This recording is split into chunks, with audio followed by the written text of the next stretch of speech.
Hello everyone and welcome to our watch party for tonight's WWE Wrestlemania 40 Night 1. We have Night 1 and we have Night 2 coming tomorrow, but we start with 6 glorious hours of WWE wrestling. And by 6 glorious hours I of course mean 4 glorious hours and only the 4 because it is good old-fashioned WWE. And we do what we can here, but WWE is a busy period. It's a busy time. It's one of those wonderful, crazy periods where nobody's really sure what time really is anymore. We have 2 hours of pre-show, no wrestling matches involved, and then 4 hours of wrestling to cover, including a massive piece of carnage in the Tag Team Championship match. Roman Reigns and The Rock versus Cody Rhodes and Seth Rollins in the main event. And of course, opening, we have Becky Lynch versus Rhea Ripley. So, we go now to what is our kickoff panel. They're calling it a countdown. They're not calling it a kickoff, except it says kickoff live right there. I'm watching on the WWE Network, and hopefully plenty of you will be joining us. The Rock is already in attendance. We're seeing his entrance. We are going to be covering our predictions. We're also going to be talking over the next 2 hours, just general build to WrestleMania, and trying to keep ourselves company while essentially everything goes crazy. We are expecting things to be increasingly hectic over the course of the next few days. So this is going to be WrestleMania. We have Raw on Monday, and we just have, in general, a crazy time ahead. I want to say hello to everyone who's already said hi. We've already got messages from Joe, Marcel, Mags. Mags, it's been a little while, mate. Good to see you. Asai, Daniel, James as well on the YouTube side. I will be catching up with everyone, don't you worry. And then Sean on the Twitch side as well. Aside, Tom, chance WWE swerves us and has Becky win the title. That wouldn't be a swerve. WWE has not told us who's going to win yet. He also says, one title change to Stand and Deliver. I thought at least 2 or 3 would. I didn't expect too many. I expected the North American Championship to stay. I expected the Women's Championship to stay, but that's not what happened. And I did expect the Tag Championship to change. So I would say I was 4 for 6, but I didn't really know what was going to happen in the 3rd match in total, the 6-woman tag. I didn't know the people involved, so I tended to just keep my distance. To catch up a little, Sai says hello everyone. Daniel says hello. Tom, MJF at WrestleMania, yes or no? No, there is absolutely no reason, and he is still very much under AEW contract. James says the watch parties are back for now. It is very much this weekend, don't you worry. And Sai says 6 hours. I like your optimism. To be fair, there is only 7 matches on night 1, and if there's only 7 matches lined up, it might be shorter. It won't, but it might be. James says the Bloodline entrance tonight and tomorrow are going to be phenomenal. And Daniel says, hey everyone, hello everyone. The Bloodline is going to be where it's at. You can be damn sure of that.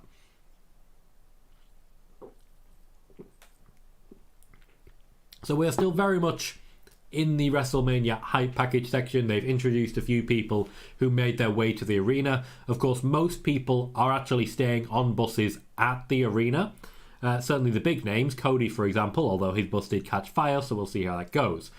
Seth and Becky both staying in one bus on site as well, so a lot of people are already there. It's interesting then seeing how they've had to very carefully record to show people entering the arena when most of them have been there the entire time. So we're still in the entrance part is what I was trying to say there. Joseph say, Tom, how are you doing today? You're looking forward to night 1? I am. I've had a lot of wrestling today. I started with Sakura Genesis, which was a lot of fun. And it's, as much as I love New Japan, a changing of the guard has proven necessary, especially with Okada and Ospreay leaving. They've also lost names like Kota Ibushi, JY over the last few months. So it's difficult, really, for them to recover from that. They need to recruit from within and recruit from without, and Sakura Genesis really showed that. But we also had NXT Stand and Deliver earlier, which if you've been following me on Twitter, you'll know how crazy a period that's been. No idea what you mean by call, CS. What call are you talking about? Mag says the Mania stage looks amazing. It does. We have got our final kickoff panel. I say final, it's gonna mix and match. But we do have Michael Cole in sunglasses and in the weirdest suit. That is an old man suit, and he is absolutely rocking it. We have Pat McAfee, who's probably going to mention AEW 15 times. We have Big E, and we have CM Punk. CM Punk, as exclusively reported right here. No CS, not StreamYard, and nobody can join the call on this one. It's very much just me. It's nice to see Big E back, as he's himself mentioned. He is technically cleared, but there's a gamble involved in actually starting to get into the ring. And as I reported exclusively here on the Tom Colohue channel, CM Punk was going to be working kickoff shows for both Night 1 and Night 2. Here he is, working the Night 1 kickoff. Everyone in suits, everything looking very fancy and very official, and a huge crowd outside chanting CM Punk's name. Over the course of the next 2 hours, that crowd will slowly filter down until there is no one remaining. CM Punk has tickled everyone to a point now that he's basically just broken WrestleMania. Brad says, Tom, with the introduction of the NXT Women's North American Championship, do you see them doing something similar on the main roster? No, they already have a mid-card championship for the women on the main roster. It's called the Women's Tag Team Championships. And honestly, I think they'd rather have those on the NXT roster as well. Of course, the biggest news from Stand and Deliver was probably the arrival of Julia. I did report during yesterday's spoiler warning that she had signed and she would be starting in NXT, would not be getting a call-up immediately, but would be essentially mowing through the NXT women's division. That was confirmed today by Fightful Select behind their paywall, though of course naturally the credit was not given to me for initially reporting it. So we now know that this is happening. Then of course she appeared at today's NXT in the crowd, as I was expecting and as I mentioned yesterday. So Julia has officially arrived and she will be competing for top honours in NXT. She is not considered to be ready for a call-up just yet. Not just yet. Sean says, what time in the UK does it start? The actual main show will start at midnight in the UK. It is 7 minutes past 10 right now. The kickoff show started at 10 and will continue until midnight. Then the main show will last for just less than 4 hours. I suspect the main events are going to take forever and I'm basically going to fall asleep during them, but we'll see how it goes. Leon says, I'm hyped. Hi Tom, hope you're doing well. I'm doing well, thank you. I'm still awake, which is an achievement.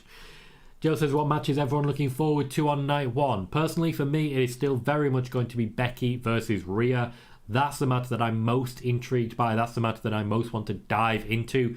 And the match that I'm most looking forward to. Of course, that's also the match that we expect to open the show as well. Mag says, my pick for show stealer match is Yeet or No Yeet. See, I'm concerned about that one. I think the match I'm least looking forward to for WrestleMania is AJ versus LA, because I just don't feel that AJ's been able to keep up to the same standards as he set early in his WWE career. And I'm not really an LA Knight guy. I'm just not. What I will say is, as regards Jey and Jimmy, they're the one I'm looking forward to probably second least. The story's not there. I still don't understand why Jimmy would turn on Roman, then turn on Jey to go back to Roman. That was never properly explained. I also don't understand why they now hate each other, especially when Jey doesn't hate Jimmy. Jey just doesn't. Jimmy hates Jey, clearly, but not the other way around. It's very clear. I don't know, very confusing. Nice to see you, by the way, Max. Been a little while, mate. Hope you're doing good. Jess says, I feel like the Usos match will end with them hugging and tagging again, even though it makes no sense. Nothing in this story makes sense, which is not unfair. Max says, how about Dragon Lee being bumped from Mania for Andrade? See, this was clearly the plan, otherwise they wouldn't have had Dragon Lee. I do think the main reason they're doing this is Carlito getting passed over again and becoming increasingly frustrated with it. But Carlito's not... How to describe it? Carlito's not particularly popular backstage because he hasn't delivered as the WWE were confident that he should be delivering. The expectation was that he'd drop in and immediately make a massive impact, but he hasn't really done much of anything. They're still trying to come up with ways to keep him interesting, but personally I'd have rather had Dragon Lee. Now, with Andrade stepping in, that works for me. I think Andrade was someone that they were expecting to have rejoin around January.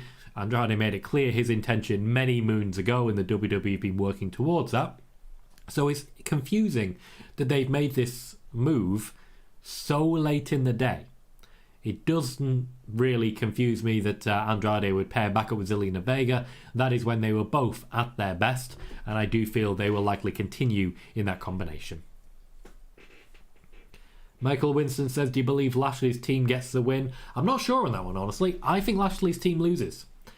I think Karrion Kross really needs that win, as does the AOP, in order to confirm who they are and what they're going to be doing. Now, while that's true of Karrion Kross, Bobby Lashley doesn't necessarily need the same. I don't know how much longer Bobby Lashley is going to stay in the WWE. A lot of promises to him have been broken. Mag says Carlito was always better as a heel anyway. I agree, and I do feel the acting chops have improved. I think he was good in Glow, for example. His acting has improved considerably. So it was reassuring seeing how he reacted to being told, hey, Andrade is replacing Dragon Lee, when he wasn't even considered. I think that was good storytelling, and I think in general, if we're building off the back of that, we're building to something good.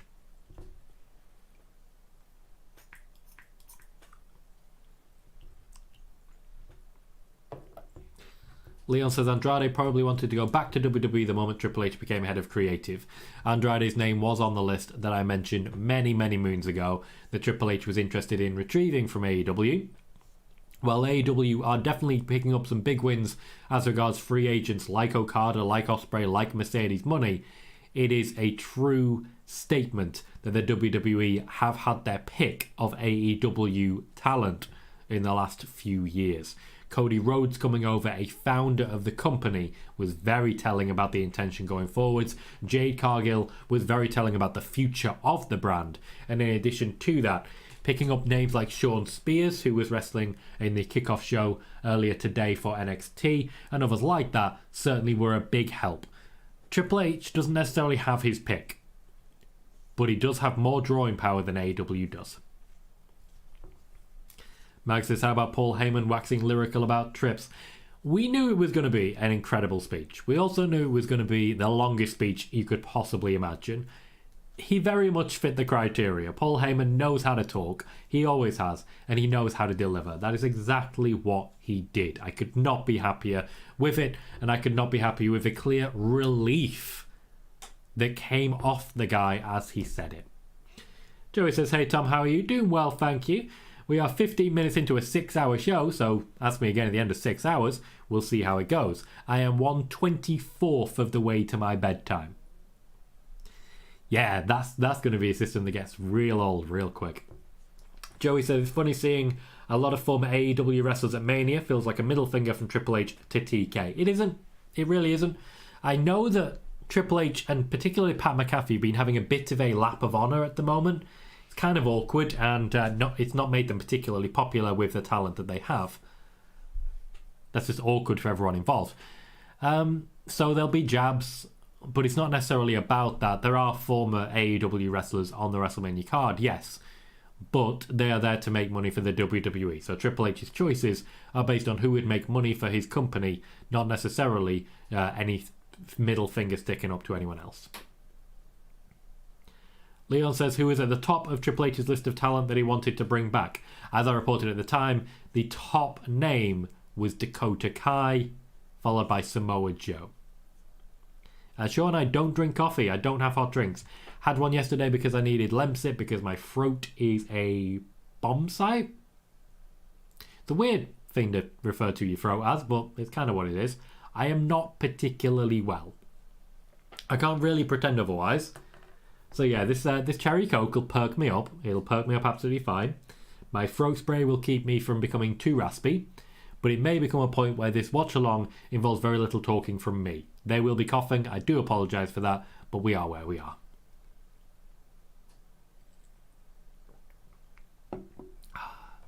One match I am very excited for is a tag team match. I like that they've now basically laid out the plan where they can separate the tag teams.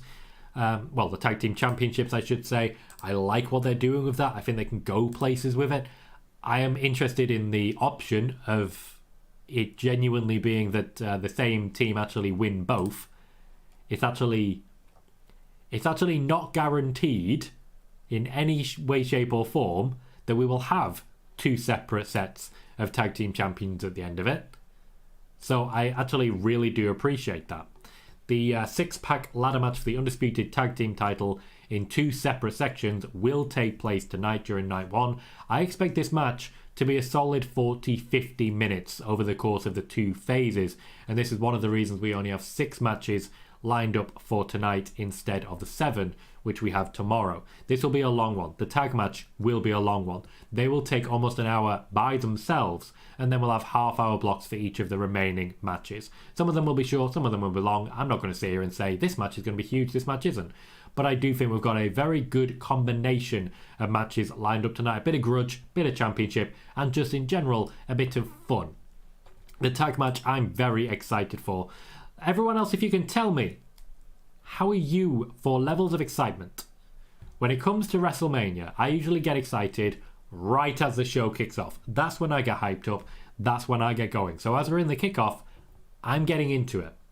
And honestly, when you look at the individual match card, tonight looks like a lot of fun. It genuinely does. I'll read out the full list of matches that have been announced. Rhea Ripley versus Becky Lynch. Gunther versus Sami Zayn. The 6-pack ladder match. Bianca Belair, Naomi and Jade Cargill versus Damage Control, Jey Uso versus Jimmy Uso, and the tag team match of Cody Rhodes and Seth Rollins versus Roman Reigns and The Rock. That is a great night of wrestling. A great night of wrestling that I'm, very excited about. I can get into that. Joey says, Andrade's return has been off to a good start so far compared to how he was booked before. Certainly is an improvement, I would say, yes. Also getting Andrade in the same ring as Dominic Mysterio should be a lot of fun.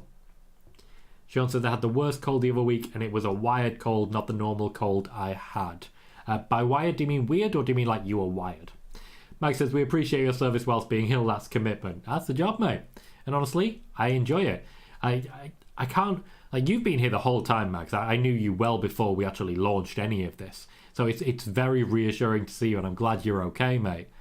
So glad to see you pop up. You were here, of course, for my very first watch party. You were a part of it. You helped me out when I needed you, and I very much still appreciate it now. So you might appreciate my service, but I appreciate yours, sir. Joe says, Tom, with The Rock not having had a match in so many years, how do you think The Rock is going to do? I think The Rock will do very similar to Ronda Rousey when she debuted alongside Kurt Angle.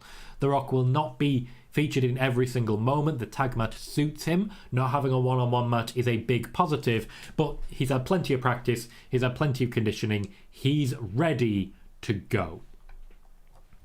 Joey says, A-Town Down Under feel like the underdog team to win the tag titles. I would agree, they're kind of an afterthought when you consider that this time last year we were looking at Austin Theory versus John Cena for the United States Championship.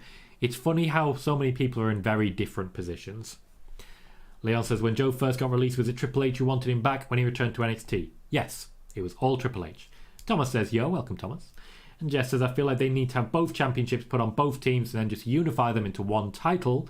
Tag champions can jump from show to show like the women's tag titles. I do think the situation that we're in, there is more than enough tag teams to justify having 2 separate tag team championships. What there isn't enough of is airtime. There isn't enough to get the champions on each show every single week. So that makes a very compelling argument. What I think is the right choice is something that the wrestlers are pushing for, which is more limited date contracts. If, for example, Roman, Randy, the Usos, New Day, Seth, Becky, Charlotte are all on limited date contracts, they will spend periods where they're not on TV. And when they're not on TV, that leaves more space for tag team wrestling. So you might not get them every week, but you will get them regularly. I do feel like limited date contracts are going to be the way to go, so that you don't know week in, week out who's going to be there, and that will end up being a good thing. Brad's hype is 9.9. He is ready. Leon's more than ready. His hype is 11. An hour and 40 minutes away. That is a big place. That is a very big place. The crowd is still heavy outside of the arena for the kickoff show. Outside of the stadium, I believe I should say. And we are talking what will be opening the show, Rhea Ripley versus Becky Lynch. The crowd has started to slowly filter down as people head in. Thomas says, when does the event start? An hour and 40 minutes. We officially start at midnight UK time. Jess says it's 7:15 a.m. here in Australia, so I'm not that excited right now, but I'm stoked for Rhea versus Becky. That would be a big one for the crowd, absolutely. Max says I got into mania mode watching Bloodsport X. That'll do it. That'll do it.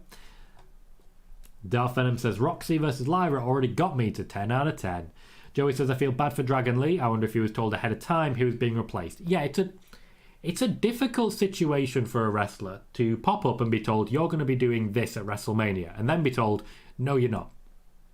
I really do hope he was alerted the entire time that he was not actually going to be involved even in the slightest. You were, Max. Joe's a 10 out of 10. Jaden is here, so side Tom. Welcome, Jaden. And Joey says it was so cool seeing Julia at NXT. They're already teasing a match with her and Roxanne. Are they? Is that what's happening? Like, I'm excited for that as a possibility, but from what I've seen on social media, all we've seen is Julia and Triple H shaking hands and a stand-up. Now, admittedly, they did show Julia during the Women's Championship match, so I think there may be a connection there, but we'll see how it goes. Curse Swine, hello, brushing teeth fire. Says, can you rate the suits on the pre-show? Thank you kindly. Happily. Michael Cole's is by far the worst. We know that. Everyone knows that. It's very clear. I feel CM Punk's is the best. It's very nicely tailored. Very slim lines. Fits his body very well. Tailoring is important. It's not about being slim necessarily. It's about fitting the contours of your body. After that, I'd give it to Big E. Style. It stands out. It's bold. It's strong. He looks happy. It's about how a suit makes you feel. He looks happy. Pat McAfee would be third. So, in order, CM Punk, Big E, Pat McAfee, and Michael Cole. Funnily enough, I didn't have to think about that all too much because I've been thinking about it the entire time. If anyone disagrees as regards the standard of suit on display, please do let me know. Usually for the Hall of Fame we do talk outfits, but the Hall of Fame after SmackDown doesn't really work for us. Because it would be staying up until about 5 in the morning. Now, chances are I'm going to end up doing that anyway, but we are where we are.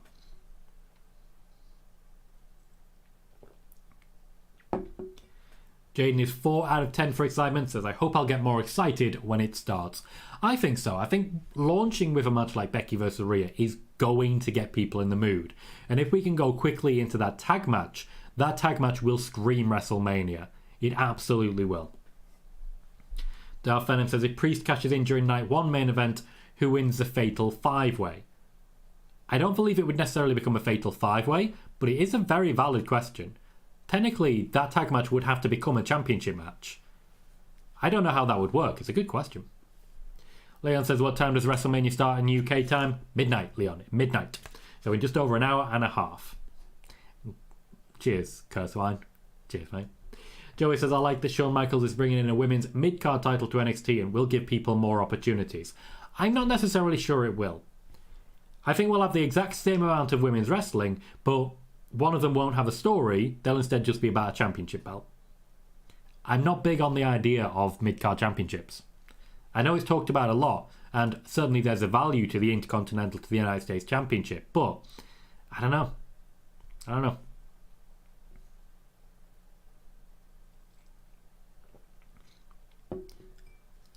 The Kickoff show is hosting an interview with Triple H. Triple H is so jam-packed in his schedule that I am absolutely amazed he found time to do this. The man is the busiest man in wrestling right now. Jess says they need to move Hall of Fame to the Thursday before. I agree. They've done that previously. I've enjoyed it. They could book something out. They could sell tickets. It'd be good for them. Brad says Keith Lee being seen during the Hall of Fame pre-show is interesting. Is it? They don't really hide people anymore. People said the same thing this time last year. Oh, it's interesting that this person was shown. Is it? Is it? Blue says, hi Tom. Seeing Julie react to crowd cheering her a stand and deliver was special, and Roxanne won was a very good day for me. I agree. She seemed to get emotional, and that's good news. It was a very strong reaction. People have been very interested in what's happening with Julia for a long time. It's one of those where, for months, you guys have been asking me questions, and I've had to say, I got nothing. Absolutely not. I have no idea. Not the slightest clue what is going on. Not the slightest. People were genuinely invested in getting this one over the line. I'm glad they've managed it. Blue thinks the North American Women's North American Championship is going straight to Julia. Personally, I disagree. I think she's going for the top one. I really do. I think she's going straight for the top one, and there'll be no argument from anyone about it. Thoroughly deserving. McWawa says, did you see John Cena at WrestleMania? I think he'll be there. I don't necessarily think he'll be involved in the main event night 2. I suspect he might pop up in the opener of night 1 or night 2 and just, have one of those moments where people say the wrong arena name.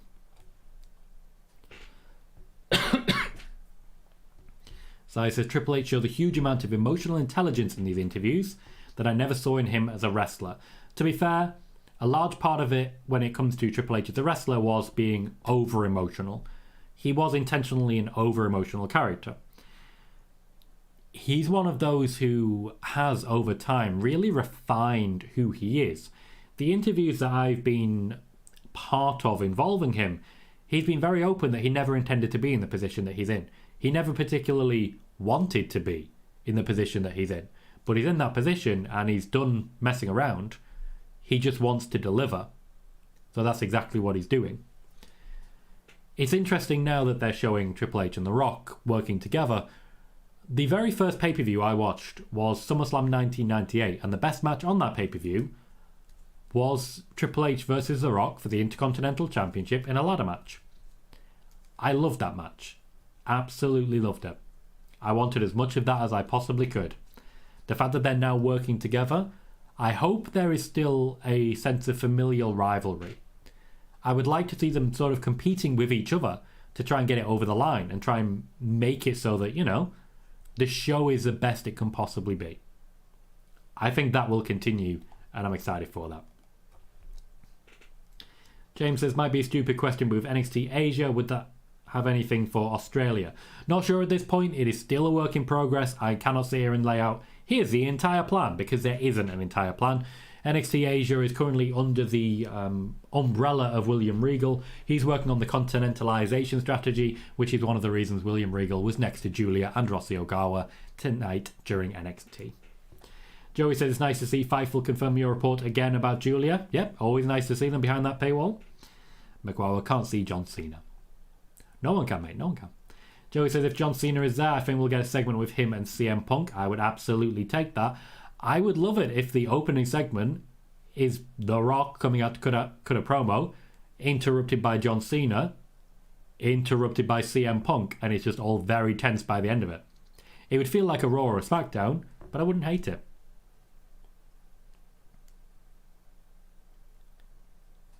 Oh, we have these suggestions of a very personal side to Triple H being revealed tomorrow. Blue says, what I love about Triple H's interviews is he knows how to get his digs in without exposing himself too much. It's like when he wrestled. The man is very carefully briefed. What you won't see is the notes that he keeps by his feet. He has a lot of notes that he keeps, and it essentially just ensures that he stays on track. There are times that I've been in interviews with him and he's been surrounded by notes and he's never referred to them because the questions he was expecting don't happen. There are also times when he's written a joke and upon using that joke, he's realised via social media reaction he definitely should not have said that. He definitely shouldn't have. Joey says, did you see how much Paul Heyman praised Triple H during his speech? I did. A lot of respect for it. CM Punk and Big E seem to be having a bit of a tense exchange there. Big E doesn't know what CM Punk's going to be saying. Punk and McAfee on the same kickoff show. That's going to be an interesting one. One of them's going to have to calm down. Kevin says, why does Triple H hate kickoff show matches? He doesn't. He puts them on NXT. Just says, old men getting in the ring is kind of cringe, but I'm kind of bummed that Triple H isn't getting in the ring again. I'm not. I think he had a very strong career, and I think wrestlers historically struggle to know when to say goodbye. They really do struggle with that. You see with The Undertaker, for example. So while I'm not happy with how he went out, I'm glad that an end point was put on it. And last year's WrestleMania, he left his boots in the ring, making it very clear he would never return. It's obviously going to be a very awkward, very difficult thing for him to process, but it's a necessary evil. If you become a wrestler, you will eventually have to say goodbye. Blue says, did not know about the notes. Really cool to learn about. The man comes prepared. He's also always very slightly late to every interview. Always very slightly late. Jey Uso has backup on the Yeet glasses. There is definite colour coding. We'll see that during the show. The Bloodline rocking red, Jey Uso rocking blue. There is always going to be colour coding. There has always, the entire time, been a concern that you're not going to be able to tell Jey and Jimmy apart. They're going to make it very clear. Blue says Pat and Punk will just vibe about crapping on AEW. Punk will definitely take the bait. Sky says, hey, hello Sky, nice to see you. Bailey says, as always, Tom is ahead of the curve on wrestling media. When he said the four horsewomen were getting de-emphasized in the future, now we can see a future. Rhea, Bianca, Jade, and now Julia. There are more names that will be added to that, but there is only so much that will come from NXT. A lot of this will be, for example, Jade Cargill, who came from AEW and would not have signed necessarily if she had to go through NXT. This guy says, I'm excited for WrestleMania. It's going to be awesome. We have right now a hype package for Jey and Jimmy Uso, giving us the actual real names of John and Josh. Interesting. They're going into some really very genuine things right now. This is a break of kayfabe. This is very Triple H. Going through the whole... This is going to get me hyped. This is going to get me hyped. Back in the days, they would paint each other's faces.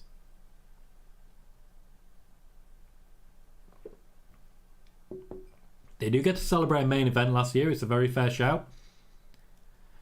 It was a big opportunity for Kevin Owens and Sami Zayn, but it was a huge opportunity for the Usos, and they did carry the tag division on their back for about 2 years to get there. Leon says, Undertaker's last few matches were really bad. At least he went out in that epic Boneyard match with AJ. What will never be mentioned is how many takes most of that match took. Kevin says, no disrespect, but what's so special about Julia? Once you've seen a few matches made, that might be the big giveaway. I would wait until we see her in action and then we'll work it out. The intention and the hope seems to be that Julia is actually a bigger signing than Jade Cargill. Joey says, do you think Rikishi shows up in the Jimmy and Jey match? No. If he did show up, it should have been in the build, not the big finale. It didn't make much sense to me to have that moment come now. Jess says Rikishi's kind of crazy for naming his kids John and Josh, like they're already twins with basically the same name. Leon says watch your matches from Stardom and you'll know, which I think is fair. Blue says the number one signing I'd love to see for the women's division would be Jamie Hayter, still waiting for her return to AEW. She's had a lot of injuries, unfortunately, and it is starting to make people aware of this. Max says, I told you that match will be epic, Uso versus Uso. It's getting to me, but now we're showing that moment at SummerSlam when Jimmy just randomly decided, you know what? I don't want to turn on Roman, but he already had turned on Roman. It was bad. It doesn't make sense. Bailey says the kayfabe breaking on names is a trend and maybe a plan. Roman referred to himself as Joe in the Paul Heyman intro last night. They are starting to make it more clear that they are actors. And if you're a kid watching it, you just sort of forget that part because it's not important. It doesn't make sense. And your parents are like, well, just forget about it. Kids do forget about things. I've learned that recently. My teeth are lovely and clean now. Wondering what your thoughts are on Tony D'Angelo and his future going forwards. Well, Curse Wine, I think the match was pretty conclusive. He lost, and there isn't really much he can do going forwards when it comes to NXT Championship. He had his chance, and he didn't really threaten. Dragunov, even already hurt, was never really threatened by Tony D'Angelo. There was no point at which Tony D'Angelo looked like he had the match won. There was a moment of honour, a moment of pride, and I do think the family will have its own say, but I don't know. Tony D'Angelo is one of those people who's synonymous with NXT 2.0. And arriving at NXT 2.0 has a stench of Vince McMahon about it. That's unfortunately going to affect you. I think until he drops the character, drops the whole mafia and the accent, and starts being a bit more authentic, he's not really got much of a future. Blue says Julia's matches are great, but it's her aura. She just looks and feels like a star, a badass one. She has that belt collector feel that a Kenny Omega or a Bobby Lashley had. Like, you can believe her as a multi-time champ, not multi-time, but multiple champions at once, multiple championships at once. Joey says, I think Julia is already above Jade. She's easily one of the best in the ring right now. Well, if we're advertising this show, let's advertise this show. What I like to do, we're about half an hour in, we start talking about where we are, what we're doing, and just try and get some more eyes in, some more people coming in. Okay, so let me just find the link. There is an active ongoing yeeting, which CM Punk is clearly very much enjoying. I do like the feed straight into the selfie cam. It's quite nicely done. So if I'm going live, I want the active live. That's not there. Okay, I need to work out how to do this. I'm not great with the whole technology thing.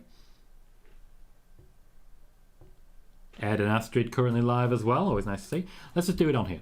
So, Twitter. We'll go to good old-fashioned Twitter mode. Take the link. And we're going to basically throw the link into most of what we're doing here. So, piece of news. WWE Wrestlemania 40 watch party is now live. Pop the link. Join us now, where we're talking Julia coming in over Jade Cargill. Predictions for the main events. And answering questions on all the latest news and spoilers. Nice and easy. All the latest news and spoilers. And I'll just leave that. So I'm going to grab that link. Because as you know, when it comes to links, they get a bit tanked. And I'm going to drop that into the chat. I'm going to pin it right to the top. So if anyone would like to help support the channel, it's a nice easy way to just click on that, share it, get it out there, and that will help drive more traffic, which means more ad revenue, more views, more growth, and overall a very good time. Braun Strowman is being interviewed by P. Rosenberg and a collection of very nicely planted fans in front of a lot of advertisements for Wheatley vodka. So that's a lot more advertising and sponsorship happening right there. They've just taken over part of a bar and we're pouring vodka for all of these people who have been trusted to say the word Cody repeatedly. Can I just say that is a very nice hat on Braun Strowman. Kind of respect it. Kind of respect it. Michael says, the wrestling blog on Twitter is reporting names like Lashley and Kevin Owens are names mentioned in the title picture. Have you heard anything? No, they haven't been mentioned in the title picture. When it comes to the title picture, there is only a small amount of people involved at the moment. Kevin Owens will always be sort of in and out of it. He's not going to be directly involved. Lashley is not in and around Championship at this point. Joey says, I think this version of NXT has gotten rid of a lot of the stench from 2.0. I agree. It does feel a lot more black and gold, which when Triple H did come into power, that was the plan. Roll it back, get rid of everything there, and start to build more towards where we're headed.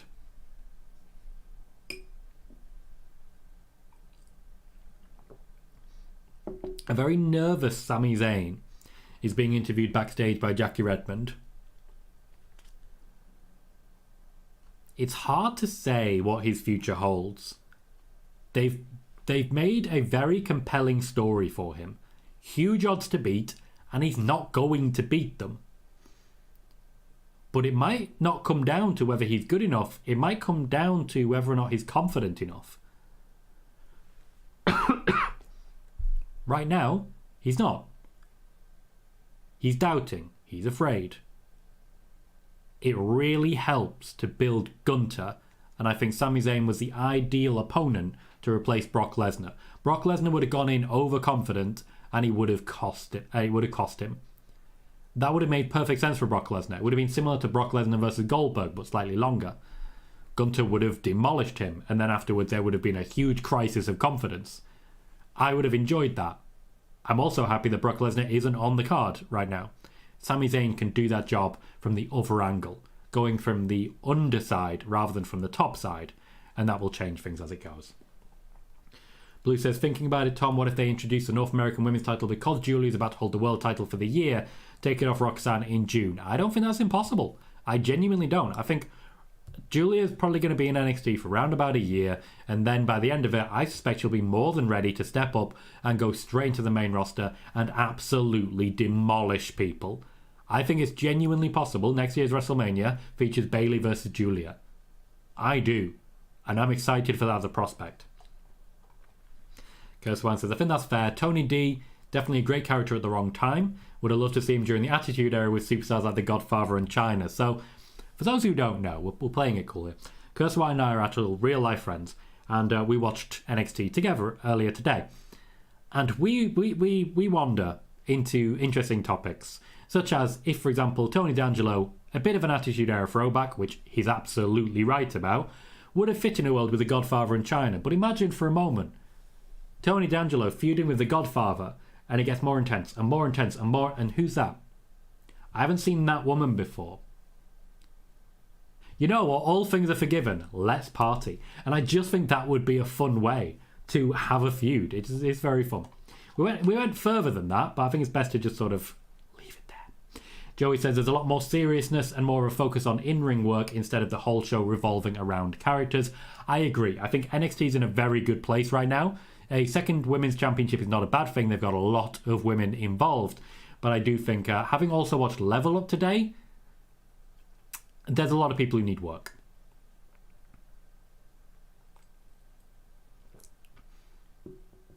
We have a Sami chant, a brief one. A very brief one. I see someone holding a Cody Crybaby sign, but they're such a Cody Crybaby they can't actually open the sign properly. There were rumours that they had sign-making stations set up at WrestleMania. Looking at the signs that are out there, I kind of suspect that's the case because there's a uniformity to them. A good uniformity to them. Joey says, do you think Rossi Ogawa is going to go after a lot of Japanese wrestlers for NXT Asia? Yes. Xavier Woods is punching a picture of Finn Balor. We're getting just a full rundown of all the tag teams. Judgment Day, New Day, DIY, and plenty more. Bear with. Oh, more vodka commercials. We're going to see a lot of that. Jess says, random, but who do we think is getting the pin? Who's doing the pin and getting pinned during the women's tag match? Personally, I think Jade Cargill pins Kairi Sane. Jade Cargill pins Kairi Sane. Lou says, I really do think the mid-card title for women in NXT makes perfect sense. They have a lot more women featured weekly compared to the main roster. That's very fair. Very fair. And there is one for the men. It is nice to sort of combine them as it were. We have another troll who isn't listening with audio on. We had you here yesterday. Someone saying, send me the link. What link? You're clearly the guy who said, what's the source? Hi. It's a watch party. What the hell are you talking about, you pointless piece of crap? But tell you what, stick around. It's really important to you, right? To create endless accounts and pretend that you're important. Stick around, keep pretending, and I'll take the chat rate boost. Love it. Everyone say hi to the troll, and then shortly afterwards I'll tell you when you can say bye to the troll. Chrome says, if Brock was still facing Gunther, would Sami just not have had a match? The initial plan for Sami Zayn was to face and defeat Drew McIntyre. This was, of course, when the plan was for Seth Rollins to face CM Punk. There has been a lot of reshuffles with this WrestleMania card. I still think overall they've given us a very good card. Blue says, a lot of people talking about Brock coming back because Heyman talked about him. I really hope they're wrong. They are. There is no intention at this point for Brock Lesnar to return, to my knowledge. Now, if he turns up tonight, and as it turns out, he was coming back all along, egg on my face, absolutely. But, I don't know. I don't personally see it. I just don't. Joey says, I like Javon Evans. He looks like a big star in the waiting. He was on the episode of Level Up that I watched a little bit earlier after NXT. The storylines were terrible, but it's NXT Level Up. They're not supposed to be stories, it's just supposed to be wrestling. Bailey says, when does Carmelo make the move to main roster? How soon does Trick follow? So my expectation was that after this match, we'd see one go to Raw, one go to SmackDown. Likely in the draft. That makes the most sense to me. But the match felt real anticlimactic. It felt like it finished just as it was getting going. You know? I don't know. So maybe they keep going for another couple of months. Hard to say. I do apologise for the cough, by the way. I'm not a well boy. I'm better than I was.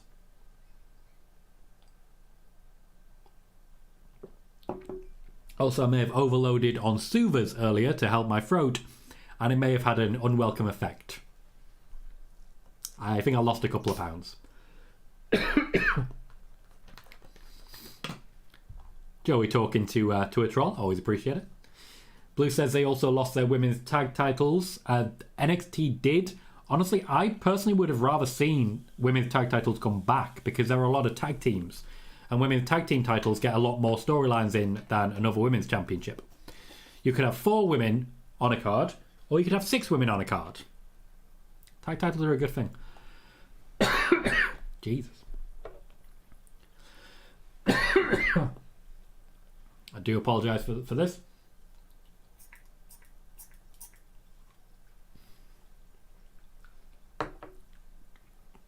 I'm very sore.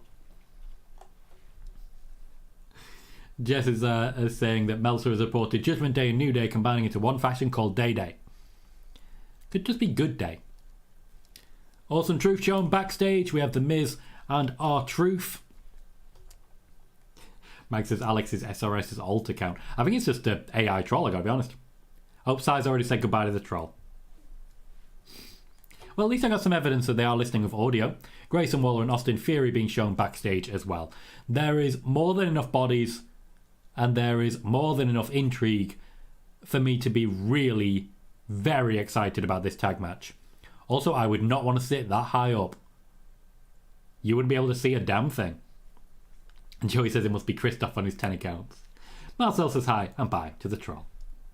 Joey says I was kind of surprised Braun retained. I figured he was going to move up full time after Stand and Deliver. I expected the same. I personally expected the exact same thing. I was surprised to see Baron Corbin and Braun Breaker retain their tag team championships. But we are where we are, and I do feel they can still tell a compelling story. It just might mean they're doing quite a bit of double duty. Thank you, Si, for taking care of it. Keem says, to be honest, Brock should have retired. He won't fit in Paul Levesque's WWE. I do and I don't agree there. I do and I don't agree. I think Brock Lesnar could work under Triple H. I don't think he wants to work under Triple H, so I feel with that in mind, he won't work under Triple H. Blue says, I agree on Trick and Carmelo feeling like Chapter 1 in their matches. Yeah, it still feels early. You're absolutely right, Mags. You're absolutely right. That is exactly what it is. Even says it on the side. Roger says, what was the wrestler that got you to watching wrestling? Mine was Hulk Hogan. For me, it was Triple H. When I first tuned in, the first match I saw was a 4 corners tag team match. We had The Undertaker and Stone Cold Steve Austin, who were the tag team champions at the time. We had Kane and Mankind, who won the match in the championships. We had D'Lo Brown and The Rock. It was originally going to be The Rock and Owen Hart, but Ken Shamrock would get involved and attack Owen Hart before the match. And then DX would get involved because the New Age Outlaws were the final team in the match. And there was a huge brawl between the Nation and DX. That was, of course, building towards a ladder match at SummerSlam. Triple H caught my eye. I felt he was undervalued. I felt he should have a chip on his shoulder. I felt he should be in main events. And slowly over time, that's exactly what happened. That's what happened when I first started watching. When I tuned back in 2016, and this, by the way, is why I've not watched the Bray Wyatt documentary yet, I randomly turned on Battleground 2016, main evented by Seth versus Brock Lesnar. That match was alright. It also featured Kevin Owens versus John Cena. That match was alright. And it also featured the entrance for Bray Wyatt as he wrestled, I believe, Roman Reigns. That kept me. He made that entrance, and I was all in. I was invested. I was sticking around. Henry sees Triple H coming out to pedigree The Rock and help Cody. Triple H cannot do that. He is not physically capable of getting involved in the ring. It may well be something that does serious damage to his heart. I don't think he can take the risk. Chrome says, Tom, please tell me Damien isn't cashing in tonight or tomorrow night. Okay, I won't tell you a thing. So I says, special message for the hard of thinking. I'm not entertaining trolls tonight. It's long enough already. Ah, someone's ready to go to war. Appreciate you, mate. Kevin says, can we see night 1 all women's matches and night 2 all men's matches for WrestleMania? Nope.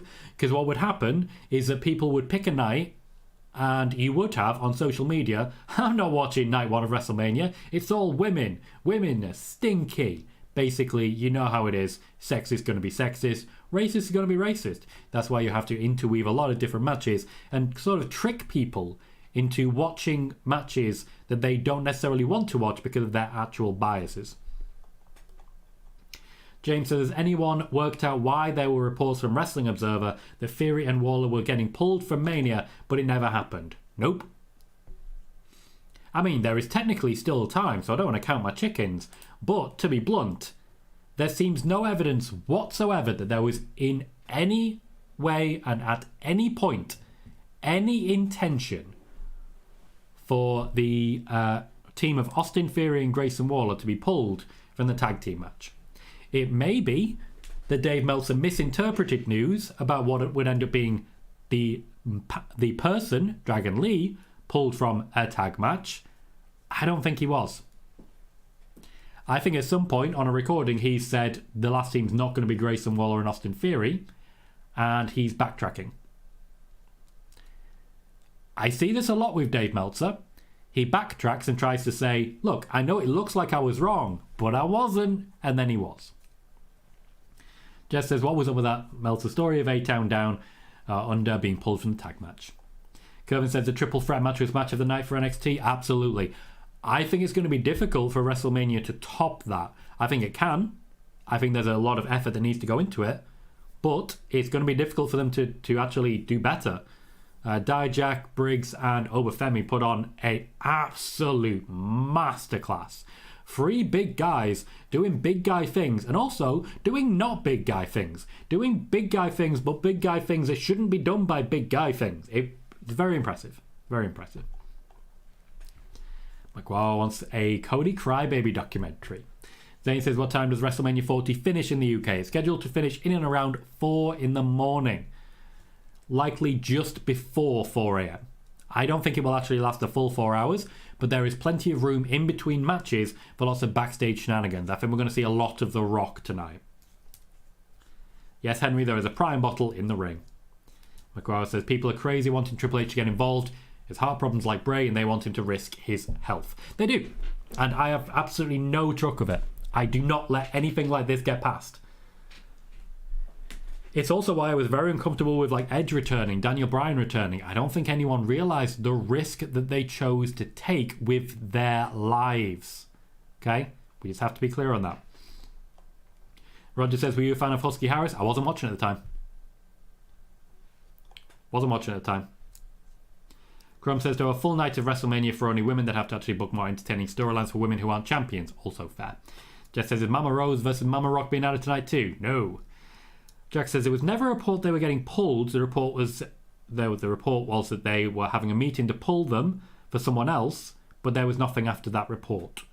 Fair. Appreciate the clarification. That is correct, Jack. I appreciate that. And holding us to the mark, that's always very much appreciated. It's a bit of a nothing report. Well, they might be discussing them. There's a discussion that they might do this, but they might not do this. It's very Dave Meltzer. You can literally hear him saying it. Mike says, Jesus in Christ, the Yes Movement was a decade ago. Yep, if you ever want to feel old, watch wrestling. Daniel Bryan was huge during that period. He was the biggest name in wrestling. He changed the game. Changed the game. And honestly, I can't wait to dive in and see who the next person is to change the game in the same way. Brad, I can see that you've shared my announcement tweet, so I'm just going to go ahead and repost that and get the word out further. We have replies. Oh, bloody hell.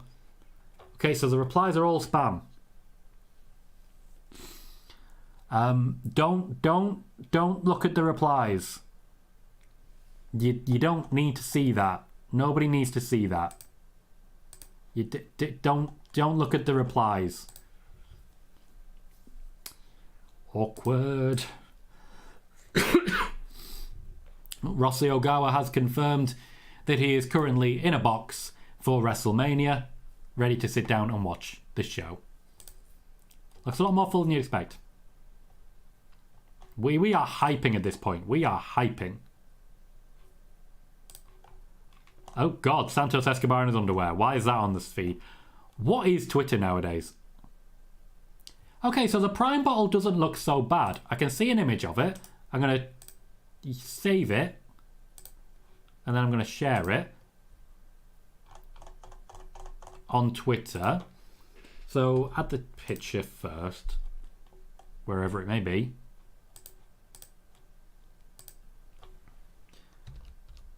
WrestleMania 40's main sponsor, Logan Paul's Prime. Load it up.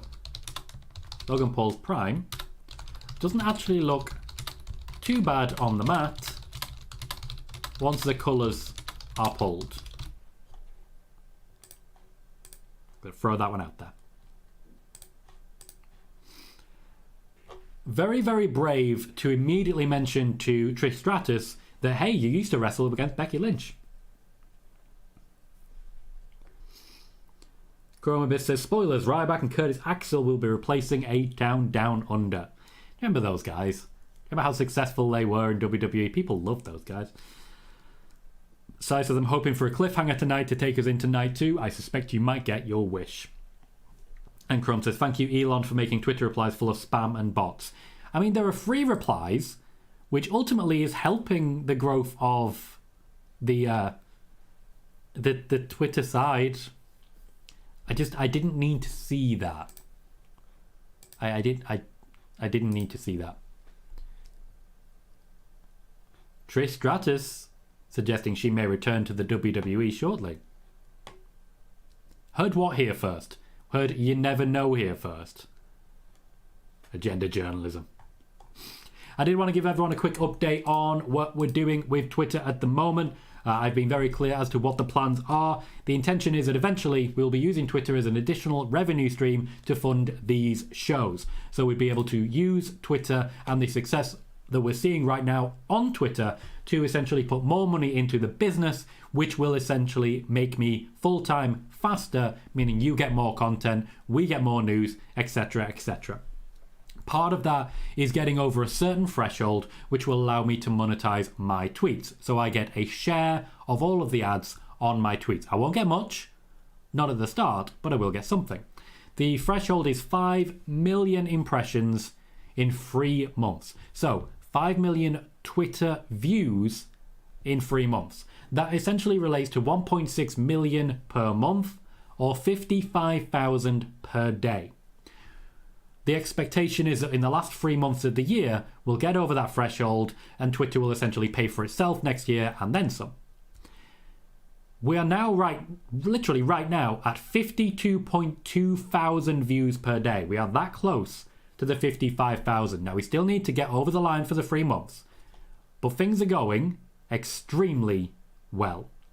So extremely well that we are well ahead of schedule there. A large part of this does come down to the tweet which I made about Ronda Rousey and Becky Lynch, which had more than 600,000 views. So we're not counting any chickens. While I've got you, if you are watching on the YouTube, please do consider hitting that thumbs up button. We have 34 people watching, 31 likes. Every little does help. It guarantees more people, more viewers. Share that tweet that's pinned in the pinned comment if you can. Let's get the word out there. Let's make sure everyone knows what's happening here, and let's make sure everyone joins who can. Because for me, I'm really proud of what we do here, and I'm really happy with the news that we share here. The more that we can get out, the better. James says, I started watching wrestling when The Shield debuted. Gonna watch WWE until they all retire. Hopefully someone keeps me hooked after. Fair? That's fair. I like the honesty and the very clear approach on that one. Ray says, what one man and woman from NXT would you call it to the main roster? 100% right now would be Carmelo Hayes and Roxanne Perez. They're there, they're ready, let's get him going. The only reason I'm not saying Bron Breakker is because I'm confident in saying that he's already been called up. Bradshaw getting interviewed backstage. He doesn't seem to age anymore. Jess says, are you going to have a long talking segment to start the show? Are they going to have a long talking segment to start the show? Rhea's band's entrance is going to look better if the sun goes down a little bit. The sun will not go down enough for the band entrance to really kick into gear. It will be in full lighting. I do believe we'll get a bit of a talking segment to start it off. I hope to see CM Punk involved. We'll know whether that's going to happen based on whether he's still sat in the kickoff show when we actually get to it. We are 1/6 of the way through WrestleMania Night 1, 1/12 of the way through WrestleMania, and 1/2 of the way through our kickoff show. Chrome says, I think Rock and Roman are winning tonight. Me too. James has seen an AEW sucks sign. Chrome says, Tom, I think Ilya should be the one to dethrone Gunther. What about you? If he wasn't showing injury right now, I would call him up at the Raw after Mania, immediately have him win the Intercontinental Championship against an already hurt Gunther. Personally, I'm still tempted to have Chad Gable do that. Just literally have it so that Sami Zayn and Gunther go to war. Gunther ends up seriously hurt and then gets overconfident with Chad Gable and loses on the Raw after Mania. I'd be there for that. Thank you, Roger says the stream's going perfect so far on YouTube. Kervin still wants a mum versus mum. So it's very Batman versus Superman. Also said Jade Cargill skips NXT but not Julia. Yep, Jade Cargill's contract negotiation involved. I want to skip NXT and WWE going, okay. Julia's did not. Jess says, I think Dirty Dom should dethrone Gunther, but that's just me. And Kron says, Ilya or Chad are the only ones that I wouldn't be disappointed with beating Gunther. I think there are options out there. There's a lot of people that they can work with and a lot of people who can realistically be threats to Gunther. It's just about picking the right one for future storylines and future storytelling. I don't know how it's going to look. I don't know how that's going to go, but I'm excited for it. I'm very excited for it.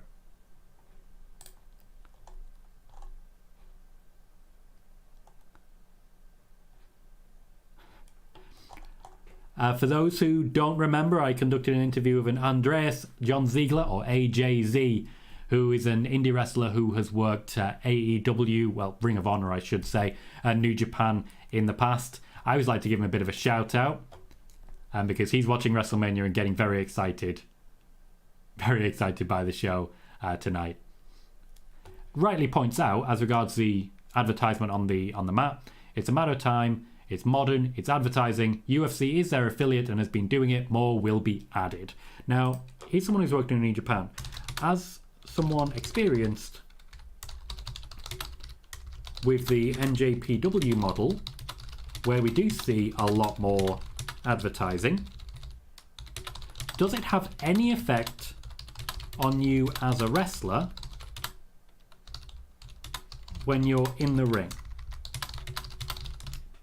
I have a good relationship with AJZ. He's a good guy. I have a lot of respect for him.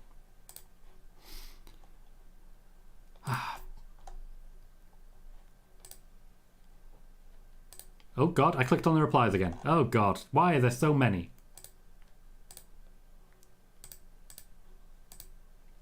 What am I seeing right now? This does not seem like a wrestling thing. This seems depressing and unhappy.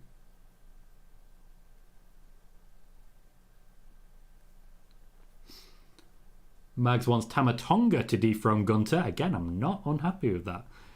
Jess says, why do some fans think wrestlers coming from other places being sent to NXT for a year is so insulting? I don't get it. I don't get it.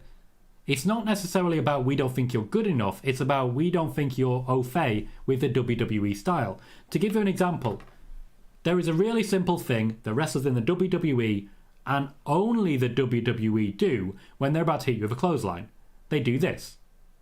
It's that simple. They raise their arm so you know which arm is going for, and they tap to get your attention. So you know they're about to clothesline you. Okay? That's something that they teach you in the Performance Center. If you're going to clothesline someone, do that to let them know. And what you're doing as well when you do that, you're letting them know that you're going to hit that clothesline whether they want them, whether they want you to or not. That's a simple little thing. Jade Cargill skipped it, so she spent time with Natalya learning that and exactly that. AJ Styles skipped NXT. That was part of the deal for him. So he worked directly with Chris Jericho, who told him in the Royal Rumble, mate, I just did that. I was supposed to clothesline you. Get it together. It was a very awkward exchange. You can actually see it if you watch the match. That's all it is. That's an example of like 1,000 tiny little things that people in NXT learn over time. That's all it is. A year in NXT is a good thing because it tells you exactly how to communicate uniformly with all of the other wrestlers in the WWE. Every wrestler in the WWE learns to communicate in the ring in the exact same way, and that means that after a match, if someone's had a massive botch, the ref can come back and say, yeah, here's exactly what went wrong.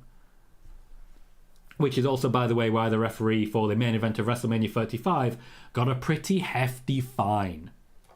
Because he screwed up the count. You were meant to restart, mate.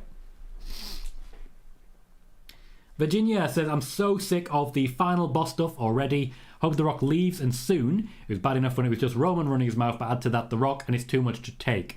Rock's tenure will be long term, but it will come in brief but intense batches. After the next couple of weeks or so, we won't see him again until closer to SummerSlam, so I wouldn't be too worried at this point.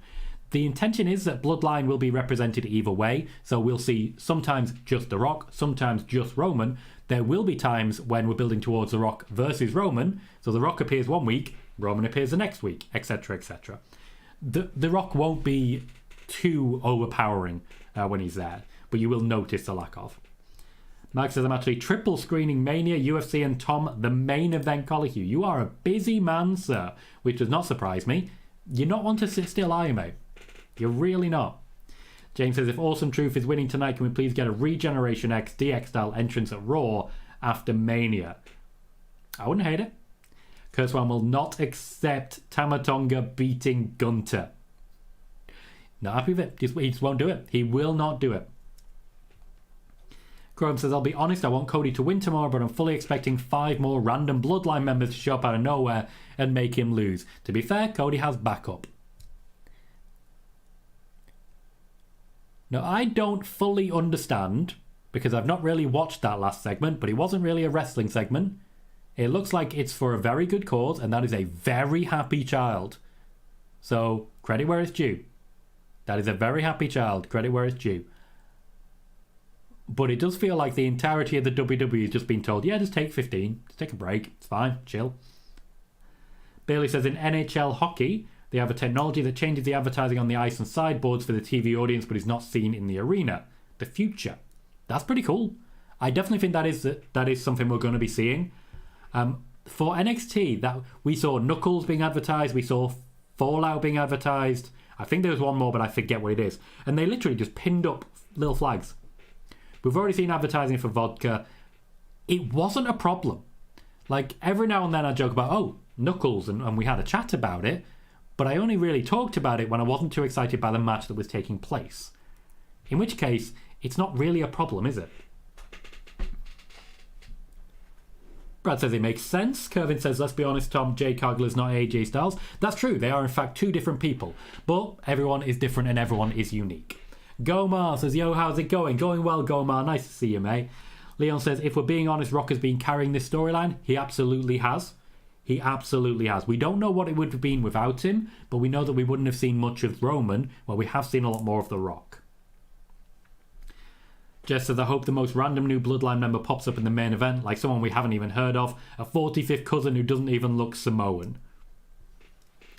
That's opening a can of worms, Jess, but I kind of respect it.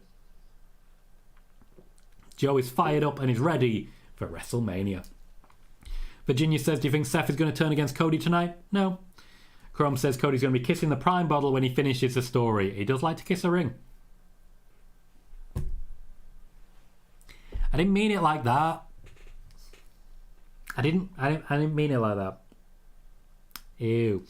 Joe says, Tom, do you think Solo could turn on Roman tomorrow night? I don't think we're going to see massive turns. I think Rock versus Roman is where we're headed, and other people turning on other people doesn't help that. Kevin thinks Tony Khan is watching. So I says, good for that kid. No offense, but I muted you for a couple of minutes. Fair enough, Si. Fair enough. That's the beauty of a show like this watch party. You can dip in and out, you can mute, you can do whatever the hell you want to do. I think a lot of the time during the actual wrestling matches, I do get muted, and that's cool. Mike says, I really want Jacob Fatu to show up as a Bloodline member. Chrome says, do you think Rock versus Roman needs a championship? No, but I don't think anything needs a championship. The championship is a tool. I don't think it's really factored in enough that the championship is a tool. It's a method. That's it. Oh, we have a response from AJ Ziegler. Now, I asked him about if there's any impact as a wrestler for the advertising. He says, not at all. Texture is slightly different in some spots. The only real difference is for the viewer, which I respect. I really do appreciate him answering that. It's lovely. It doesn't look bad in the end. Doesn't look bad. I don't hate it. Virginia says, do you think any titles will change hands tonight? Let me just have another look at the card. Tag team championships. That's it. I think both sets of tag team championships will change hands tonight, and that's it. When you consider there's 3 championship matches, not bad.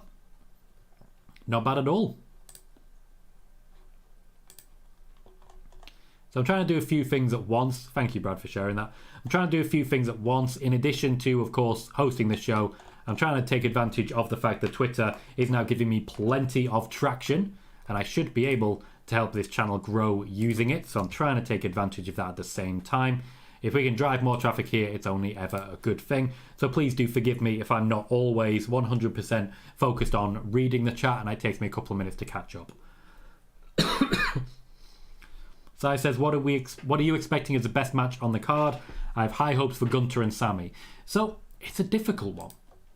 Personally, I'm leaning towards Becky versus Rhea. We know what they both can do. We know how good they both can be. I'm hyped for that as a concept. The thing is, the tag match could steal the show. It genuinely could steal the show. You know how excited that crowd is going to be. And it's a fresh crowd. It's the end of night 1. They're not going to be exhausted yet. It could steal the show. I also need to shout out separately the 6-pack ladder match. That has the opportunity to be utter carnage. And utter carnage tends to do pretty well with audiences. Tends to do pretty well. Jess says, was AEW contacted about having Dustin come in? Not to my knowledge, no. I don't believe there was any intention about bringing him in while he's still under AEW contract. Chrome wants to split the tag belts. I do think that is coming. And Leon says, I definitely think Sami is beating Gunther tonight. We disagree on that one, Leon. We'll see how it plays out in the end. I'm excited to see which way did he go. Chrome says, Finn Balor doing a coup de grace off the top of a ladder. We will be there. I do implore you all to keep an eye out for teams that are quote-unquote eliminated early in that tag team match. If people are eliminated early, I strongly suspect we're going to see them again very soon. We will have one set of championships changing hands first, and then a second set of championships changing hands after. They will reset, and away we go again.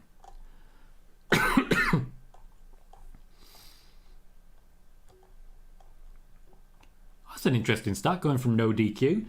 Cage Match is saying Roman Reigns has 999 wins in WWE. If Roman Reigns and The Rock defeat Cody Rhodes and Seth Rollins, it will be his 1000th victory. That's pretty cool. That's pretty cool. I like that. Brad says, Carnage, for a lack of a better word, is good. Absolutely. And Chrome said, as long as Pretty Deadly become champion soon, yes, boy, 2 separate sets of championships massively increases the opportunity for Pretty Deadly to become champions. And let's not forget that. That has the opportunity to make some serious differences. Do apologise, I'm still a very choky boy. Still a very choky boy.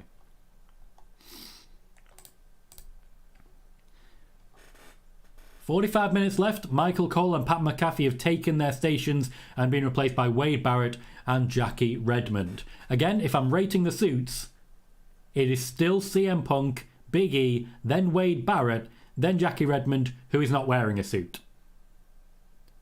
I'd imagine, given that she's wearing a massive coat, she's not wearing something that would be appropriate for being elevated in that position.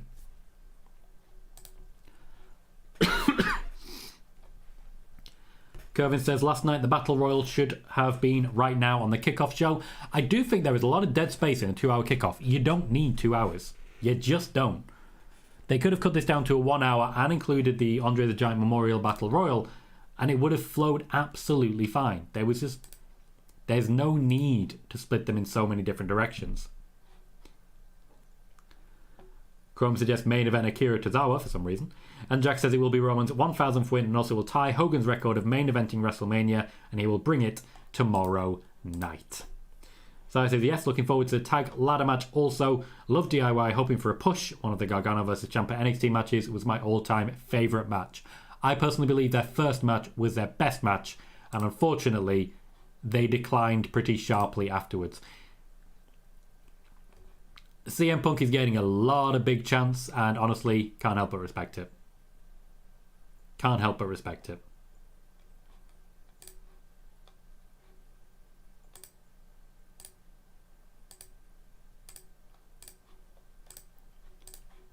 Leon says, I guess I got tired of giving everyone that WrestleMania paycheck. It might genuinely come down to that. It might genuinely come down to something that simple.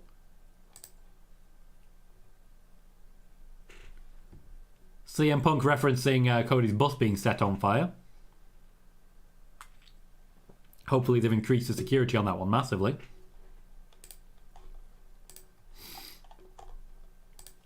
Let's tweet something else. Cody Rhodes had his bus set on fire, as CM Punk just mentioned. As weird as wrestling is, I could see that being the start of a future feud between them. Wrestling is fun. That's actually a good point that's just been raised. Every championship held by Judgment Day, all 5 of them are on the line tonight. This is very much a night where I feel the Judgment Day will be leaving with absolutely nothing, ready to gain... Oh, no, sorry. Where they will be leaving with one championship, Rhea Ripley's, with time to change things the next night. I think Damian Priest is going to have his moment. Damian Priest just shouting at Kathy Kelly. Kathy Kelly.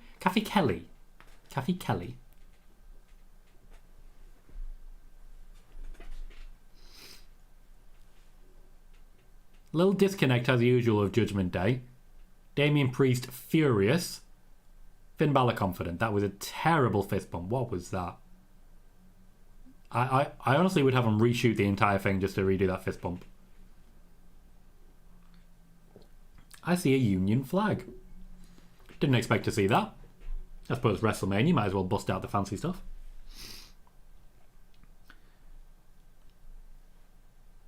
Chrome says, one thing I don't understand is people wanting Roman to beat Hogan's record as the 3rd longest reign. 3rd place isn't a record. People really care about league tables at the moment.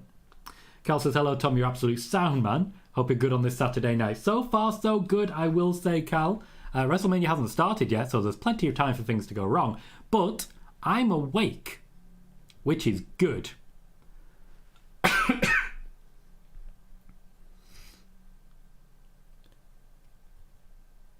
I was not aware that R-Truth nearly lost his leg.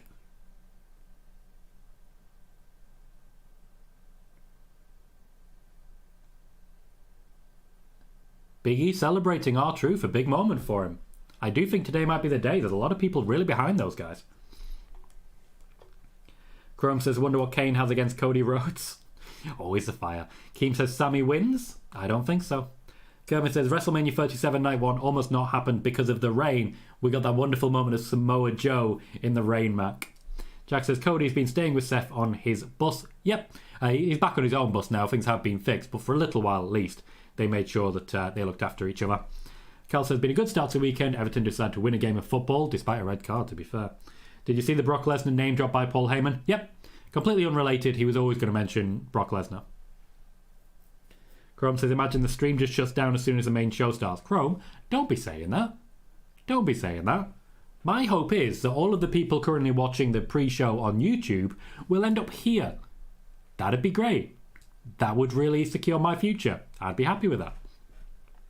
Cal says, Samoa Joe in that raincoat is the greatest picture of all time. Roger says, how much sleep have you had since the Hall of Fame? About 4 hours. About 4 hours. Keem says, Pete Rosenberg has a pod and talked about R-Truth about his leg. Recently went big about depression. Great. With Big E about depression. Great listens. I might have to check those out. I was not aware of that. Thank you, Keem, for the context. Thank you very kindly. Big E just mentioned about R-Truth nearly losing his leg. I've missed something, and now I must discover it.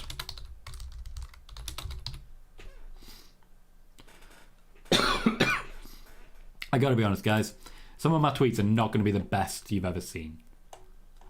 I will calm down, don't you worry. I will calm down. I'm starting to get hyped, though. I'm starting to get into it. I'm starting to get excited. Byron Saxton now celebrating championships and Slim Jims in the worst suit I've seen on a wrestling show. It's a little bit too tight. That bow tie is way too big. And also, what? I mean, there's clearly a blue theme going on, but what? Cal says, I slept around 5 hours, woke up to watch the City game, fell asleep, woke up for Everton, though. You got the important ones. Keem says, the R-Truth story is wild. I'll check that out. Crumb says, do you think Stardust will come to Cody's aid against the Bloodline? I would love it if that happened and it was revealed that they were different people the entire time. I would find that hilarious. Cal says, the gangster I am. I'm wearing my Christmas Simpsons top and Grinch pyjamas, pants and slippers. Watch out. I'm him. I mean, I'm wearing a wizard's cloak. In partnership with Slim Jim.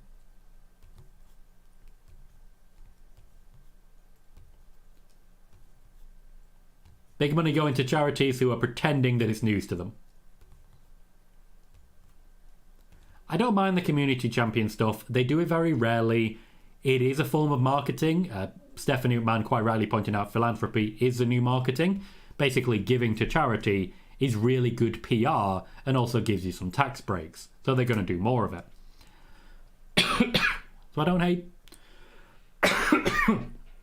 Pardon me. So I don't hate it. WWE fan says, hey Tom, how many surprises debuts can we see tonight? Some. Jess says, JBL compared Dirty Dom to Nelson Mandela and Gandhi. He's a fan. What can I say? And Sai says, I used to miss Charlie Caruso on these pre-shows, but she popped up on my IG the other day. She's gone full MAGA and anti-woke conspiracy theorist. She has. Yeah, it's... I know that as a general rule, don't meet your heroes. I say that one a few times. I say that one a lot. And I think everyone is aware that that's not... Just don't meet your heroes. You know? It's a risk that they won't be what you hope they are. Charlie Caruso is one of those. The more we learn, the less invested I am in her. Carl, you may be surprised by this, but that is a popular rumour and a falsehood. Stardust and Cody Rhodes are not the same person. Much like there was a rumour that Sami Zayn and El Generico were the same person. It's actually not true. I'm actually going to have to tweet that soon, but I've just tweeted, so I don't want to overdo it. Keem says, R-Truth should have hosted Mania, but he deserves that title. If he's going to win the championship, he definitely shouldn't have been hosting. Wouldn't have quite worked out for him. Sai says, is JBL after a career in politics is doing that a lot lately. I suspect that's where he's headed, yeah. That's where he's headed.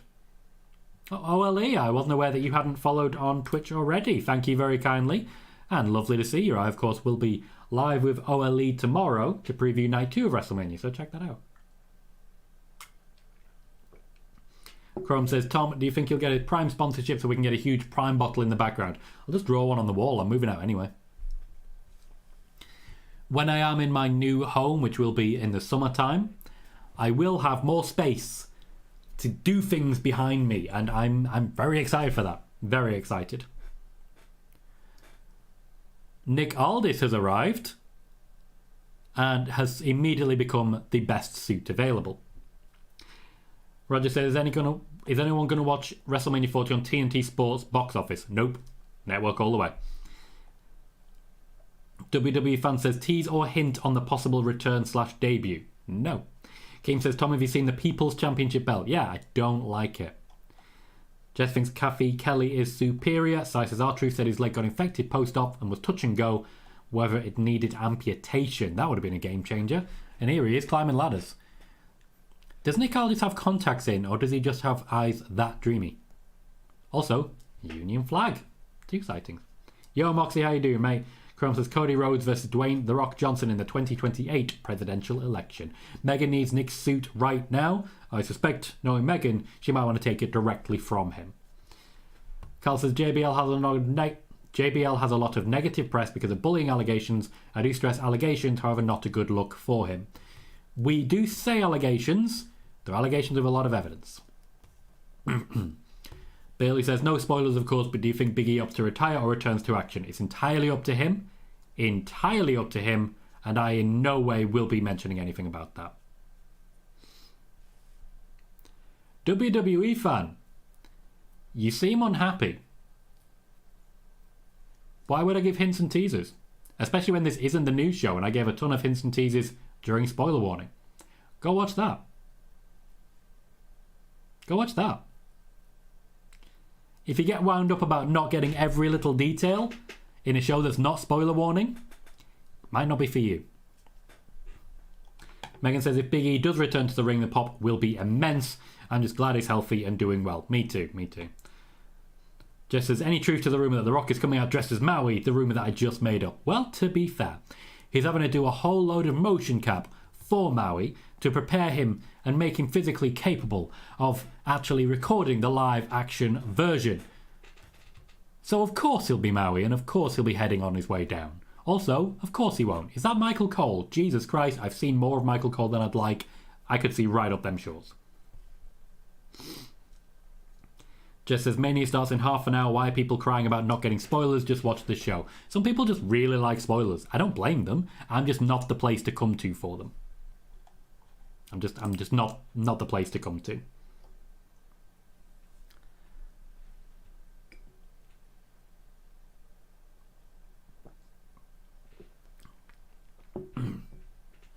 Joey says it would be cool if Alter Bridge performed the Judgment Day theme. I don't think everyone's got their own special entrance, but enough people have to make it interesting. Ross says, I'm finally in, Tom, after catching up with SmackDown and Hall of Fame. Welcome, Ross. How you doing, mate? Kevin says, how long do you see this WrestleMania 40 end time? It's expected to be 4 hours per night. 4 hours per night. Possibly just less than that. Kel says, spoilers are the devil's work, especially films or shows. Well, I mean, I host spoiler warning, so I do host some spoilers. That's not a strange one. I don't think anyone's particularly surprised by that as a concept. But I pick carefully what I report as spoilers. For example, I knew how much crap I was going to get for not saying CM Punk's going to be there at Survivor Series. But also, I gave you enough. I gave you enough. And I'm confident that the people who needed to know knew.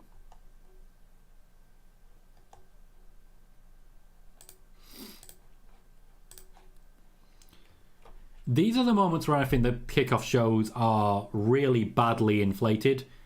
We're getting a recap of WrestleMania 1 now. It just feels like this stuff isn't necessary.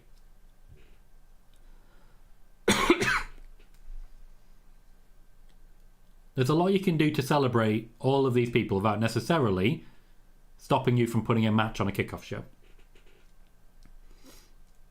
Joey says, I think Becky and Rhea will steal the night. I agree with that.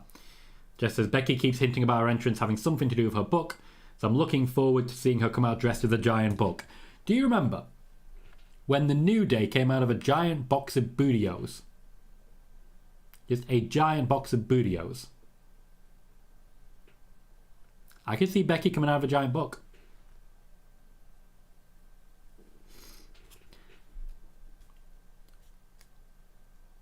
I am enjoying learning more about Michael Cole's personal history.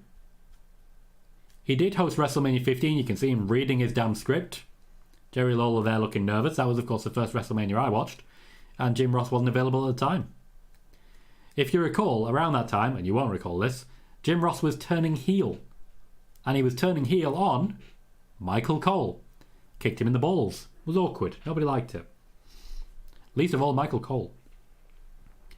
Keem says 2 Cody entrances this weekend going to look like 4th of July. 2 4th of Julys. Lots of explosions. Lots of explosions. Chrome says Becky's going to have a bunch of books raining down from the sky. Carl says I have that box. It came with all 3 figures. Cool.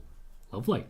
Keem says pre-show should be a mini concert and present Hall of Fame class, which I like as a concept. You could make it like you could make it like the halftime show for the Super Bowl. And just use all your advertising and make a big deal out of everything then and that.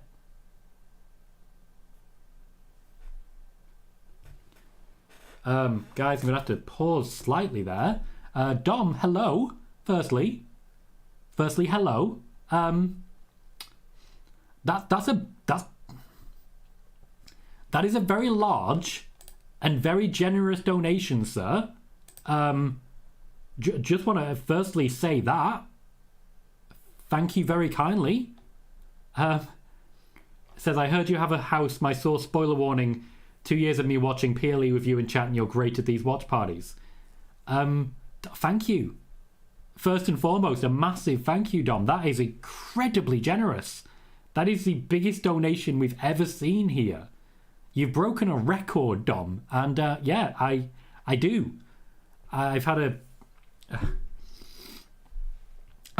an offer agreed on a house for me and my family. So any donations and any ad revenue and anything is going to be going direct to the house. You clearly know that. So thank you. I wasn't ready for that. Thank you. Okay. It's very reassuring. I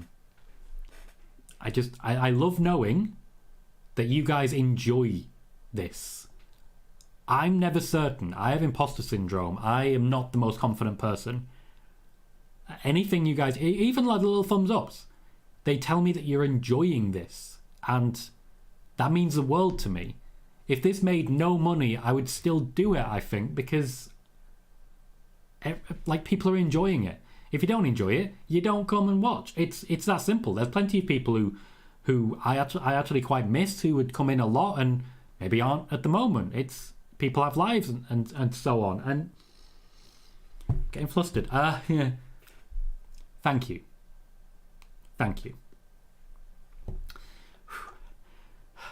Jess says, yes, I was at that WrestleMania and they were setting the Bootios box up during Jericho versus AJ. It distracted me so badly. Koo says, who do you think will have the best entrance this year? Honestly, I'm leaning towards Roman in the main event of night 2. He will find a way. Joey is posting a spoiler of Fightful match runtime. I don't think we need to be reading out the runtime of the shows. It wouldn't do it for me personally. Cal says, yesterday we spoke about Chris, what's on the food agenda? Honestly, today I just had pasta and pesto. That's my basic bitch meal, for the simple reason that I am in drastic saving mode for this house, so that I can get everything over the line with a bit to spare. So I'm living off pasta and pesto, and occasionally a bit of chorizo. Chorizo goes far, to be fair. So yeah, that's my food agenda. But I enjoyed the food conversation yesterday. Sai says, I'm enjoying learning about Michael Cole too, but not learning about his inside leg. That damn photo. Yes. Chrome says, thanks to Dom. Says, good luck with your match this weekend. Blue says, thank you, Dom, for showing Tom the love. He's giving a lot of hours this weekend. He deserves all the love. I really appreciate so many people saying thank you to Dom as well. That, like, it really feels like we're working together as a community, and yeah, Sorry, I'm still kind of, yeah. Jess says, thanks, Dirty Dom. Hope you beat your dad tonight. Cal says, will we get an office room tour video once you've moved in? Not once I've moved in, once it's finished. I will take some pictures of what it looks like to start with and then do a before and after. There's a lot of work that needs to go into it. A lot of work. And the house doesn't represent me right now. I need to impose myself on it because it's going to be my house, you know. Blue says, do you know if they're doing the Saudi show at the end of May? They have a clash in the middle of June. Oh, a clash in the middle of June. I'm not sure. I think the Saudi shows will be later half of the year, personally. Oh, it's a good day to be Tom Colohue. OLE, thank you very kindly joining us and bringing a raiding party of 4. For those who don't know, I will be joining OLE tomorrow to celebrate and preview WrestleMania. Thank you again for that generosity, for joining, for bringing people with you, and I hope you've had a great show. Tell me about how your show went, because I'd imagine you're talking WrestleMania. King Azza says, hey Tom, if Becky and Rhea are opening, I fully expect Becky to win. Personally, I don't. Leon says, you're a legend in my book. Appreciate you. Appreciate you. Kel says, how nice. Dom has a match soon, is donating. What a guy. Dirty Dom, all the way, mate, all the way. Joey says, Tom is going to need a lot of cherry cokes for the Rock and Roman match. Oh, God. I'm in trouble, guys. I'm in trouble. It's okay, it's only 4 hours.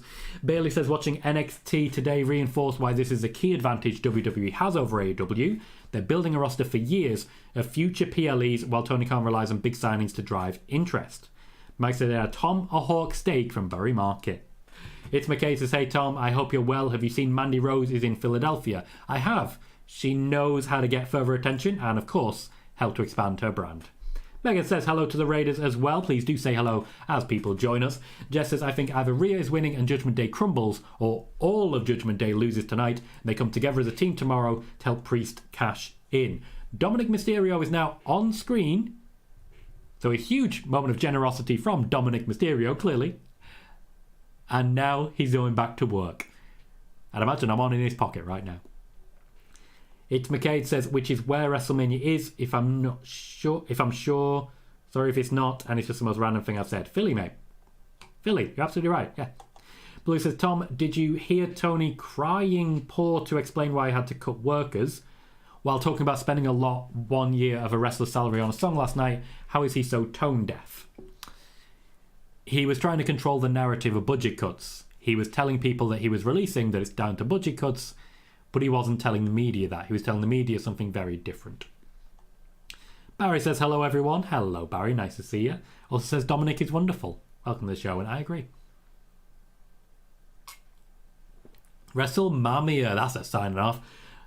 The crowd around the kickoff show is starting to shrink. Cal says, I don't know what I'll make during the matches tonight. Might make a wrap, can't go wrong with them. True. If you've got marinated chicken, fry it, wrap it, job done. A marinade can go a long way, mate. So says, everyone's spending their time here for Mania because that's where they want to be. The biggest night of the year. Good on Tom and good on you all. Thank you, Si. It's a very nice thing to say. Cal says, I have a lot of cans and a bottle of JD. Going to take a shot every time Cody finishing the story is mentioned. I might be absolutely wasted. Absolutely wasted. Leon says, I wonder what the worst spot your match can be in. Right in the middle. Right in the middle. Particularly if it's like after AJ Styles. It's McKay says, oh no, need a fill up on Cherry Coke. I'll get more tomorrow. Thank you for this, side. That's very generous. Says to Dom, while we're giving you love back, if you want an avatar to go with that YouTube account, shoot me some ideas. For those that don't know, I don't think there's many left, Sai has been working on my graphics, which also contains this graphic that you're seeing right now, the overlay over us. If you're looking to expand in your streaming repertoire, if you're looking for avatars, if you're looking for graphic design, Sai is not only the guy, he is the best guy. He's the easiest person I've ever worked with. Ever. It's amazing. It's amazing. And if I can advertise his services and get his work out there more, I'm absolutely going to. A lot of respect, guys. A lot of respect. A lot of respect. Chrome says, main event, Tom Colohue. Bailey says, tonight's dinner, chorizo pizza. Wouldn't hate it. I like the idea of just doing like basic pizza. So like a slice of bread, cheese, chorizo, bit of sauce. Leon says, I remember Jericho saying his match with Kevin Owens being on second was what made him leave. Yeah, it was supposed to open the show. It was awkward for everyone. King Azza said, Tom, if Roman wins, I would love to see the backlash. Yeah, I mean, you would. Joey says, who do you see doing the big spots in the ladder match? I think everyone will do at least one big spot, with the exception of The Miz. Jess says, didn't they send the women for a match after Brock? Didn't they send the women out for a match after Brock beat Taker's streak? The ultimate death spot. True. Fair. Cal says, I really worry about the AJ and LA Knight match. Just think their in-ring chemistry won't match. We'll see how that plays out. And Jess says, I hope Damian Priest's colourful braids don't get stuck in a ladder. I mean, they might be there purely to do that. Coot says, what does Cena not being able to be physically mean? For example, can he not give someone an AA without it counting as physical?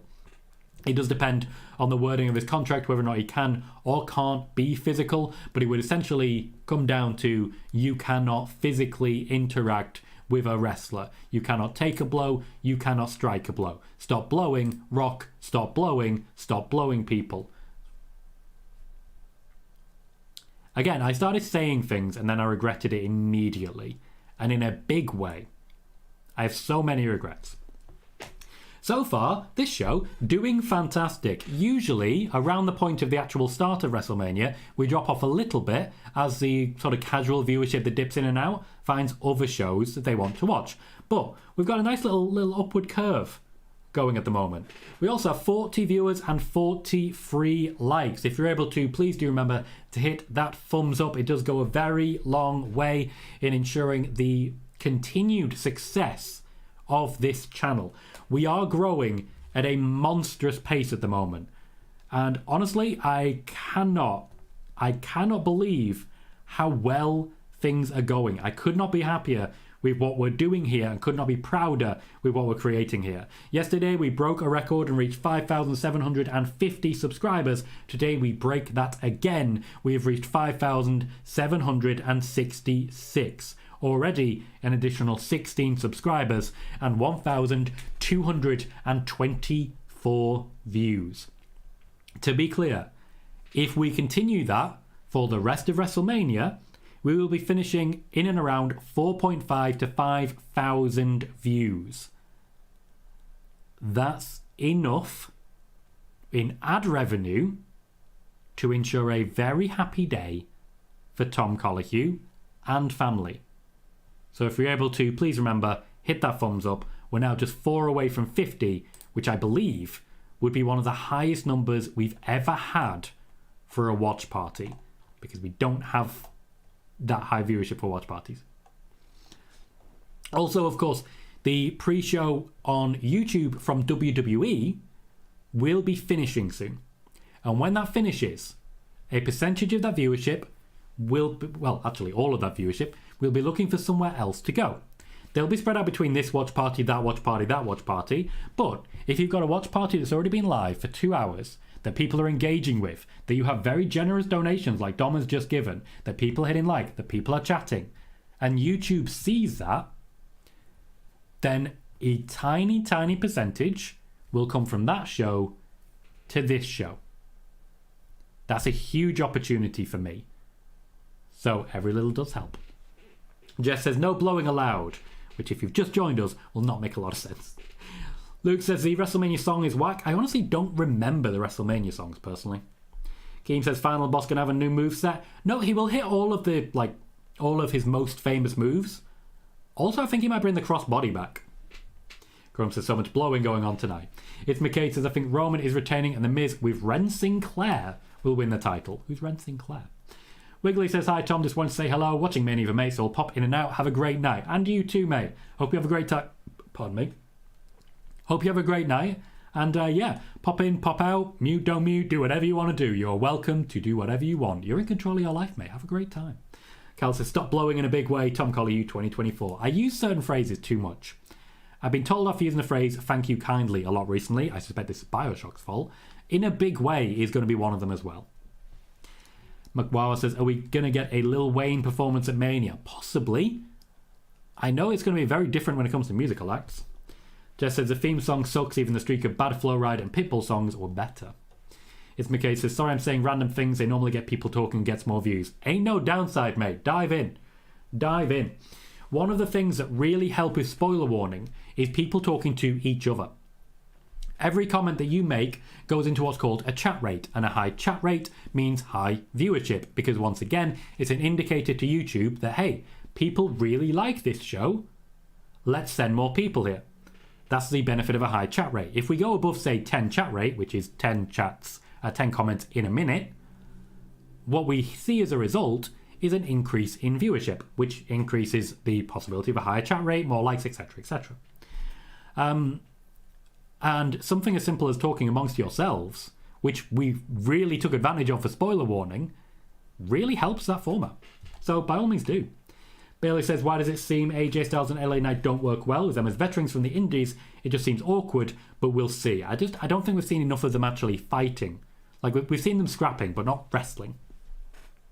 Cal says, what happens if Rock sucks in the ring? Imagine how awkward it would be. It means we get lots of chance of Rocky sucks, which I wouldn't hate, and I think we'll get anyway.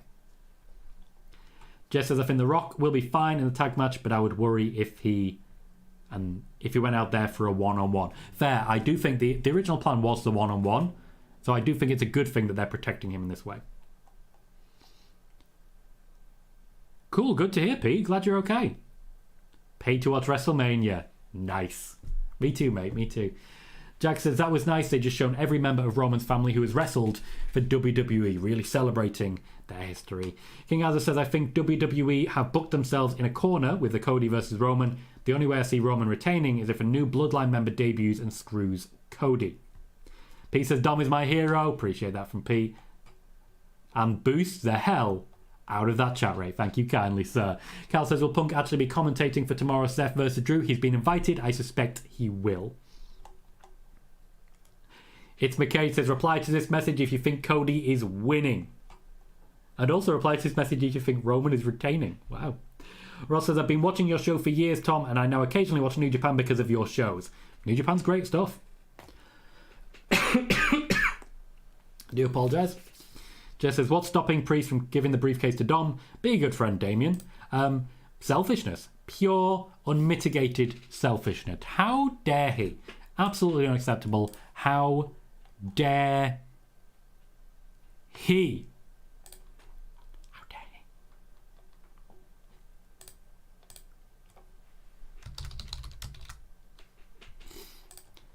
Oh, James Ryder of Web is Jericho has also shared some information about R-Truth, which I'm immediately going to click on. From 2 months ago.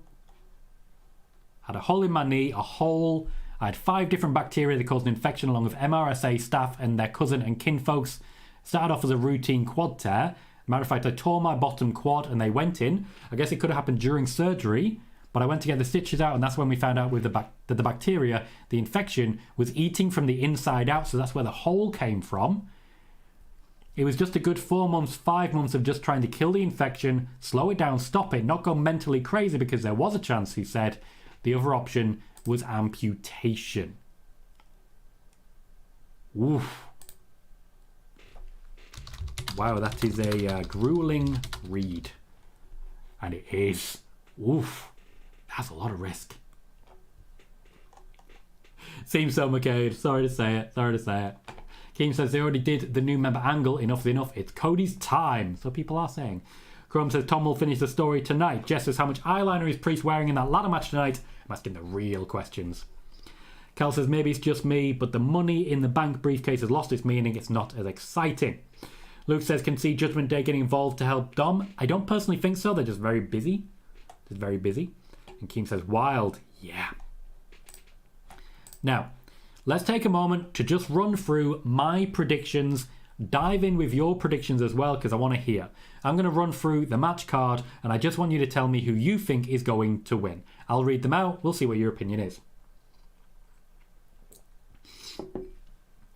What we usually do is once we get to the match, I'll reiterate my prediction. You can reiterate yours. And then at the end of the match, we'll give it a rating out of 10. These things help the chat rate, also give me something to work with, and gives us an opportunity to share our opinions, tell us what we think, and really get this going. So let's start with Rhea Ripley versus Becky Lynch. I have Rhea Ripley winning this match. I don't even necessarily have it being a difficult win for Rhea. Becky Lynch's contract expires in 2 months, and I do suspect she is going to take at least a little break and take a little moment to step away and see, what happens next. I have Rhea Ripley retaining. Honestly, I'm very excited for the match. I think the match itself is going to be great fun. I think it'll be the best match of the night. But we're still waiting to see what the end result is. And honestly, I think the most... I don't know, there was a time when it seemed ridiculous to say that Becky Lynch would lose at WrestleMania. I remember speaking about it at the Elimination Chamber. I expect Becky to lose. Not a lot of people had said it at the time, but it turns out a lot of people did genuinely think it. The betting odds are very clear in Rhea's favour. Koo says, I know you're a huge Triple H fan. What is your personal favourite match of Mania for him? I lean towards End of an Era. I just think that was drama all over. I just really like his work with The Undertaker. The first match, I think it was WrestleMania 17, was great fun. They had to try and make it unique, and they found a way. Pete stoked for Rhea versus The Man. Ross says Roman to retain. Jess says, my prediction is that all of Judgment Day win, and they all look gorgeous. They are a very attractive faction. Chrome has Rhea. It's McCade has Rhea. Dom has Rhea as well. Carl says Rhea Ripley wins and pretty much squashes Becky, in my opinion. Barry says, I wonder if the Money in the Bank case will become green again. It will, yes. Bailey says Rhea in a big win. Keem has Mami. Joey says this next couple of months are going to be good for watch-alongs since we're getting free PLEs in Europe. Absolutely. Absolutely. I am very excited for it. It's McKay says Becky doesn't need this win. Already took the hype by taking it from Liv, and yes, I was one of those who threw a tantrum when Becky won and not Liv. I respect your openness about it. We got some Dean Ambrose. Some Dean Ambrose showing up at WrestleMania there on the video package. Sean says, since it was reported Julia was at SmackDown last night, do you think that was when she signed her contract? Yes, I do. P says, I watched Paul's Hall of Fame speech, and wow, it was so good. Jess has Rhea winning via Rikishi stinkface interference, and Ross has Rhea to win as well. I'm going to just spray myself again. Sorry, guys.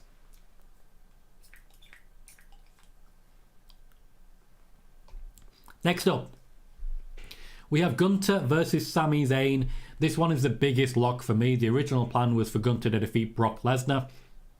The Intercontinental Championship reign will continue, and I'm pretty excited about that as a concept. Who do you have, Gunther or Sami Zayn?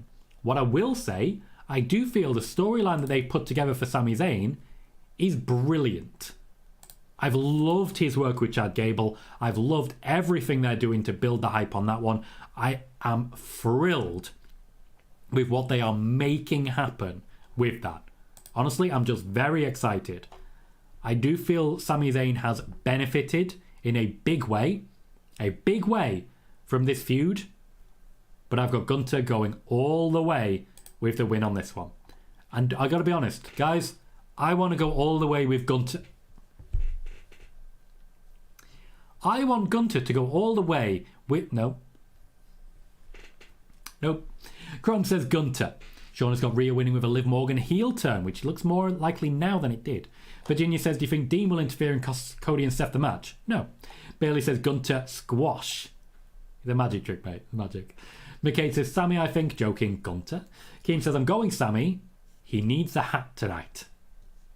Jess says Gunther serving Gunt. Cal says Gunther. Pete says Gunther. Dom says Gunther with a squash. Virginia says, I hope Sami wins, but I'm afraid that he won't. The people who are still outside of WrestleMania with only 7 minutes to go, one of which is holding a crutch, are very brave people. They're there for CM Punk. Couldn't care less about anyone else, clearly. Jack says Gunther retaining. Jim says Rhea retains and she turns face by SummerSlam with Liv stealing Dom. Interesting. Koo says have Sami and Gunther having match of Mania this year. Sean says Cora can win the new women's title in NXT. Julia can dethrone Roxanne. Jess says have fun with Gunther, Tom. Jim has Gunther as well. Carl says I want to go all the way with Gunther. Tom Colohue 2024. Carl, you're making sure to remember these things, aren't you? Jack says El Generico, Sami Zayn. No, that's not the same person. Not the same person. And Sean says, just joking, but MJF shows up and helps Cody win. Next up, Jey Uso versus Jimmy Uso. I've seen a finish the story sign. I believe someone's meant to take a shot now. Jey Uso versus Jimmy Uso is lined up for WrestleMania. The betting averages have Jey Uso winning this one. I personally am going a different way. I have Jimmy Uso picking up the win here. I just don't necessarily think that while Jey is so clearly far away ahead of Jimmy, Jey is clearly where all the focus has been. I am leaning towards Jimmy because he's the one who actually needs that support. He has dropped far and fast.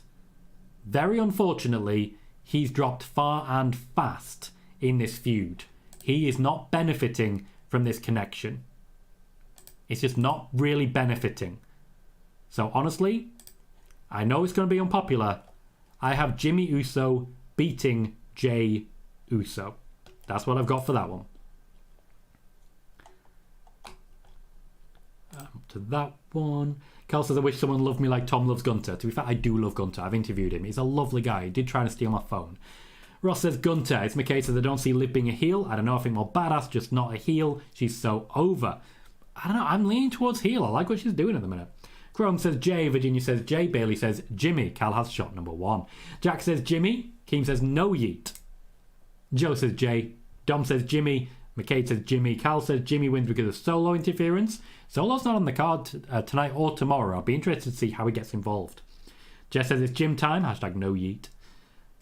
P says, yay, Big E missed him in wrestling. Yep, he's been on the kickoff panel for the first 2 hours. He will be on tomorrow as well.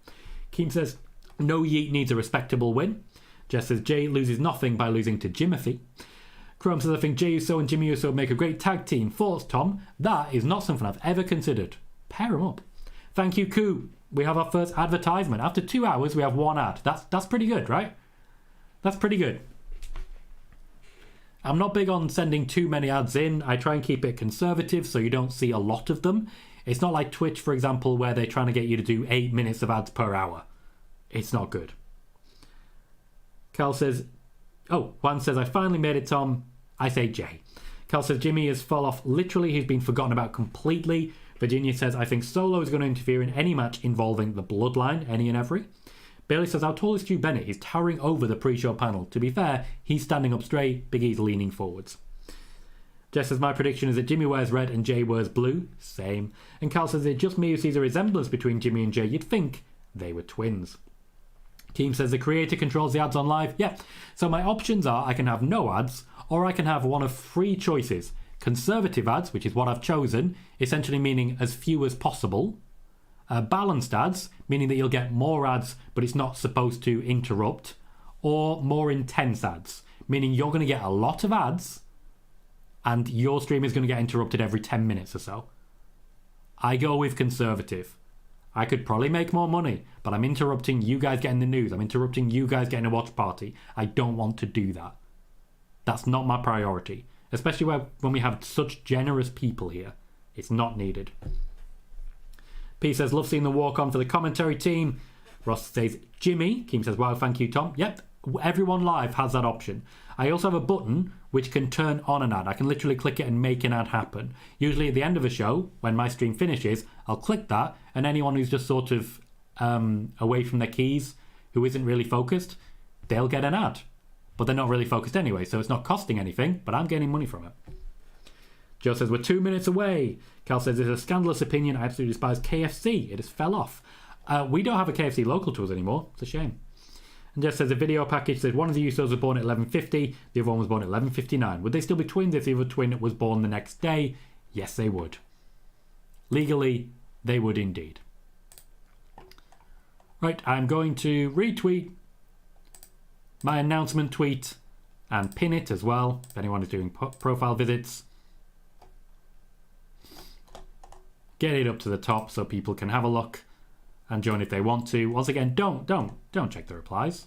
Don't do that to yourself. Nobody needs that. Nobody needs that. I will be continuing with the awkward from Jackie there. I will be going through the rest of the predictions. Don't you worry, I'm just catching up. Jack says WWE gave the Usos their dream match of fighting each other at WrestleMania, but they didn't figure out how to create a story to push it. Pretty much, yeah.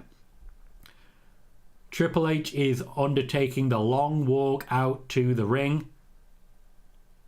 I suspect he might be introducing us to the show. Jess says, the New Day always argue about twins born on different day thing as well. Cal says, in uni, Tom, I had to write an essay about Blackpool last year. I went to visit as well. Cool. And Chrome just says, Triple H.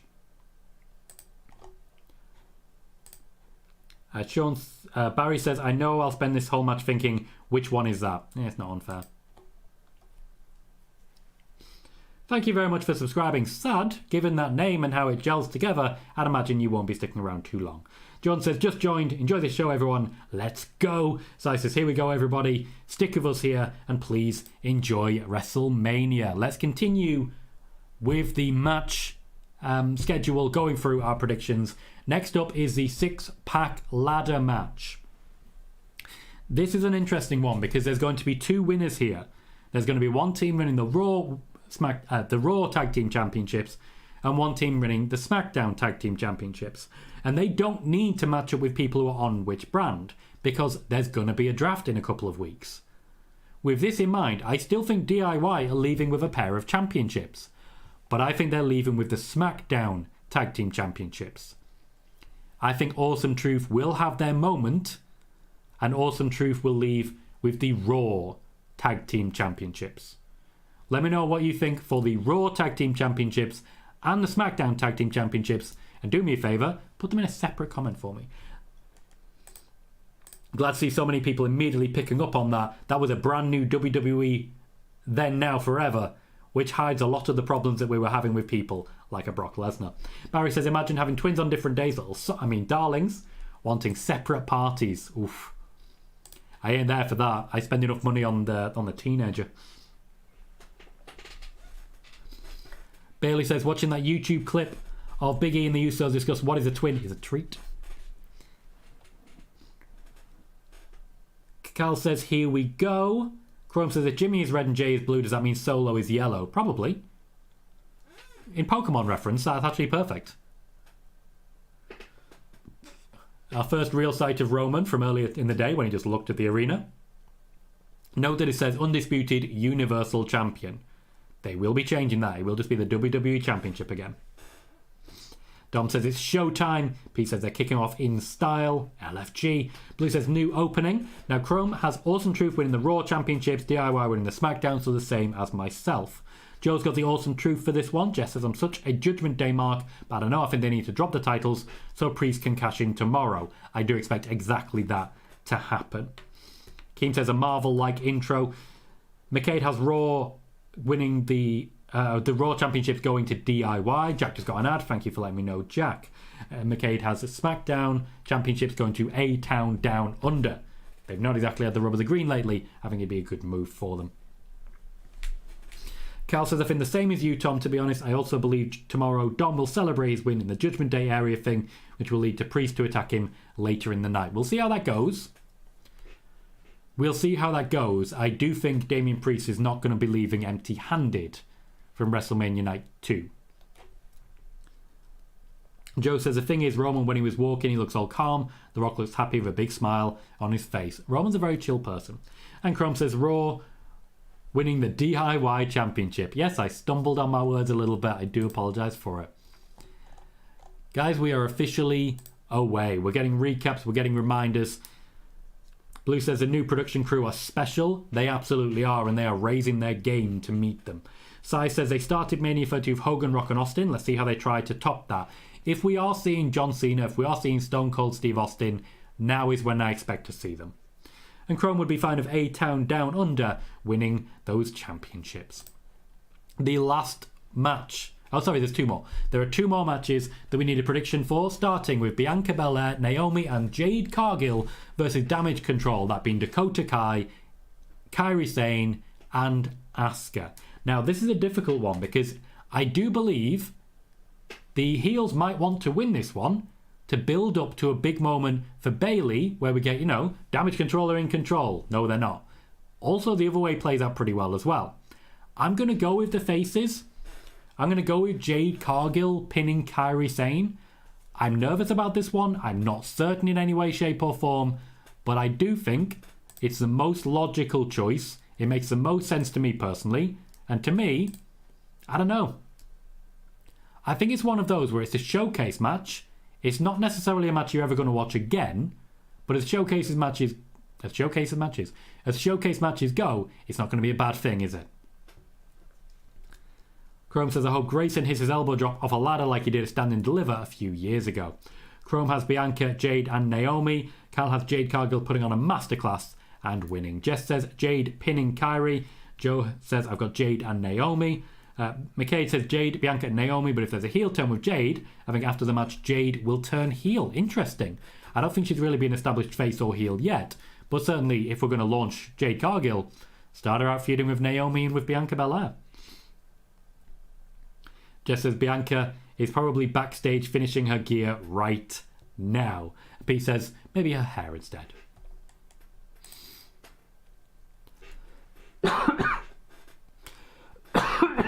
Pardon me.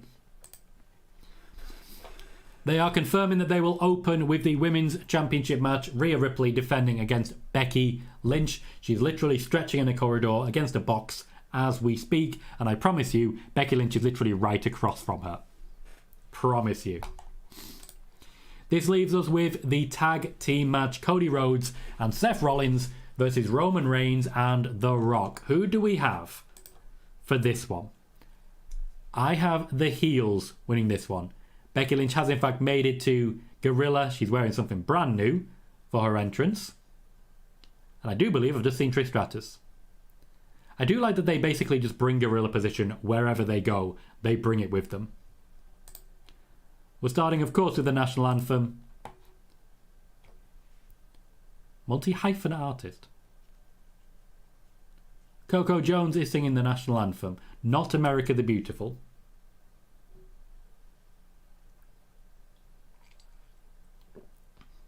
So I have The Rock and Roman, with The Rock pinning Cody Rhodes, which then presents a very strong jump-off point for the very next day. The very next day, I can see Roman losing to Cody and The Rock being very disappointed in him. The arena isn't quite full yet, but it's mostly there. Few people still filtering in. I can see a Macho Man in the crowd. I can see a lot of baseball caps and a lot of people with hand on heart. This is where we are. It's always confusing as a non-American watching this happen, because there is no reason for me to have any emotional connection to this. No reason whatsoever. So I don't. Let's see what he's saying. It's McCade has Jade pinning Kyrie. Keem says Mommy. Pete needs a coffee. It's time now. It is. To be fair, we've got 4 hours left. We're a third of the way through, and I just saw a dog, and that is cute. Cal has The Rock pinning Cody. Juan has Rock and Roman. Rock pins Cody. It's McCade thinks Rock and Roman. Jack says Roman and Rock. Joe says I think Roman, Rock. And Jordan says Rock and Roman to win. That's not a prediction. That's a spoiler. Nearly didn't hit that one. But she nailed it. Sai says they really are binning everything, Vince. The US anthem over America the Beautiful. Yep. It's a brand new generation. A lot of American flags. This is the first WrestleMania which has no involvement from Vince McMahon. Dom says Rock and Reigns as well. Bailey says the national anthem is played at all US athletic events.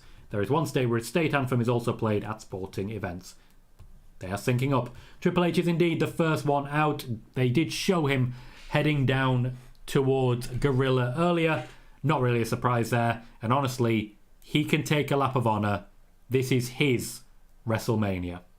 Carl says, just makes sense in my opinion. Rock pins Cody, then Roman losing, leading to Rock being the head of the table. Jones says, I think Seth and Cody, because Cody Rhodes is the best. McKay says, I'm excited for the draft. Do you know when it could be roughly if it's not out yet? It's not out yet. I have been mentioning it's going to be shortly after WrestleMania. It will be shortly after WrestleMania. Stuart says, not American, but still prefer Lillian Garcia in that spot. Jones is excited for the match. Cal says, the UK national anthem gets booed at my football stadium. I can't really blame anyone for that one. I'm going to put out a tweet, standard tweet. I need a picture of WrestleMania. Give me a picture of WrestleMania. I've already got one. I'm literally using one for the thumbnail here. I've got plenty. Right, okay, so let's do a tweet. Give me a picture of something WrestleMania. That one will do. Triple H is opening WWE Wrestlemania 40. This is the first WrestleMania to have no input whatsoever from Vince McMahon. I am excited for Triple H to firmly put his stamp on proceedings, with The Rock following closely behind.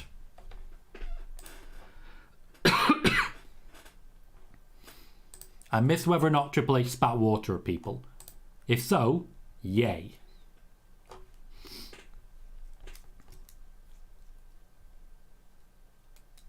King says Triple H is here, the triple error is here. Cal says the atmosphere is already glorious. Tom says Michael Cole just said this is the start of the Triple H era. It very much is. Juan says I still miss Lillian Garcia. She's one of the best WrestleMania female announcers. You could just say the best announcers. Bailey says Michael Cole introduced Corey Graves as the heir apparent. I mean, he's got the job now. Cal says crazy man, first WrestleMania at Vince. Here's to many more. Jones has awesome truth. Win the tag team championships. But which set, Jones? One or both?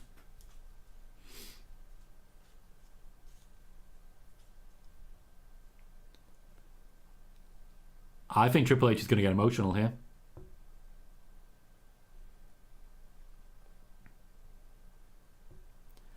I don't think enough is said about the fact that Triple H is really happy to see the back of Vince McMahon.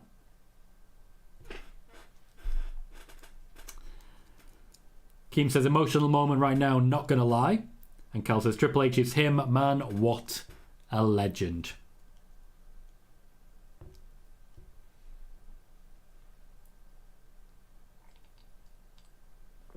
Corey Graves is the heir apparent. It's his 40th birthday. Heir is bold.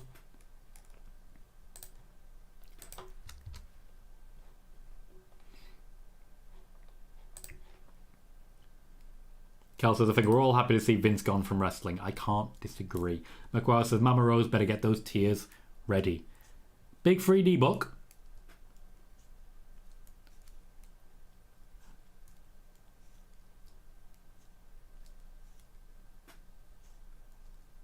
My dad, but also the Bible, kinda. So we're getting a Becky Lynch celebration. Rhea Ripley will, of course, come out second. We're getting extracts from the book.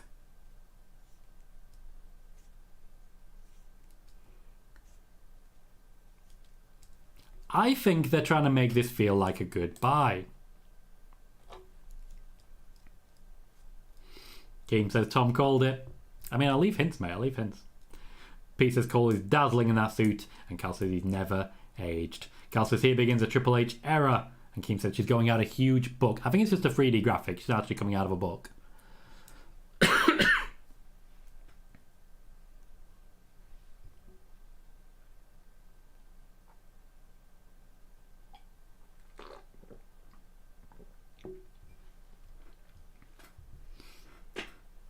I need to get around to reading that book. I'm not spending money right now because I'm buying a house.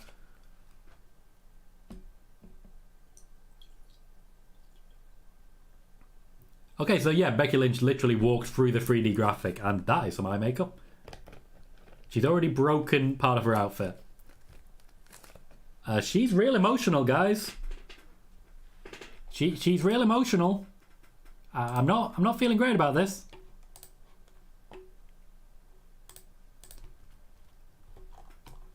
Tweeting about it.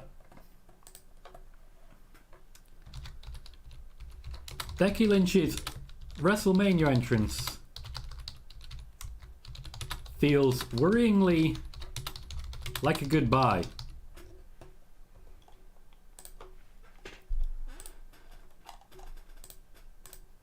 I mean, I don't think she's winning. I do think she'll sign a new contract with the WWE. Thank you very much, Junior Deputy Jones, for subscribing on the YouTube side. Apologies I haven't spotted it until just now. I do very much appreciate you doing so. You'll get a notification every time we go live with Spoiler Warning, which is our news show, and also, of course, with watch parties like these. We're now 5,770 subscribers. Been a very good day for Tom Colohue. Becky Lynch now, of course, a New York Times bestseller, and when you consider she rewrote her entire book in about 2 weeks, it's pretty impressive. It's pretty impressive.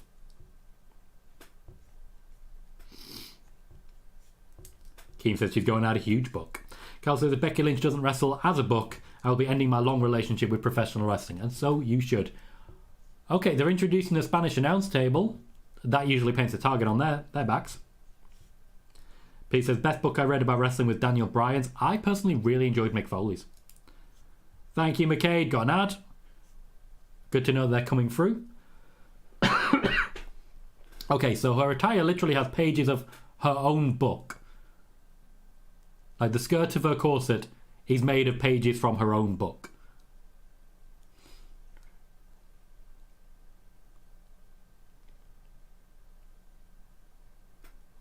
Rhea Ripley, of course, getting the proper entrance.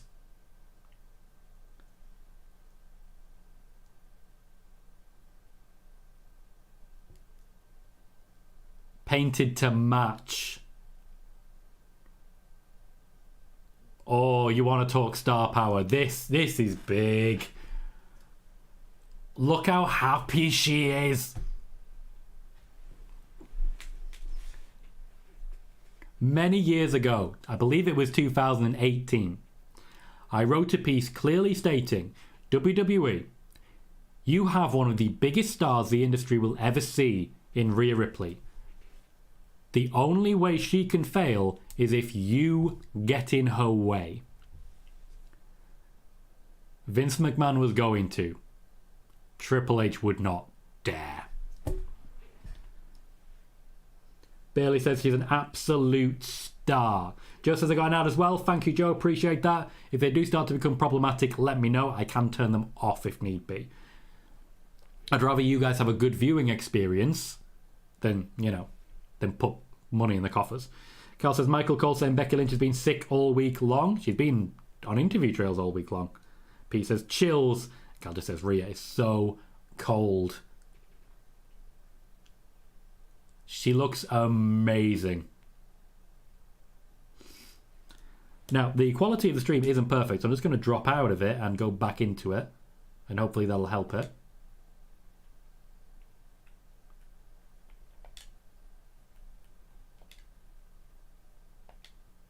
Fingers crossed. I just want to up the quality a little bit. My internet shouldn't be straining, but there is a storm outside. There's always a storm outside nowadays. Quality immediately improved massively. Carl says, unbelievable atmosphere. And Joey says, Rhea is vibing out to this. She's just thrilled. Megan says, which match will see the Spanish table destroyed? What I'd like to see, and I believe there's one night when this has happened. The first match, we see the Spanish announce table destroyed. They are actually actively rebuilding it during the second match. And at the end of the second match, before it's fully rebuilt, it gets destroyed again. They give up. They bring out a spare table, like literally one of the tables from under the ring, and prop it up. And in the third match, that gets broken. So they sit on their chairs and just hope for the best. And then in the fourth match, someone takes their chairs and throws them at each other. I just would love that. Oh, that's camera work. That is camera work right there. That was smooth.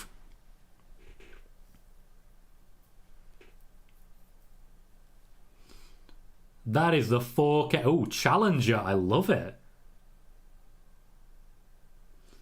It feels like a video game. Wow, this is different. No, Pete, that was not Paramore. Carl says, imagine Rhea loses. I would respect the shithousery. I just don't see it. Oh no, it's hit me. Guys, it's hit me. I'm watching WrestleMania. It's hit me.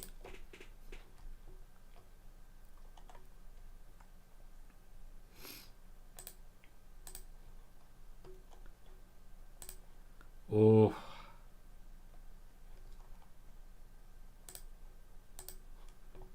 Oh, I'm nervous.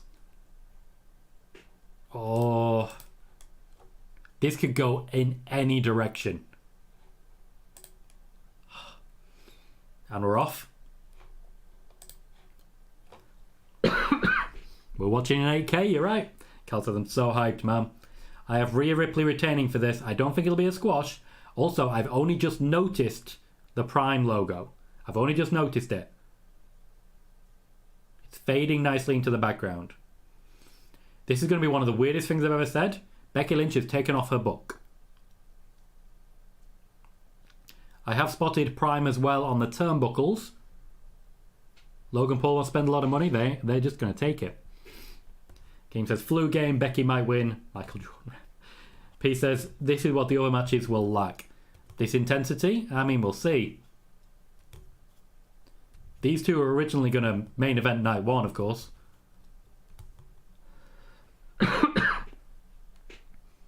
Crowd's hot for it. They've got a lot to live up to. A lot of people saw NXT earlier. Another one, Joe. That's not good. Getting a few too many now. Not sure what's happening.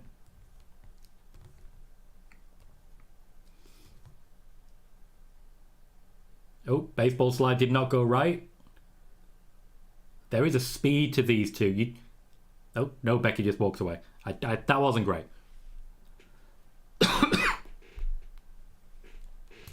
These two should automatically have chemistry. There should be no debating the chemistry that they will have.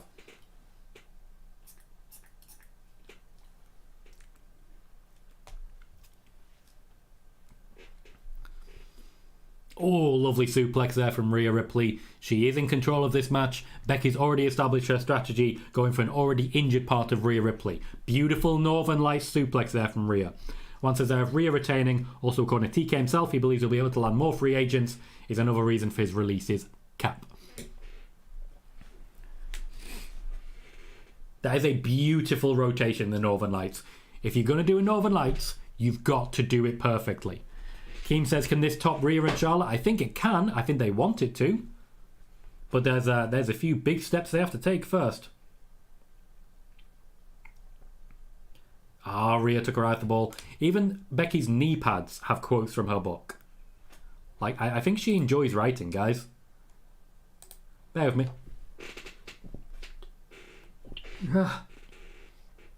Oh, I do apologise. I am all sneezy. Rhea Ripley still in control, but nobody's really established themselves as dominant just yet. We're still in the early sparring moments. Thank you, Anne. I appreciate you. Oh, awkward landing on the suplex. Awkward landing, but a good show of power from Rhea. Cal says, something tells me Becky wants us to buy her book. Yeah. One thing I do want to point out, it's an outfit thing. Rhea Ripley has basically double locked her outfit down. This is something that Alexa Bliss has been a big proponent of. There's a reason Alexa Bliss wears a cross across her top. It's to ensure that there are no wardrobe malfunctions. You may note that Rhea Ripley has done the same. She's tried to style it out. Oh, that dropkick is deadly. The speed. She doesn't get much height. She gets a lot of speed. The raven hair as well. She's got the crowd eating out of the palm of her hands. Fully in control for the moment.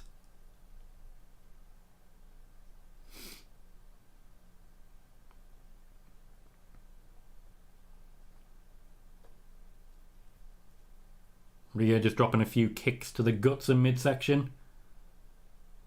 Self-celebrating a little. She seems to be going up to the top. Unusual for Rhea Ripley. Something springboard? It's WrestleMania. Wrestlers do tend to up their game for it. She's spending a bit too long doing it. Yep, got distracted. Did a bit too much Eddie Guerrero and gets thrown off the top. That's an opportunity for Becky Lynch. How did the guy in the green shirt get that exact seat again? I am baffled by this phenomenon. Who answered there? Just googled and Becky Lynch book of autograph is £250 on Amazon. Yeah, that's a big number. Keen says long hair Rhea could be babyface soon. I mean, to be fair, hair down usually means heel. Beware the hair. Let's not forget that report, because I'm really proud of that one. Beware the hair. We're back to trading blows. Little stamp on the feet. A little bit Randy Orton there from Rhea Ripley. She's just overpowering Becky right now, but Becky's been a bit more wily. Against Charlotte Flair, Rhea Ripley couldn't really use her power to her advantage. They were about equal on that one. Against Becky Lynch, she can physically dominate a lot easier, and so she should.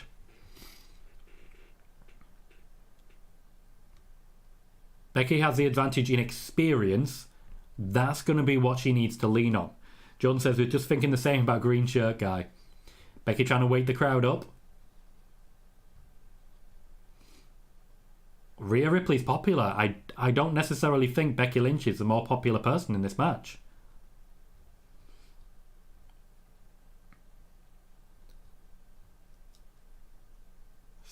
Oh, is she going for a leg drop on the outside?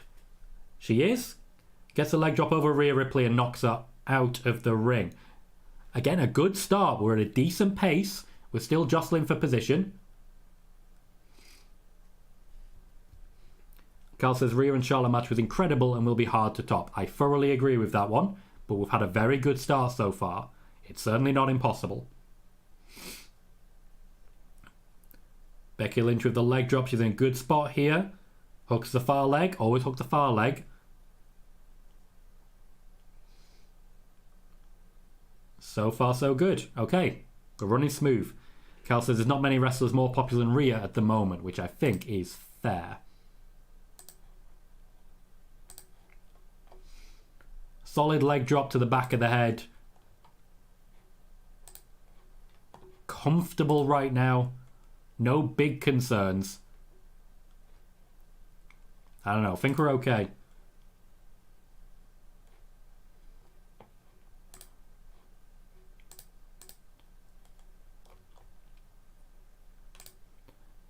Interesting from Becky. Not sure what she was going for. Diving crossbody maybe, but Rhea caught her very comfortably. She was definitely a little too low. Again, just using pure power. Just pure power. She's just relying on that. She's wrestling as a heel on top. It was an awkward landing for Becky, I'll tell you that, but still works. Keem says the Prime logo is not bad at all. Very true. When it was like all coloured, it was bad. Not so much at the moment. Carl says, is Becky actually ill? I haven't had any information on this. I wouldn't be able to say anything other than pure speculation. So I wouldn't want to take that risk.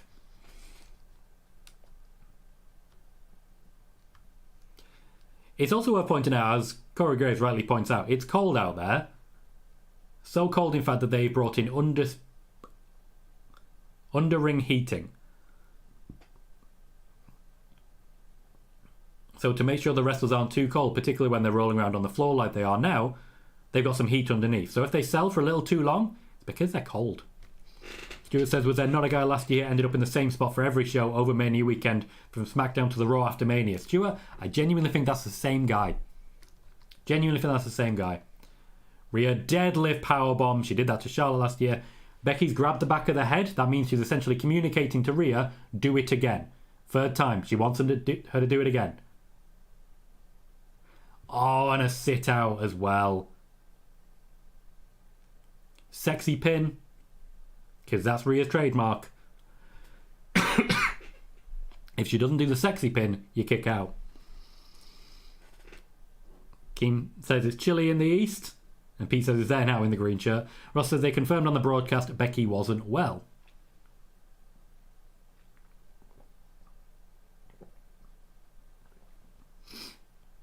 Pat McAfee talking about his balls. Everything I wanted from WrestleMania. He's talking about the firmness of his balls. Oh, Becky's bladdered tight. She won't be happy about that. She's bladdered him in every spot.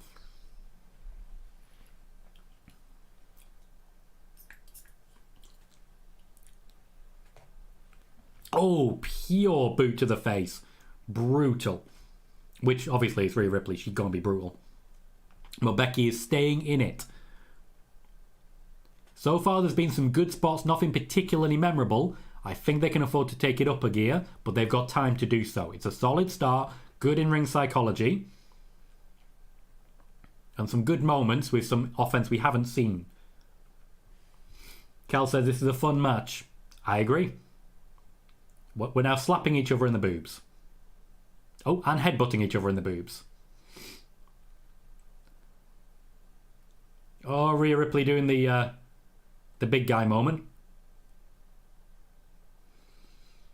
Oh, looking for the armbar through. She last did this around WrestleMania 35 to Ronda, but she's taking far too long about it. You will note there that the referee, unable to communicate to Becky what the time was, tapped her on the boot.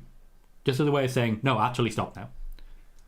Wrestlers have to respect the referee. If the ref says stop, you have to stop. But there are ways to communicate when you actually mean oh, lovely work from Rhea Ripley. Reversing the leg drop. Becky's already done the leg drop. If you do a signature move, the second one's going to miss.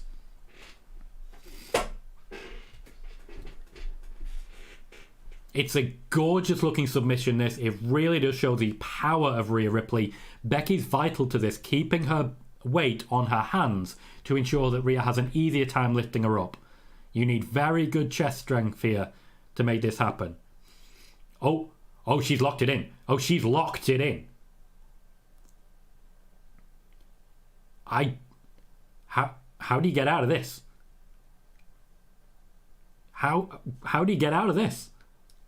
King says good pace, but Becky doesn't have that next gear like Charlotte. I mean, she does. One got an ad. Sorry about that one. She reversed it into a cover. That's very clever. I'm keeping an eye because different people should be getting ads at different times to spread them out and make sure that people still have a good experience. If you're getting a lot of them back to back, that's a problem. Riptide does not get it. Becky reverses, goes for the manhandle slam, gets it. That's going to be a kick out. Not a good pin at all. Poor cover.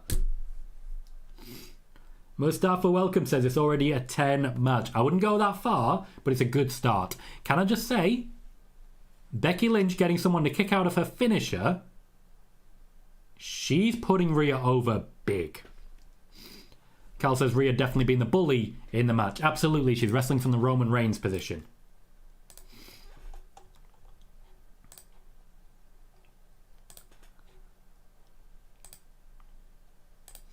So that's one kick out. I'd imagine the Riptide's going to be kicked out of as well. WrestleMania, innit? Trying to go for the disarmer. I definitely can't see Rhea tapping, I'll tell you that. The pace is sped up again. Riptide. This will be the kick out. Sexy pin. Becky gave the game away. Gave the game away. Keem says Rhea sold that lovely. The facial expressions right now, fantastic. We knew it was coming though. The second the kick out of the manhandle slam happened, we knew what the next step was going to be. This feels like we're coming to the end of the match now. I'm not ready for it. I think you can do a bit better. I think there's another gear here. I think you're right. Gal says, hey Tom, do you think after Roman, WWE will move away from really long title reigns? No, primarily because while Roman has been the yardstick, Gunther is going to be replacing him as the guy who has a long reign. Rhea's going to the top again. It's the wrong choice. This will immediately give Becky an opportunity. Ripley gets crotched. Chance for a superplex here. Now, Charlotte Flair would do a Spanish fly here, and I'm wondering how competitive Becky Lynch is, because if so, she'd probably go for it too. You know how it be. You know how it be.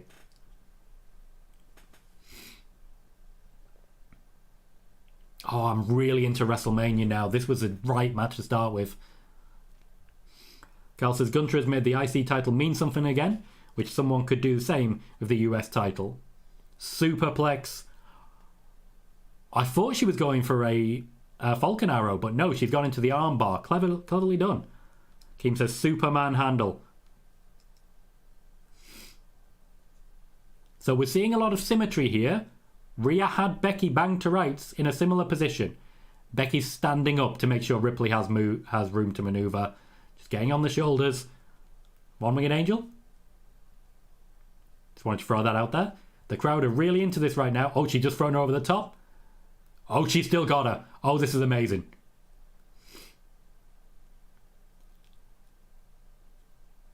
That's gonna hurt. Rhea Ripley has fully regained control of the match with that. Dom says Becky Lynch is always a great show opener. I absolutely agree. Rhea going up to the top rope for a third time now. Is this the time when she actually hits it? Tyler G says hello everyone. Welcome Tyler, good to see you. Kim just says, wow, a frog splash. Shouldn't be the win. Lynch picks her leg up way too early. She needs a leverage, I suppose. Mustafa says, gotta love the collaborative aspect. Becky Lynch surviving so far. Very good match so far. Mustafa, she did the Eddie Shuffle earlier, but Becky Lynch blocked her at the time. I think she's learned her lesson. Rhea still can't believe it. This feels Mania.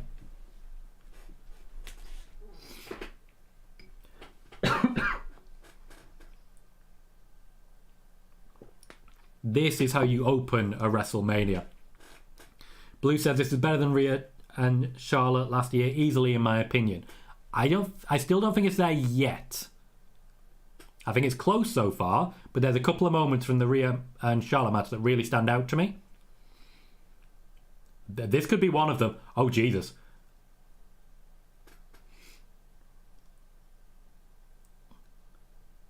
This could be one of them. There's definitely a lot happening on these. There's definitely a lot happening on the ropes here. Superman handle slam. Reversed very smoothly. Very smoothly reversed. I like that. Another riptide. Onto the turnbuckle. Is it going to take 3 riptides? Because this is the third one. That's it. That's it. 1 sexy pin. Rhea knows.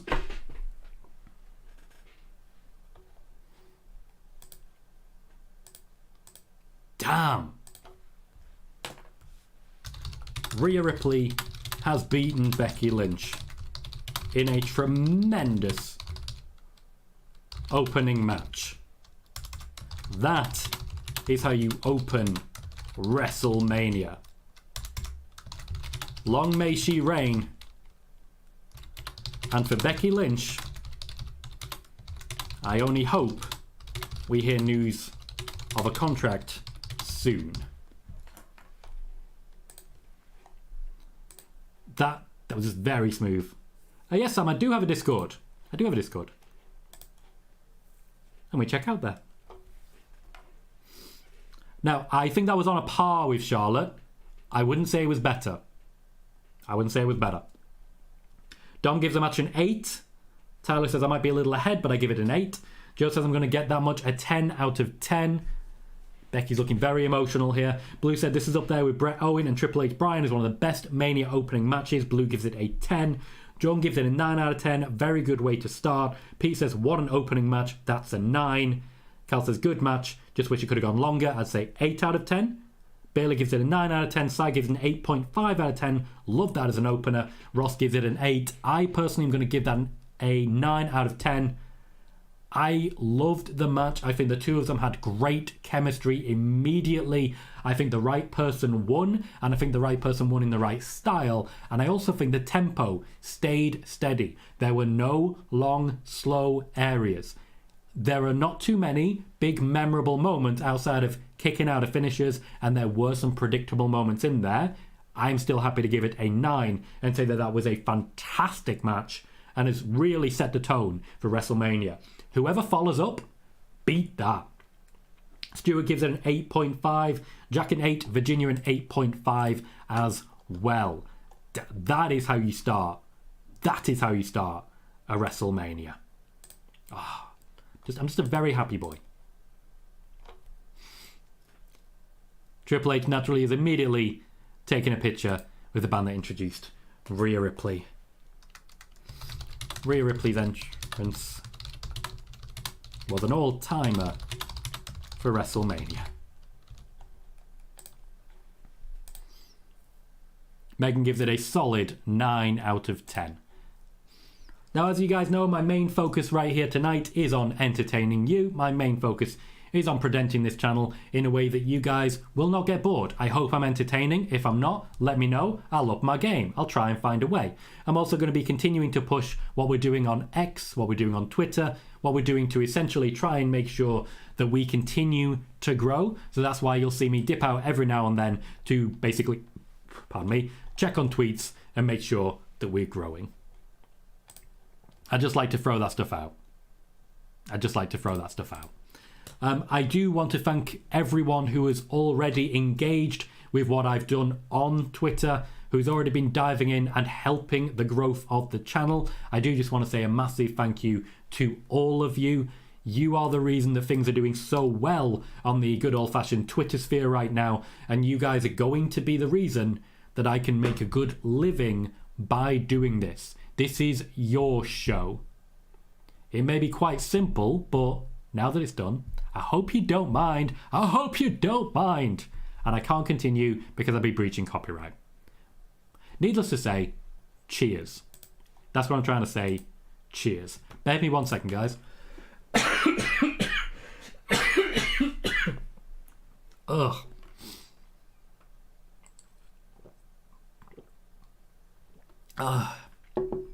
Pardon me.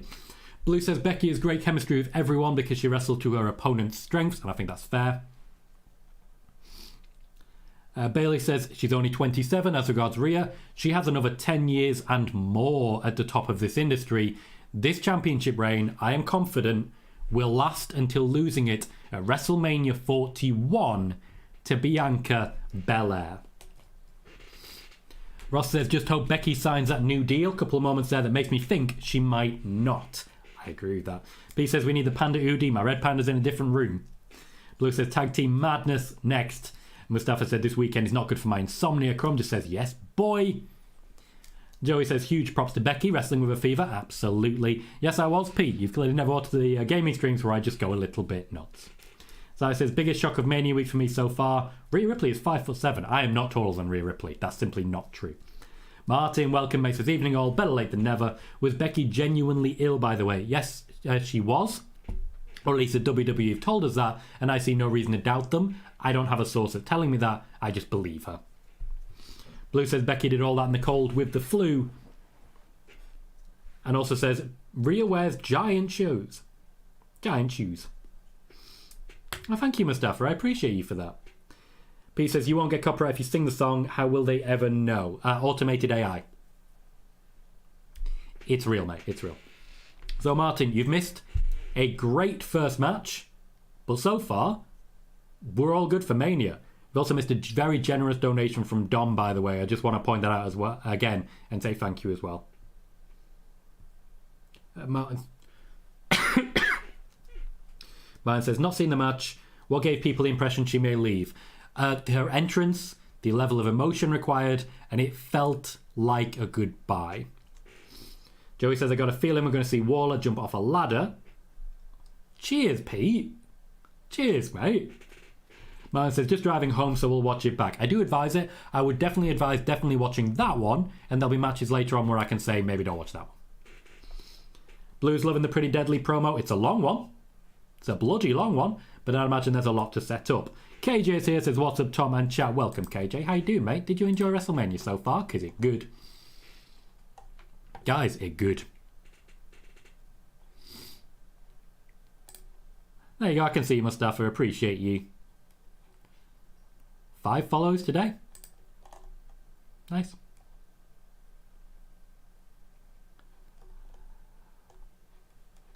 Okay, so I understand why they took their time. Those are a lot of ladders.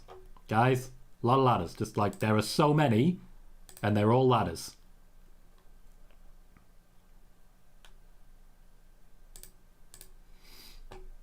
Now, what are they going to say about the championships? This match will continue until both sets of championships have been retrieved. Got it, okay.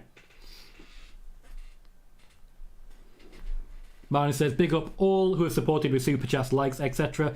Absolutely, Martin. Thank you for the reminder on that one. We have 53 likes already. We very rarely break 50 on a watch party. And more than 2,000 views. The rumours are true. DIY are making a D-Generation X themed entrance. It's clear which one's Triple H, because he's bald, and which one's Shawn Michaels, because he's bald and wearing a hat.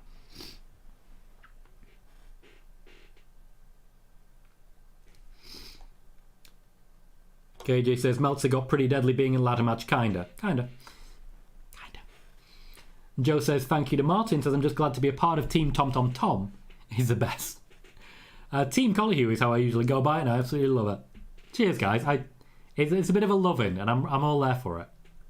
Blue says, do people really think Becky's leaving? She lost a world title match at Mania. She's lost her last two. Of course, she's selling it like the end of the world. I don't necessarily think she's leaving. I just would like to know for certain now. That's all. It did feel like a goodbye. It might be because she was sick. It might be that simple. Joey says Rhea felt like a huge star with that entrance. Pete says there's some ladders then. Also says I'm behind you, so just mute when the match is on. Fair enough, mate. Absolutely fair enough.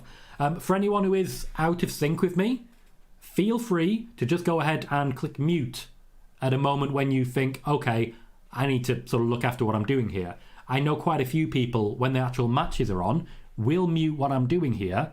I respect it. Do your thing. Blue says they are splitting those belts. They are indeed.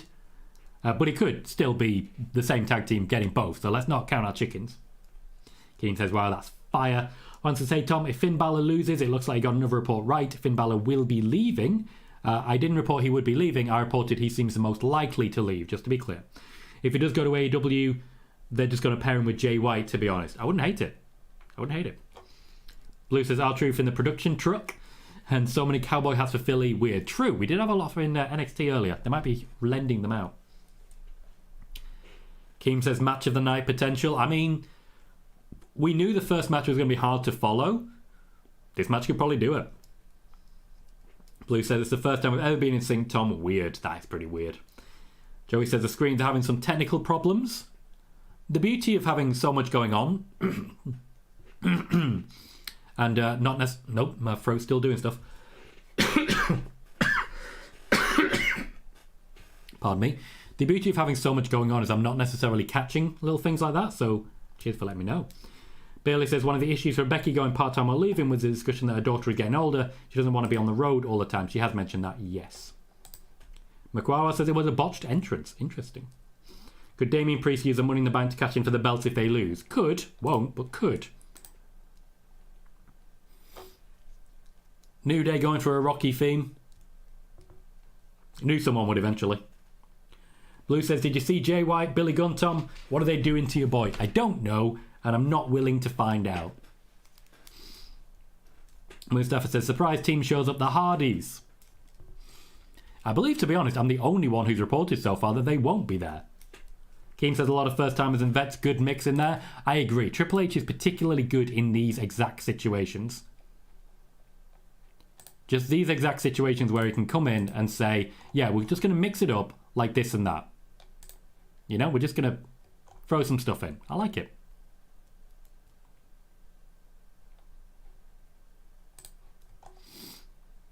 Sorry, I'm rocking out a little bit here. Judgment Day, innit? Oh, wow. Oh. An edited Kane mask. I am loving that from Judgment Day. Gorgeous. It's a fair point there, Pete. He's known for that. Joey says the Hardys are showing up. Source Zero News. Don't say it because they might know. God, they look amazing. This time last year, we were walking into Finn Balor versus Edge again. Keem says they should wrestle in the mask to fire. He would take someone's eye out. He would genuinely break someone in half. KJ says Hardys won't be here for a million situations, unfortunately. Mustafa says Ultimate Swerve Money in the Bank is cashed in tonight on Seth, changing the card for tomorrow. It would change the card. I don't know how furious Drew McIntyre would be. I think it'd be the wrong move. I think Damian Priest is smart enough to know that the right day would be tomorrow. Good question by Pat McAfee. What the hell are they wearing on their heads? That is top quality journalism right there.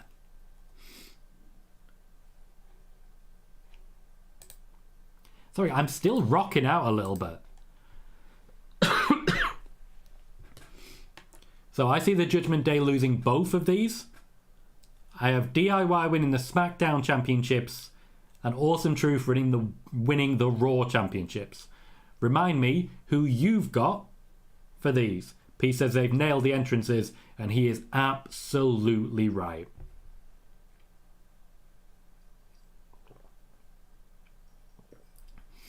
And we're off. 12 guys. It's just 12 guys. Hey, look, there's 12 guys. Kind of, Pete. He was definitely the All-American.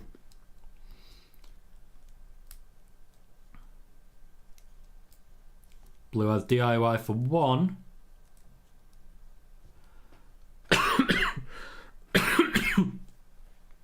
Rick says, is Finn Balor done after WrestleMania? The report from Raj Giri was that his contract was wrapping up. I have been able to confirm that it is happening. It is believed to be up right after WrestleMania. There is still time. And the WWE aren't really focusing too much on it because we're in a new era now and they can afford to take a little more time. However, it's difficult, very difficult to be able to say what's going to happen at this point. Okay, so Damian Priest is on the outside. Everyone's scrapping in the middle. There is a ladder set up on the outside ready for someone to go through. There's going to be carnage here.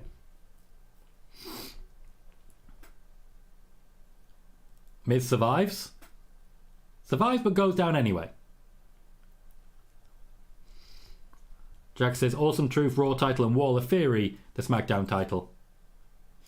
Judgment Day back in action here. Stopping the New Day from picking up the win.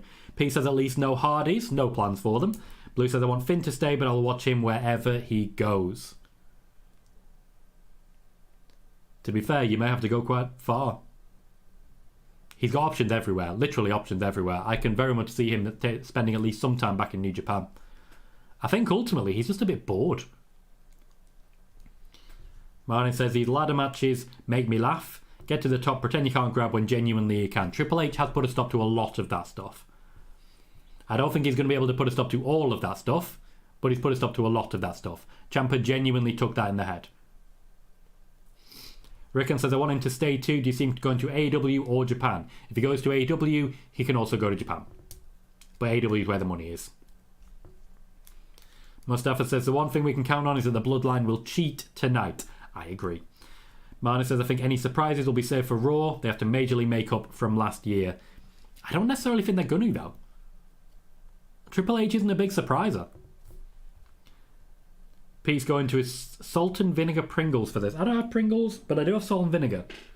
And I do have Starburst somewhere. And I do have Cherry Coke. And at this point, I'm just trying to survive my dodgy throat.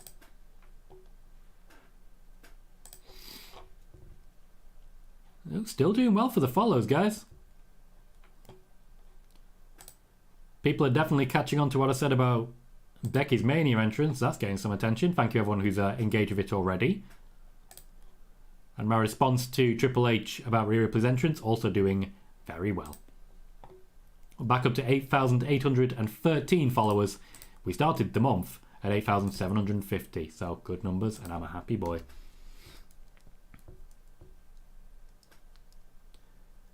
There's not been much engagement with the championship so far. I respect that they're taking their time with it.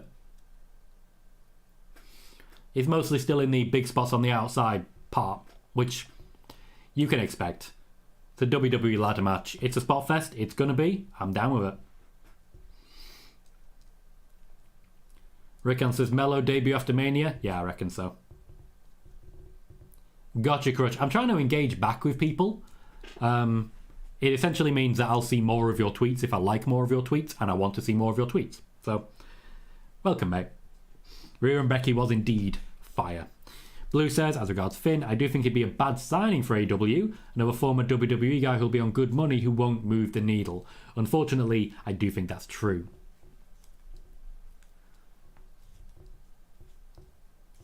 Juan says, hey Tom, Mercedes Money lately said she doesn't need to recruit anyone to AEW but was open to Becky joining AEW. I saw your tweet about it. If she's directly asked, do you want this person to join your company, she's going to say yes.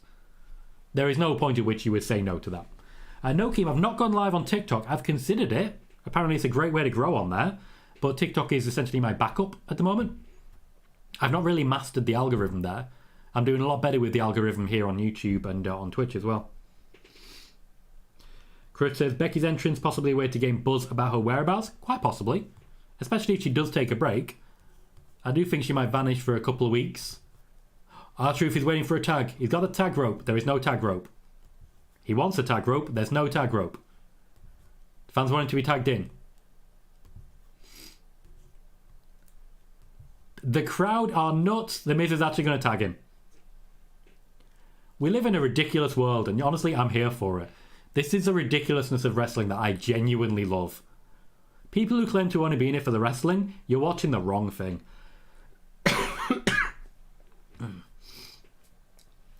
Blue says if Drew does win the title tomorrow, I think he's losing it on the Raw after Mania.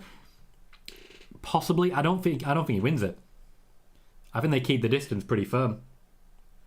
Chris says going to miss Finn, but it's very clearly obvious he won't ever get a substantial push. He has been told world titles are not in his future. I'd imagine he's holding out for a contract in the hope that they change their mind. Edge tried that as well. 2, 3. R-Truth is a new tag team champion. No, wait, no. No, you have to go up the ladder. Yeah. Yeah. Double chokeslam? Nope. Oh, they've got a combined finisher. That's sweet. That's sweet. Rickan says, don't see Becky ever leaving WWE. And Mustafa says, I like the storytelling tidbit where Priest is always trying to get both titles. He wants them both. Man's obsessed. Johnny Gargano getting involved now. Judgment Day could be in trouble here. It's not a pedigree though, Michael Cole, is it? It's not a pedigree. Something a little different. This would be a great time to make a deal. You get those ones, we'll get these ones. That's exactly what they're doing. You know what? This is perfect. Absolutely.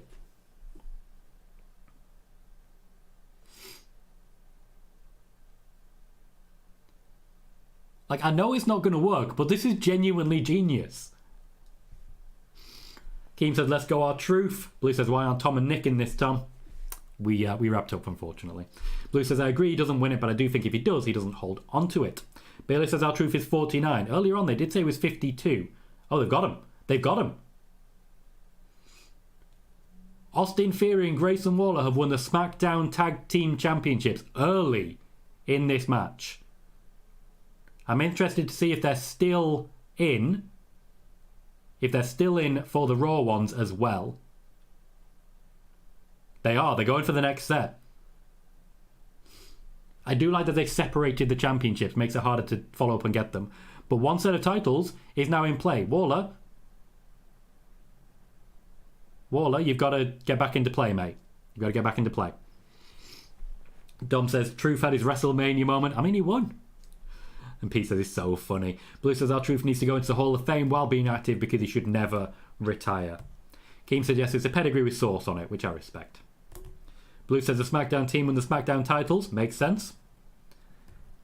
And I believe that's Grayson Waller eliminated from play. Hit his head pretty hard there. Going through a ladder. Oh, the storms arrived. That had been set up on the outside. Does he tuck in? Tucks in perfectly. Tucks in perfectly. He's absolutely fine. That ladder was set up right at the beginning of the match. Blue says DIY or Miz Truth for the others. Definitely. Now, I mean, gotta go to Raw. Jesus Christ, that storm has really arrived. Tyler says Waller just went through that. And Blue said his sell after was amazing. It was. For a moment at least, I was convinced.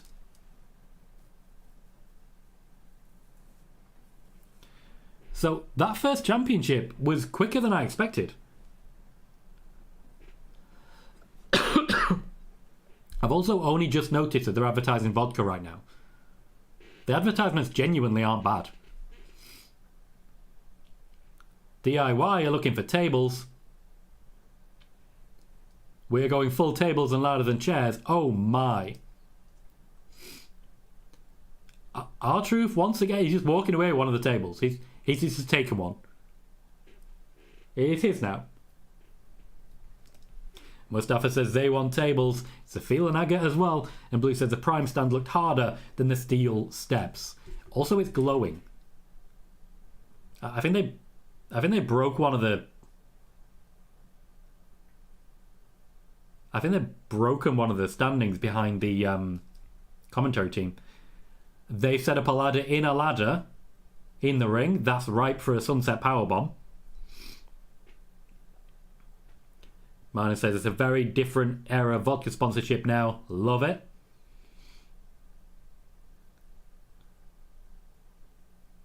DIY potentially in trouble here. They're pinced between two pretty awkward options.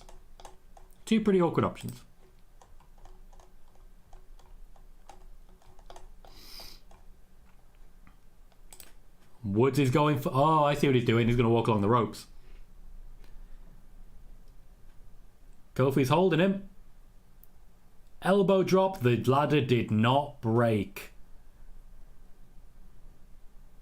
Kofi there essentially stopping it from going through the tables and protecting it. One says WWE's advertised Slim Jim and vodka. I wonder what kind. Slim Jim vodka? KJ says he can tell how hard Triple H is trying to get DIY over. I mean, yeah.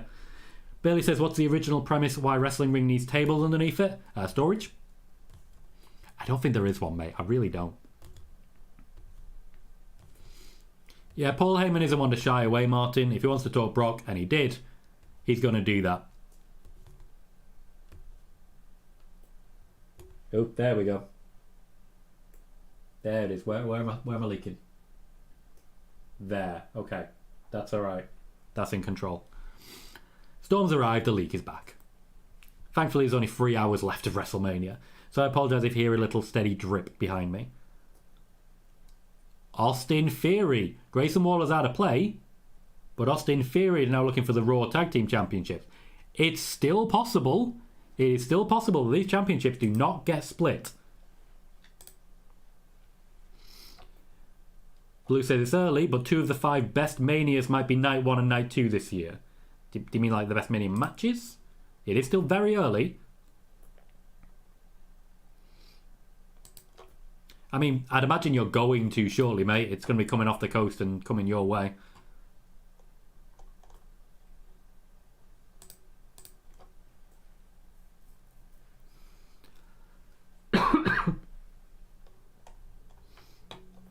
TNA have just posted on their Twitter, check out Consequences Creed, which is Xavier Woods in the same attire he walked out to during this match. TNA know what they're doing.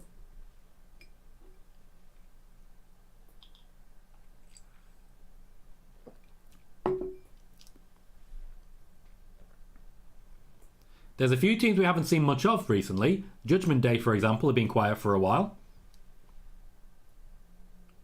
And I imagine they're going to be involved in the finish. And you consider they're losing everything. R-Truth is alone in the ring.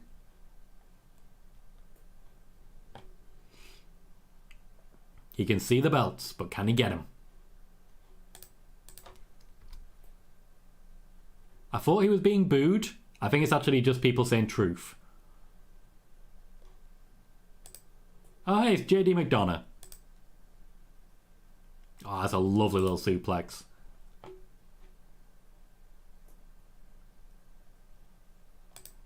JD McDonough can literally collect the championships for Judgment Day here. That's an option available to him.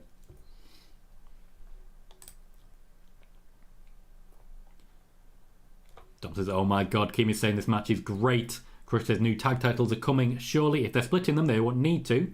JD McDonough's really helping him big here. True, Martin. Blue says, kind of funny that the team that Meltzer had out won the first set of tag titles. True. Xavier Woods back in play. JD McDonough does not look steady on this ladder. The ladder's buckling. That ladder is bending.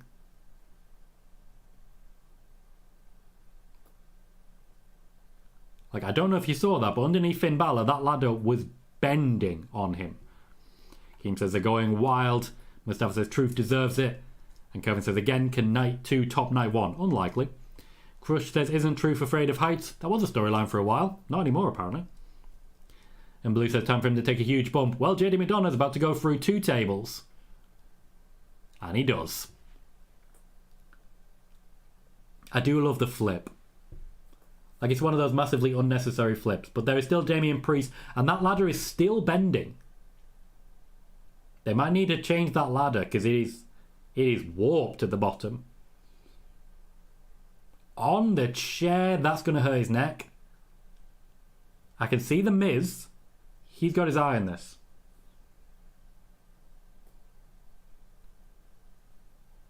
I'm sorry, the referee just got Damian Priest's attention, and I don't know why. Which is why Damian Priest is taking his time. He's taking his time because the ref told him to. I don't know why. Because the Miz needed to move to the other side. That ladder is going to collapse.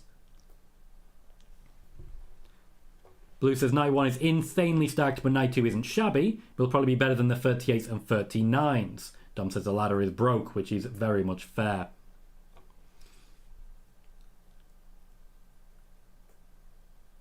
I mean, that was kind of a chokeslam. Damian Priest getting rid of the ladder. Yeah, just getting rid of that ladder, because it's not going to do the job. R-Truth was getting a new one in. Naturally, Damian Priest takes a kick. They just needed to replace the ladder. That's all that was. Miz did indeed go off the ladder. Damian Priest again standing alone. Where's Grayson Waller nowadays? Oh, that's a big cheer.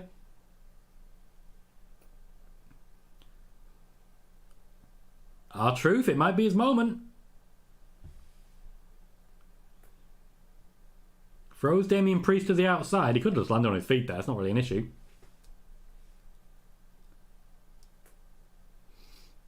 Blue says these ladders bigger than usual. I think usually under Vince McMahon they would always have a short ladder first and then the big ladder to actually finish the job. Miz is keeping an eye on what's going on. You were right, McCade. You were right. Climbing the ladder nice and quick. Finn Balor's getting up. Blue said he's going to celebrate with Judgment Day. Why not? He's got it. He's not got it. He's not got it at all. He's got it. Because Judgment Day were fully in the ring there and just sort of laying on their fronts waiting for him to do something about it. We have 2 separate tag team champions. The Judgment Day have lost both sets of championships and come away with only 1 of their 5 belts. R-Truth and The Miz have a big moment at WrestleMania, and Austin Theory and Grayson Waller have taken the SmackDown Tag Team Championships as well. The championships have been split, and honestly, I think that's the right move at this point. There are enough tag teams to make a go of it, because there are more than just the 6 we've seen there. There's also Pretty Deadly, for example. Mustafa says, do you believe in miracles? Crush is happy the tag titles are split. Bailey says, R-Truth's WrestleMania moment. Blue says, finally, the tag titles are split. Let me know what you made of that match. Austin Theory and Grayson Waller are SmackDown Tag Team Champions. R-Truth and The Miz are Raw Tag Team Champions. Finally, we have a strong tag team division again. WWE Wrestlemania 40 is firing on all cylinders. And I am not well. So far, Dom says Truth is crying. Mustafa gives the match an 8. Tyler gives it a 9. KJ says the beach ball sighting. Awkward timing. Blue says they just suffered a Kurt Angle at WrestleMania 2000 where he lost both the IC and Euro belts without being pinned. I really enjoyed that match. Keem says his first Mania match, amazing. Blue gives it a 9. Crush says it was a fun match. P says some of it was 10, but overall an 8. McKay got 2 out of 3 of his predictions so far. Not bad. Buzzing for Austin and Grayson. They are his favourite tag team. Bailey says impressed. 9. King gives it a 9 as well. Jack says my picks are perfect so far. I'm 1 out. I had... Who did I have? Winning the SmackDown Championships. DIY. No, I had DIY. Yeah, DIY. I had DIY. So 2 out of 3 so far. One says it looks like goodbye Finn Balor as of now unless you break more updates, Tom. I'll keep you informed. Virginia says I'm thinking KO and Randy Orton will take the titles from them the first chance they get. This was a great match. I give it a 9. Juan gives it a 9 as well. Jordan gives it an 8 out of 10. Brad gives it a 10 for the crash.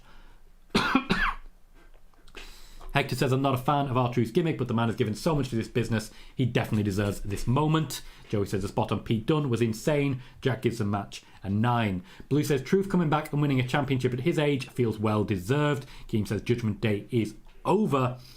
And KJ says personally didn't think Miz would hold the title again in this Triple H era. Ross gives it an 8, says what a start to Mania, and Chris says the Gargano spot was nice. Sai gives it an 8. I personally give that match an 8.5. Great spots. Great action, interesting finishes.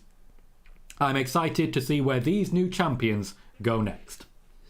Pete says I think the ref tried to tell Priest the ladder was broken. Quite possibly yes, but there also may have been an injury to someone who took a bad bump and a bad landing, and they weren't then going to be available to take the chokeslam, so the Miz ended up being tagged in for it. Chris says, any news on Keith Lee and him appearing on camera for the Hall of Fame? What news are you looking for, mate? I don't know what news you're expecting. He did appear on camera at Hall of Fame.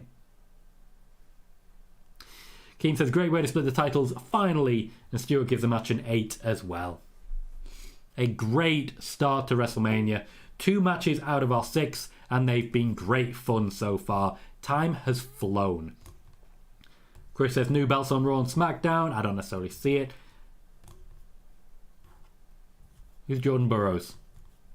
That's Jordan Burroughs.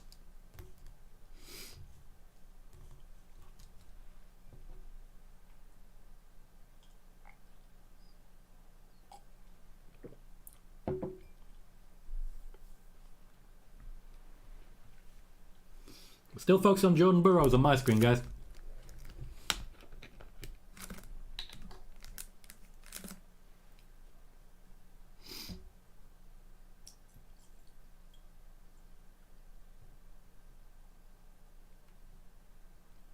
No, Martin. Keith Lee is still in AEW, but it's a Hall of Fame. Nobody actually cares. Yeah, fans care a lot more than the companies about that one. 2K24 ad.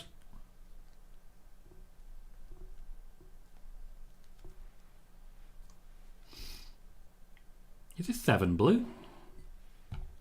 I got my numbers wrong. Fair enough. Yes, it is.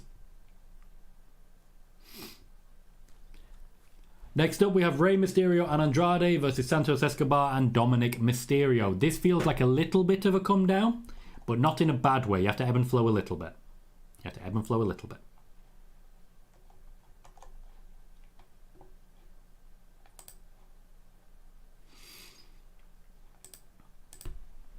So we're going to get a bit of description about what's been going on. The original plan was definitely going to be Santos Escobar versus Rey Mysterio. Oh, I see what you guys are referring to with the Fireflies. I see what you're saying.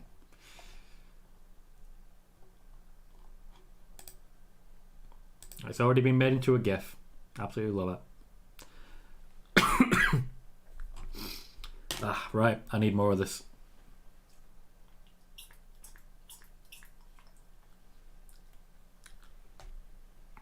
What I'm realizing is that I don't think Rey Mysterio is actually the hero here. For several reasons.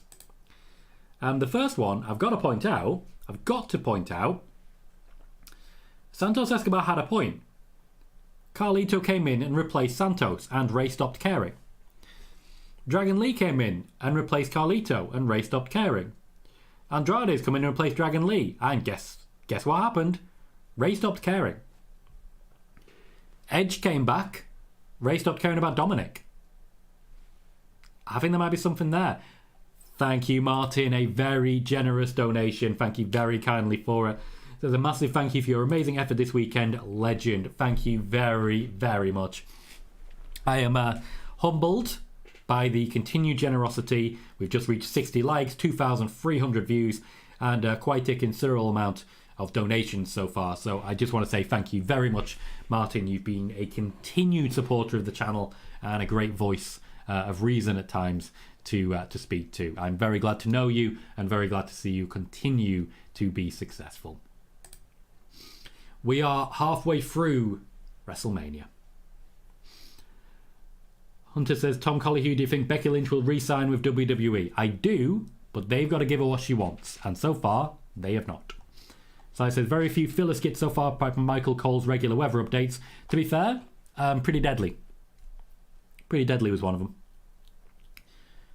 Blue says, Judgment Day 3 matches in a row. True, true. Are we seeing the end of Judgment Day? The year of Judgment Day, as we know, is now over. That was a heavy zoom on Carlito. A heavy zoom. Keem says the match is a bit forced. I agree. They needed to make changes. Rey Mysterio's injury had an impact that they weren't ready for. Chris says, Tommy, excited for... There's a lot going on there, mate. Brad says, Rey is the villain. I think he might be. Hector says, Tom, I know it's been a while since we've had an update on him, and I know you're not a huge fan of him, but is there any update on Gable Steveson? Because this has to be one of their worst signings. Yeah, he's one of their worst signings, and they are not happy. That's the latest update. Also, it is Steveson, guys, not Stevenson. Blue says, Rey's a lot like Bayley in that regard. Technically faces, but they are the cause of their own destruction. Hopefully, he eventually has to face facts. And Chris says, so far they have not. Oh boy, they actually not going to pay her. She hasn't signed a new contract yet. That simple. Martin says, always, mate. Pleasure to have found this amazing community and yourself. Thank you for that. Kevin says, Rhea Ripley became a star 2 back-to-back matches of the year at WrestleMania. Let's let WrestleMania finish first before we make that decision.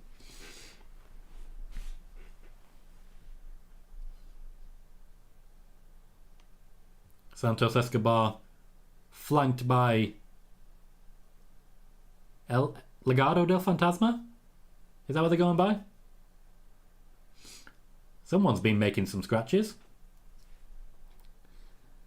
Juan says, Becky Lynch, if they don't give her what she wants, she'll pull a Mercedes money.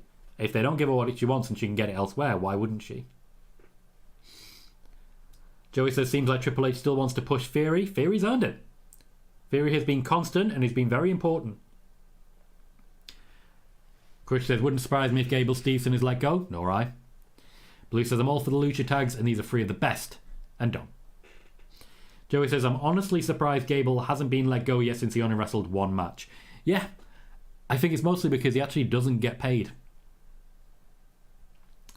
Kevin says, good luck, Io Sky versus Bayley. And Chris says, Becky Lynch will get what she wants. WWE surely wouldn't let her go. I would be stunned if they do. Absolutely stunned. It would be a huge mistake on their part. And I don't see it. I don't see it. Kieran asking on Twitter, how did Waller and Theory win when Dave said they weren't going to be in the match at Mania? It's good stuff, mate. It's good stuff. I respect that they're still showing a little bit of Judgment Day. Dominic Mysterio's particular image of him being unchained. He breaks the chains. His name is a killing word. Hector says, Rey wanting to beat up his son Dominic at WrestleMania is such horrible parenting. Come on, Rey, be a better dad. Blue says, do you really think Becky would leave if Seth doesn't? Yeah. I think they're making their decision together. Seth Rollins' contract expires at the same time. He also hasn't signed a new one. They're making their decision together. Joey says another L from Uncle Dave. So I said, I don't say it's often enough, but Samantha Irvin is their best ring announcer since Howard Finkel. Bailey says Theory is annoying, but they can trust him, unlike Matt Riddle. Chris says, my prediction is Becky, Drew and Seth re-sign. Finn leaves, which is what I've been suggesting as well. P says, why are the other 2 in wrestling attire? In case they want to get involved. In case they want to just break people. Virginia says, isn't the draft coming up in a few weeks? A few weeks, maybe a month, yes. Triple H has now confirmed by reporting that a draft is incoming.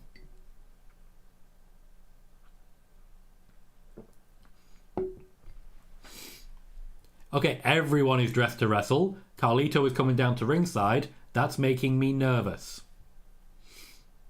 Zelina Vega rocking the same cosplay as yesterday. What am I looking at with Rey? Is he a lizard? They're both lizards? Is he a lizard with a jetpack?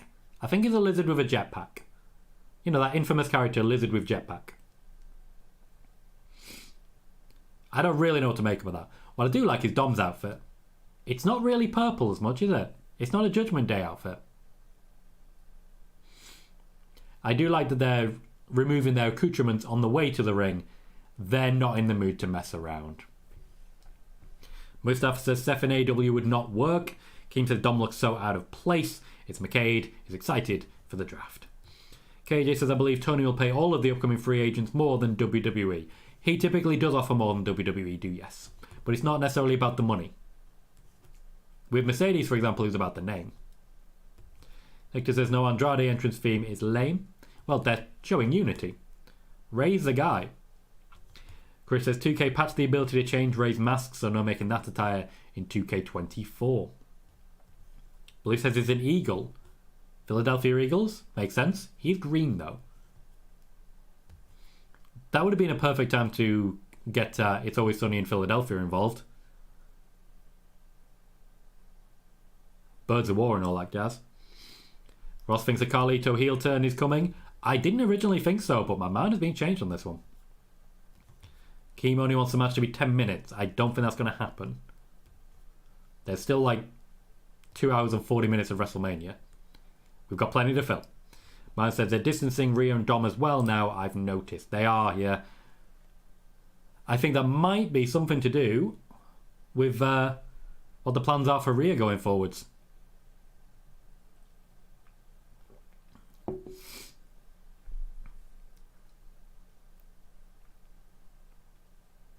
Blue says Carlito's definitely turning on Ray. The only real question is when.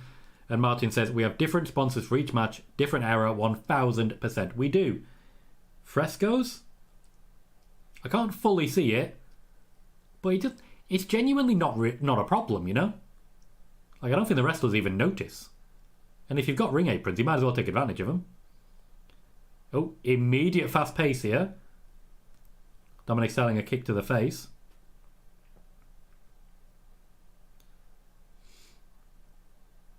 What are we doing here? Okay. That's new. What the hell? Zelina Vega selling the hell out of it. That was beautiful. No one's ever ready for the back elbow, including me. Blue says, I do love that people cheer for Ray to beat his kid. It's wrestling, innit? They're very right wing. Jack has Dom / Escobar winning. See, I made a mistake somewhere and misread, and I thought this was going to be on night 2. So I didn't really give a prediction. I haven't really thought about it too much, to be honest. With the changes being made, I'd imagine Andrade needs that big moment, but if Carlito's gonna turn... Tell you what, I've got Ray and Andrade winning, and then I've got Carlito turning on both. So they get their heat back immediately. That's silly, that's not going to happen. I don't know what's going to happen, guys. I think Judgment Day splits up because they have a terrible WrestleMania apart from one person, that being Rhea Ripley. Bailey says, what do you see as the plans for Rhea? A year-long championship reign, which will take it to a 2-year-long championship reign, and then Bianca Belair. I don't think she needs Judgment Day anymore. I really don't. Man says maybe Rhea will be reunited with someone soon. Chris says Tony Khan being so desperate to sign away people from WWE is willing to give them whatever they want, no matter what, makes him look weak. I wouldn't necessarily say it's no matter what, but he does offer better deals for people. Kieran says I'd like to see Rhea leave the Judgment Day, maybe take a heel Candice under her wing. Not a bad shout, I like that idea.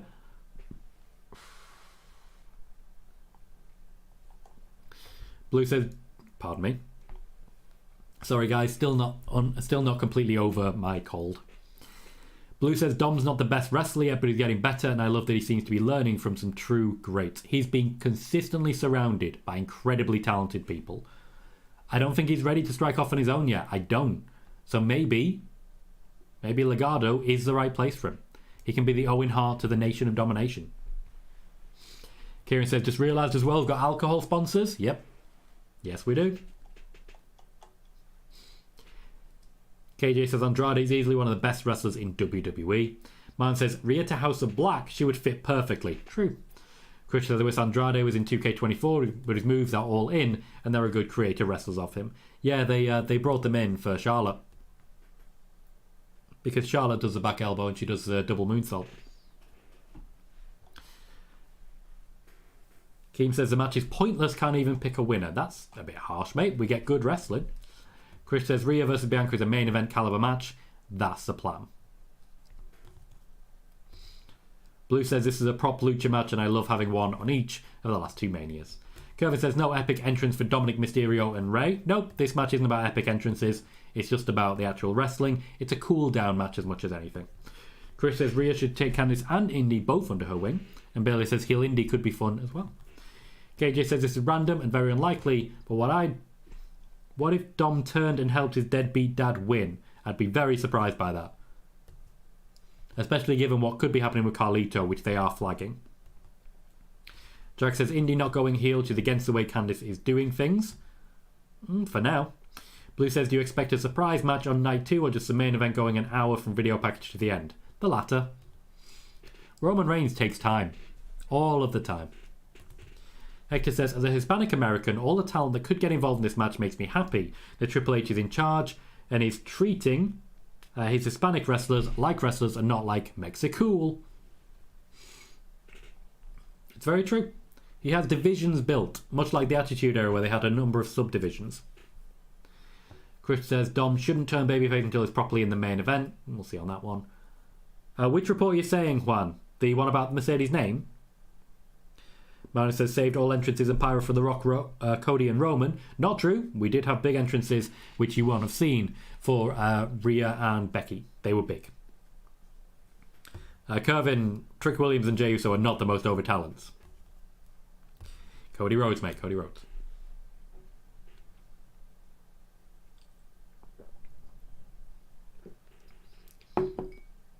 I'm also interested to see what sort of reception Sami Zayn gets. We should be onto that one pretty soon. I think it's going to be good. I think he's going to be very well received. Whoop that yeet. I could get behind that. I'm not going to. And I'm not a whooper or a yeeter.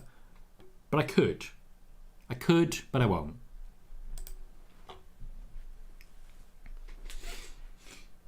The match so far is okay. Pace is good. There's a couple of good spots. It's slowed into a very standard tag match now. Which I don't love, but I don't hate either.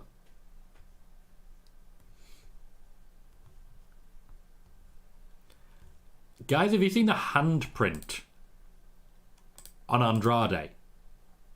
That is a view.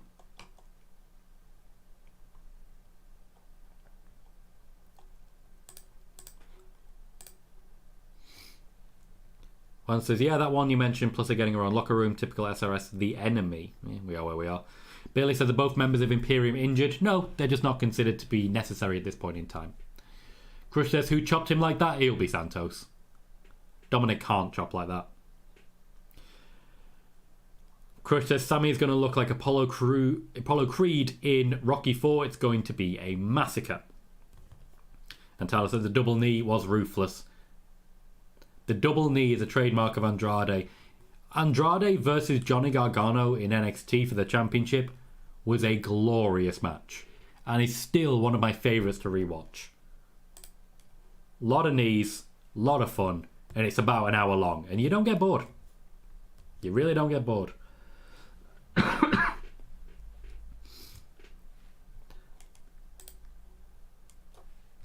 Mustafa says, how soon till Andrade starts to woo? He won't. I do my best, Crush. I do my best. I genuinely don't think this match is going to last very long. The pace is good. I'm enjoying it. Nobody seems gassed out yet. Dominic's adding a lot of entertainment value. Nobody got involved from the outside yet. I'm surprised by that.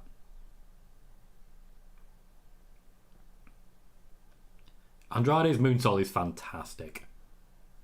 He is not happy with his landing there. He's a bit hurt. Oh, here we go. Here comes the cheating. Here comes the cheating.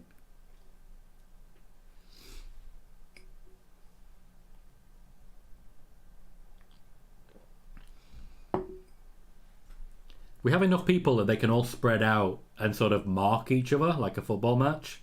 They're not doing that.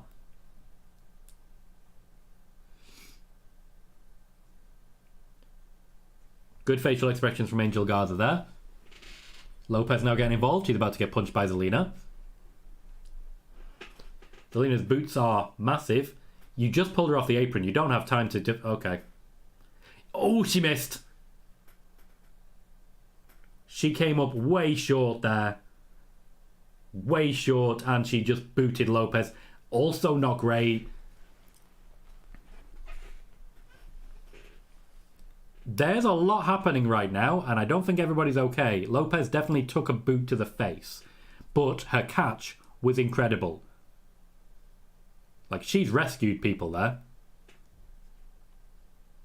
But she's genuinely rescued Zelina Vega from a potential... Wow! Whoa.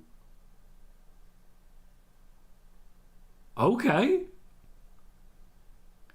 Tell you what I wasn't expecting today. Okay. Bailey says, will we see any special guests at Mania along the line of Julia's appearance in NXT? Possibly. Unlikely. Chris says, Andrade for world champion at some point. I need it. Oh, here we go. That's not security. They're wearing annoying t-shirts. Who are they working for? Who are they working for?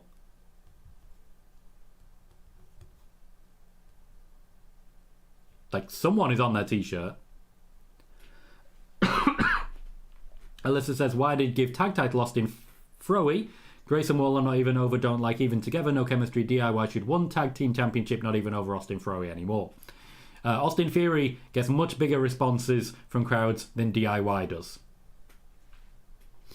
Mustafa says, that was new. Chris says, is Joaquin gonna fly? Who are these people?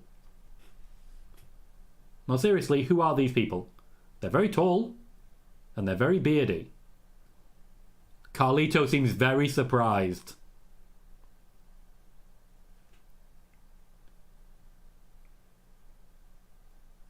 I have no idea who these people are.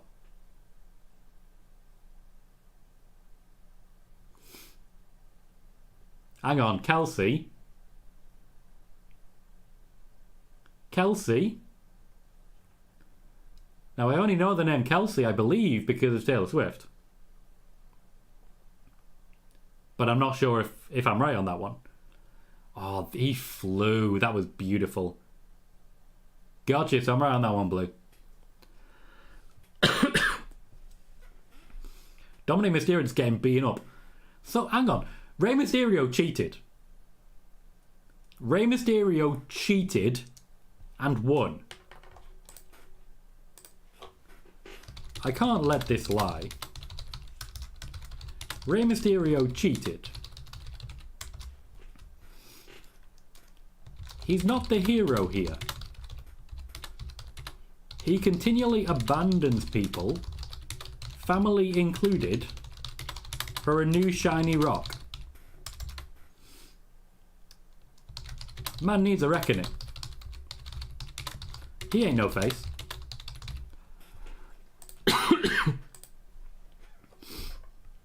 So what I will say, match delivered. Good pace, a lot of flying around, really good spots, quite memorable, but ultimately doesn't mean much. Giving it a 7.5, pretty happy overall, and I think we've got everything we needed for it.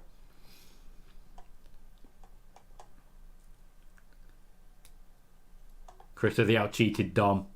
Blue says they tried to cheat first. Carlito was not ready for it. Keen says Rey is heel. Pete gives the match a 9.5. Blue gives it an 8 and says it's a lot of fun. Brad says he lies, he cheats, he steals. Tyler gives it an 8. One says terrible, terrible match. 5 just for Rey cheating. Chris says, don't you go start calling him a deadbeat dad now? Why would I do that when I can just say he's a terrible human being? Brad gives it an 8. Jordan gives it a 7. Keem says this could have been on Friday. Could have. Hector says, see, everyone, Ray's a bad father, is not even checking on his son. Bailey says 7, but otherwise forgettable.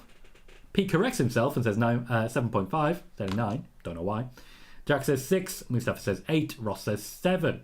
KJ says, wait, where did Ray cheater? I missed it. He brought in help. He brought in help to come in and tackle people. Tyler says, I was hoping they would give Dom the win. Good guys won. Whatever's going on with Carlito, and it's gonna go. It's gonna go.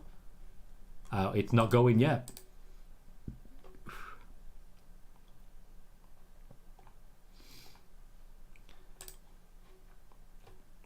So we're now 3 matches deep, 4 matches still to go, one of which the tag team match will take forever. So I'd imagine our next 3 matches are not going to be quite as long as the previous 3. Bear with me 1 sec.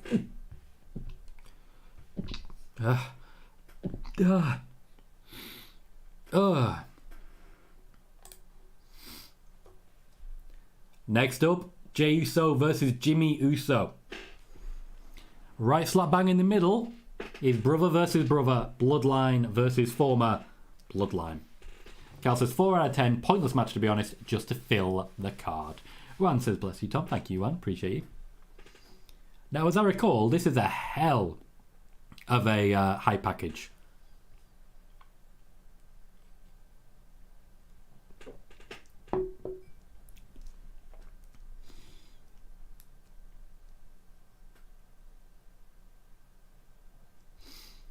Cal says, seen Sky sold WrestleMania pay-per-view, yet people can buy it, not access it. Wonderful.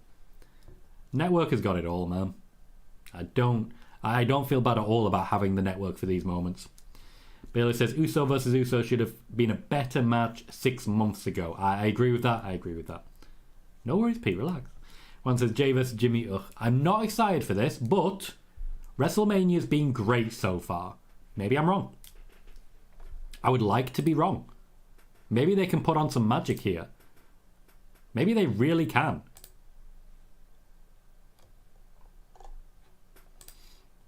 Honestly, I don't know how easily to take it, because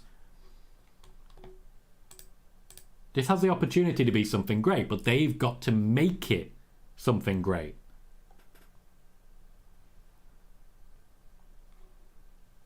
I don't know. We'll see how it goes. I'm nervous about it. I'm not particularly excited, but I want to be proven wrong. And I know they're capable of that. They are definitely capable of proving me wrong. So, do it. Go out there and prove me wrong. Prove everyone wrong. People aren't loving this. Prove them wrong. And this hype package, great way to start it. Great way to start it. Yeah, the network's cheaper, Cal. I did not say it was, Pete. I didn't say there was a toilet break moment. I don't think there's going to be. I'm not going to. It's a 6-hour stream, and I will not be visiting the bathroom. Hence why I'm wearing something really warm, so that all of the drink comes back out again. I won't be eating. I won't be visiting the bathroom. I'll just be trying to survive. And then once it's over, I'll be going straight to bed, which hopefully will be in about 2 hours.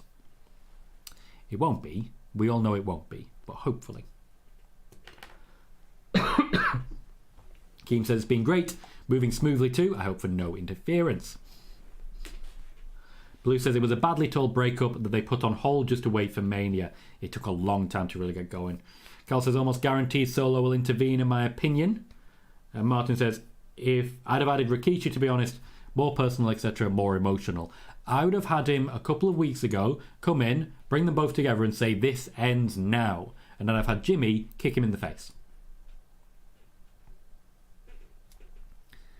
Sai says the Uso package is phenomenal.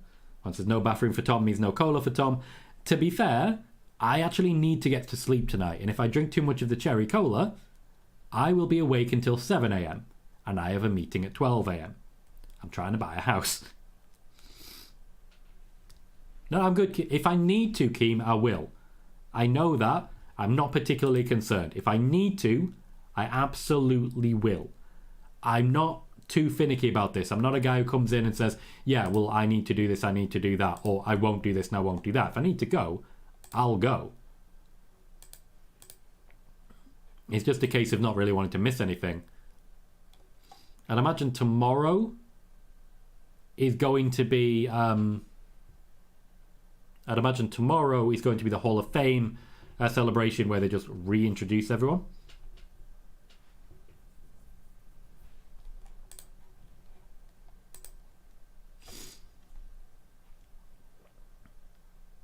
It is a great high package. Mine says there's a presser after, isn't there? Just checking. There is one, not meaning you're doing it. I've done press conferences before, but only, like, there's times when I've started them and realised that there is nothing of value here. Why am I here? And I've called it off. There's also times after the Vince McMahon information came out when I stayed on for the whole thing. I was able to name every single person there. It was boring. We knew he wasn't going to say anything, and he followed up by not saying anything.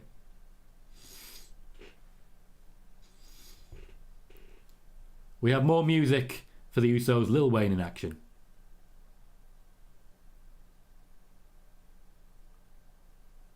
I hate him. I hate him.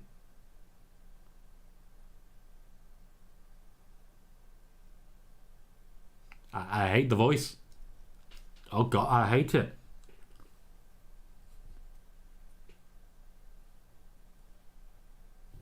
Oh, okay. I would have gone with any other option. Literally any other option. You will note that Jey Uso is currently wearing blue.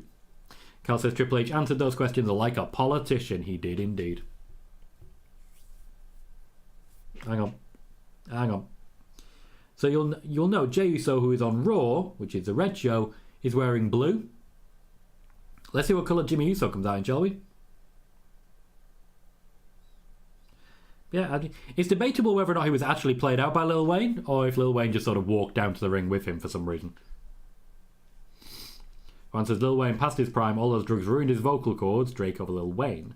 Cal says greatest rapper of all time. Oh dear. Blue, calm yourself. Keem says the shirt is too clean. So I says, what the actual... Last year we had Bad Bunny. This dude sounds like Bugs Bunny. Cal says TV on mute, which is not a bad sign. John said, what is that music from Lil Wayne? Absolute garbage. I can't stand his voice.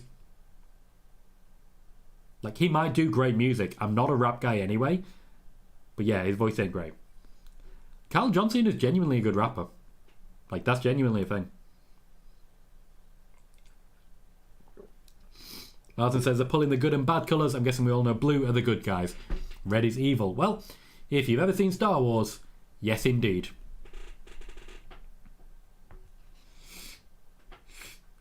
Has anyone actually asked what yeet means? Because doesn't it just mean throw? Like, he's just decided on a one syllable word and just said, right, that's me now. And it's worked. It shouldn't. I'm baffled by this concept, but it worked.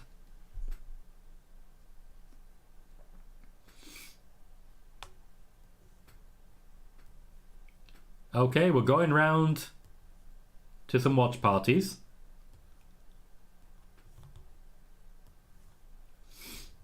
Accurate, it is 1:45 over here. Marna said there was more down the football road there, to be honest. Bailey says the stadium is dark. What does the ring look like from the upper deck? Bright? Mostly just watching the TV screens opposite. Oh look, Jimmy's wearing red. They have an awkwardly placed runner there.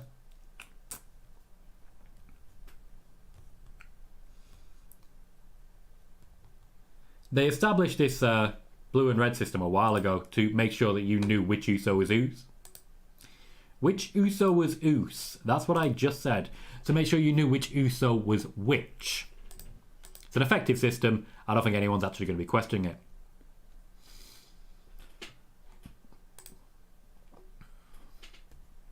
Now, I have Jimmy Uso winning this. It's not a popular choice. Is that Macaulay Culkin? Did he just pass Macaulay Culkin? Tell me I'm wrong. Tell me that wasn't Macaulay Culkin.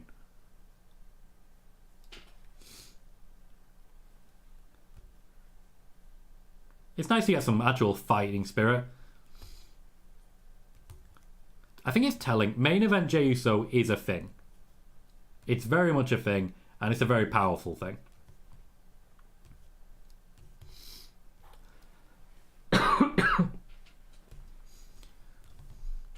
Jimmy Uso has not reached that level. I don't think he can reach that level. And I kind of think he's going to pick up the win as like one last hurrah to try and get him there, but I don't think he's going to get there. Gal says, can we boycott WWE after this? My ears FFF. Brad says, WWE's West Texas rednecks said it best, rap is crap.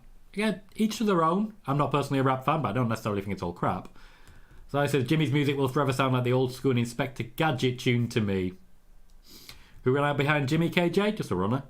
Just a runner. We don't like to focus too much on him. Blue says, Jay's gear is now mostly white. It is, but with just enough blue on it to make it very clear. Good and bad, isn't it? Good and evil. Red and black. Blue and white.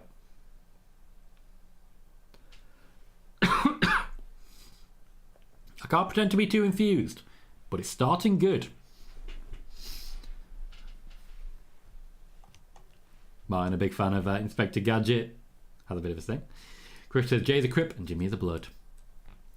Mustafa says, should have had solo rapping for Jimmy. Can't be worse than Lil Wayne. Yeah, you say that.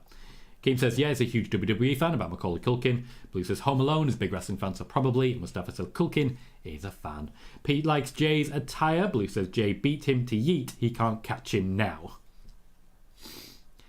Cal says, Jimmy has lost so much hype. He has. I don't think he ever had it, to be honest.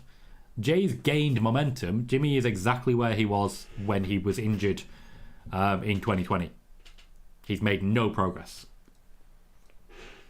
It does, Martin, and we're starting to get to a point now where the sponsors are repeating.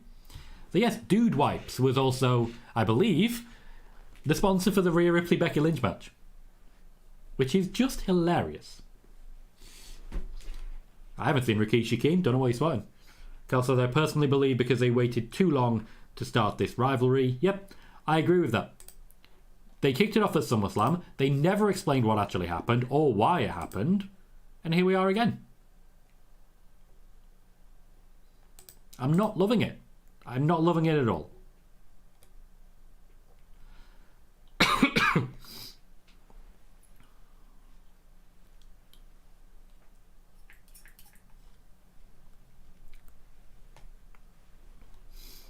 Ooh. My throat is not handling this too well. 6 hours of talking. It takes its toll, guys. It takes its toll. Blue says, Jimmy's gimmick has been being a slacker, but a heel one. It just doesn't work, in my opinion. Cal says, at the Royal Rumble, they started the match and nothing built from it. And Martin says, the crowd are dead here. Blue says, they explained it, Tom, who's just very convoluted so no one remembers. Did he do it for The Rock? Is that what it was? Because The Rock's back now. Did he do it for The Rock? You could legitimately make that argument now. And honestly, if he'd have done that at some point, I'd have bought into that. Not really, but also really. There's a beard in the crowd that I'm really into. Keem says, need tea with honey, not soda. I do need soda because otherwise I'm asleep. Completely asleep. Also, literally lemon water. Literally lemon water. Yesterday I had a Lemsip, which was honey and lemon. Today I had one as well. But if I take too much, it's got paracetamol in it. I will once again fall asleep. I know what I'm doing, mate. I know how to look after myself. I'm suffering. That's okay. Blue says he did it so Jay wouldn't turn into Roman. And then Jimmy rejoined Roman. Yeah. Dumb. They're trying to shift tickets for Raw during WrestleMania. It's a weird world we live in. Cal hates energy drinks. I get addicted to energy drinks. And if I have an energy drink, I stay up for 3 days. They have an effect on me. Jack says this fight is just to fulfill their dream match of fighting each other at WrestleMania. That's it. Quite possibly. Quite possibly. Also, they are building towards something. We just don't know what that something is. I think this is part of the Bloodline's demolition. I just think the Bloodline won't be demolishing fast. Jay was already ready to turn there. You could see with the knee up.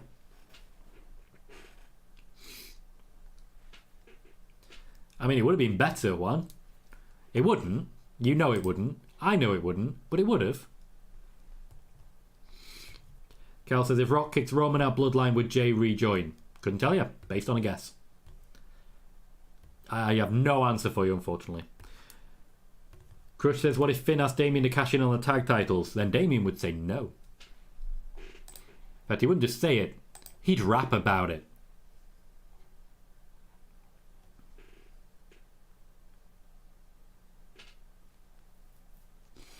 The match is okay so far. I'm not impressed, but there's still an opportunity to make it happen. People are into Jey Uso. Nobody's into Jimmy. That's the problem that they've got. They need to convince people that Jimmy Uso is worth investing in. They have completely failed to do so. That's the biggest problem they've got. Also, that segment was just way too long, slapping each other. Like, I get it, slap, slap, slap. Crowd goes, yay, no, yay, no, blah, blah, blah. It's still not good.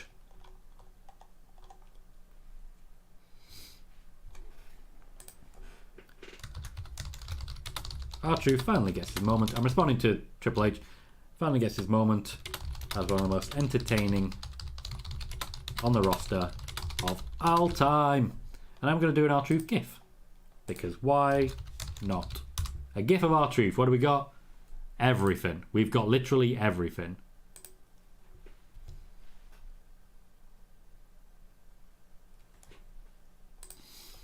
That should get me some more views. I'm on 1.5 million impressions because it's rolled over for the day. If I keep going, I might get to the 1.6 which I need.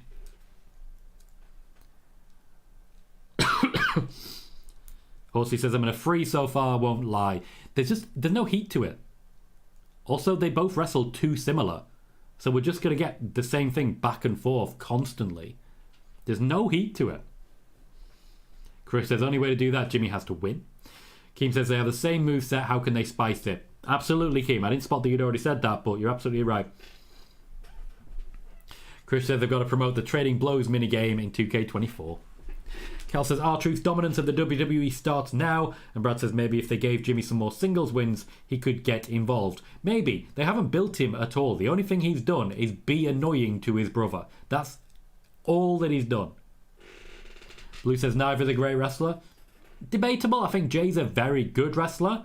I wouldn't put him in the top echelon. Carl says it's mad to think R-Truth is actually a pretty important guy in TNA until Jeff Jarrett buried him. He was indeed. Jordan says this is not great, and I don't disagree. Chris says Jimmy should have been racking up wins too. He should. No attempt has been made, none whatsoever, to build Jimmy up to the same level as Jey Uso, which is what makes me think he's going to win.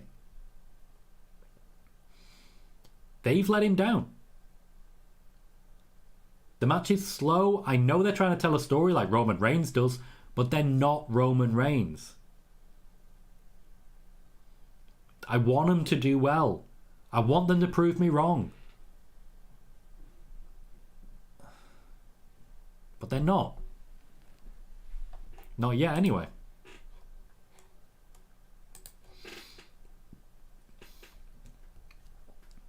Keem says, if Jimmy breaks out new moves to win, banger. Yeah, give me something new. Give me something fresh. Give me more than super kicks. I could not care less about constant super kicks. KJ says Young Bucks would be proud of the super kick battle. Chris says Jeff Jarrett being an active wrestler in AEW is a turn-off for me. Cal says more super kicks landed than any match ever. And Chris loves the advertising for dude wipes. Chris is into the dude wipes. Chris loves a wipe for a dude. You big on wiping dudes, Crush? Jimmy Uso is begging off. There is some symbolism here. There is a return to the I Quit Hell in a Cell match from way back when. It's just not good enough. Martin said this is not Taker Kane. Let's say that, and they were not real brothers. Martin said this is a Shawn Michaels tribute match so far. Fair. Mr. Superkick himself. Jimmy Uso is apologising for some reason. The crowd are getting into it now because they like Jay. But it's, once again, there is one person in this match they care about. And then there's Jimmy Uso.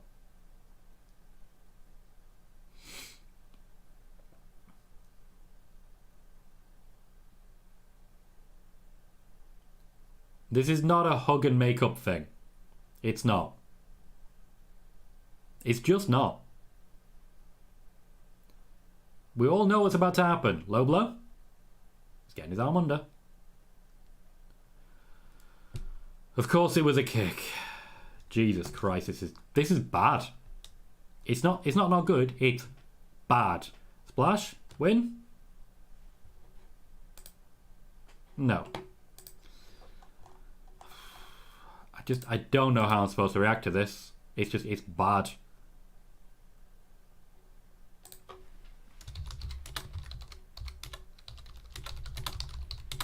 Setting one up.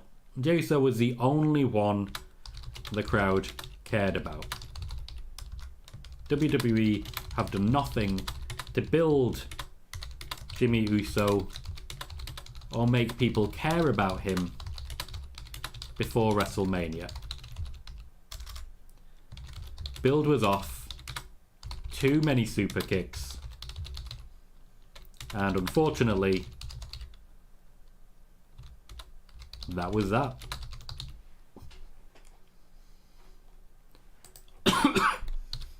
Now that I'm prepping it, give me a Jey Uso picture. The end is near. I kind of want it to end just to, yeah. Another one. Jey Uso picks up the win. At least now, it's over. So I was wrong on that one. And it's very clear why. The WWE just could not care less. Just could not care less about Jimmy Uso. Bad.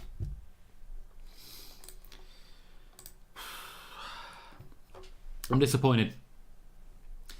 One says, did the 2009 Matt and Jeff WrestleMania match connect with you? I didn't watch it at the time. I wasn't watching them. Martin said, this isn't Backlash level, never mind Mania. Chris says, Jay falling for that is weak sauce. Martin says, what does Triple H say? Crickets. Brad says, I hate the super kick party. This is worse than Matt and Jeff. Dom gives the match a 4. Give me a rating. What do you make of that match? Guys, I'm giving it a 3. I'm giving it a 3. I also think it was the wrong winner. Ugh. John said, as good as they were as a tag team as singles wrestlers, I'm not sold on either. Juan gives it a 3, Bailey gives it a 4. Mustafa's a bit more generous, says the fight needed stakes or a stipulation, gives it a 6. Martin gives it a 3.5, Jordan a 3. Billy says match is going as expected. Brad just says painful, Keane says a bad match, yikes. Blue says happy they buried this in the middle of the show. It is seriously being buried. They knew this was not going to work. Chris says not a bad match, but definitely the worst of the night. Keane thinks Lil Wayne ruined it. Kermit says overuse of the super kick too much. Brad says I hate to say it, but it was a 2 for me. Martin says Jimmy is a Marty Jannetty of the team confirmed. Keane says weak spear, weak kicks. Keane gives it a 2. Blue gives it a 2, says happy J1. Hopefully it means it's over. Sai is a bit more positive, says I thought they got there in the end. It told a story, 7 out of 10. Megan also a bit more positive, 5. Good, but we know they can do better. I don't know if they can. It's WrestleMania, and they made no attempt to get any new offense or anything. There was nothing new or original. There were punches, there were super kicks, there were splashes. That's all I can remember from it. Cody Rhodes showing off his belt and his gear. Showing off.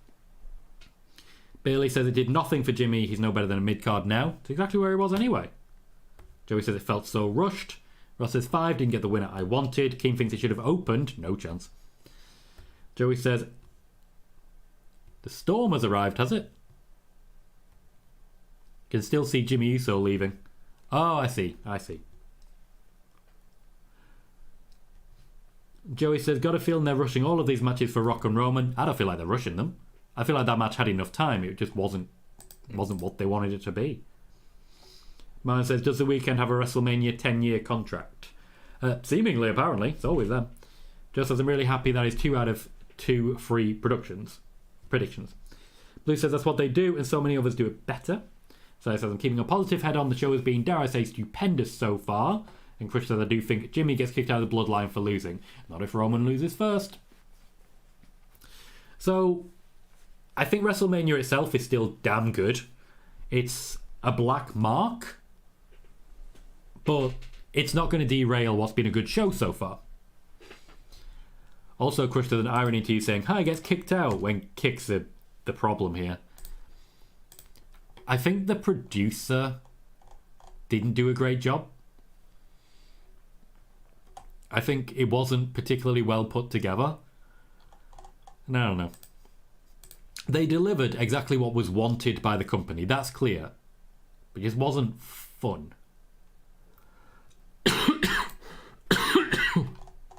Pardon me.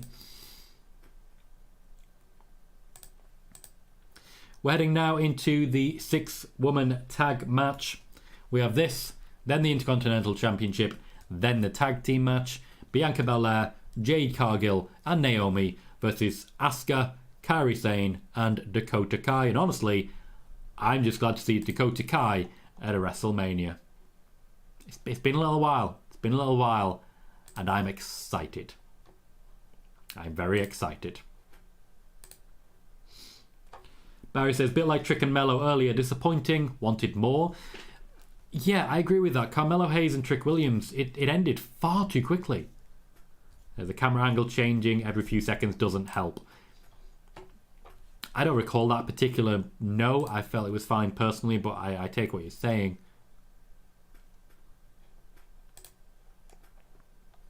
I don't know. I'm just a little disappointed by it. Kerwin says, Bret Hart versus Owen still the best brother versus brother. Blue says, every match has had a lot of time so far. Jey and Jimmy just aren't the best workers, especially together. They're tag wrestlers for a reason. I just think they made all these efforts to make them look different, but they wrestle exactly the same. Jey Uso can do better than that. I don't think Jimmy can. Marnie says, I'd have Bayley and Io come out with teams here. Feel they've hardly had a build. I agree. I do think they could definitely add a little more to it, and coming out with their respective teams is a good call. I don't think Bianca Belair is ready to trust Bayley by her side. Crush thinks they're going to do another match.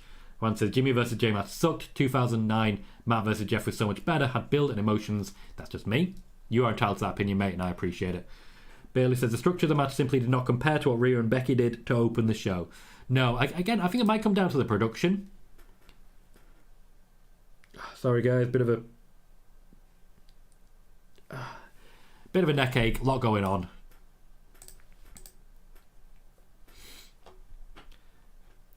Is there a reason that Bianca Belair is doing all of the talking here? Like, there are other wrestlers in the match.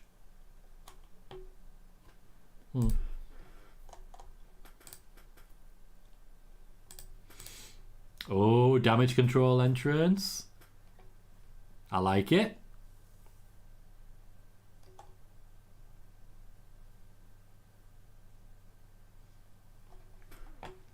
And I did mention almost half of the people on night one are getting some sort of special entrance. They're spreading them out. It does feel like Mania. Barry says they are different. One's yeet and the other isn't. Can't get more different than that. We know they can do more. I don't know. I'm a little disappointed that one of the trending topics today is a Prime logo. I just don't feel it's necessary because it's not really been a factor. Good play for damage control, very quickly coming out, building a lot of heat.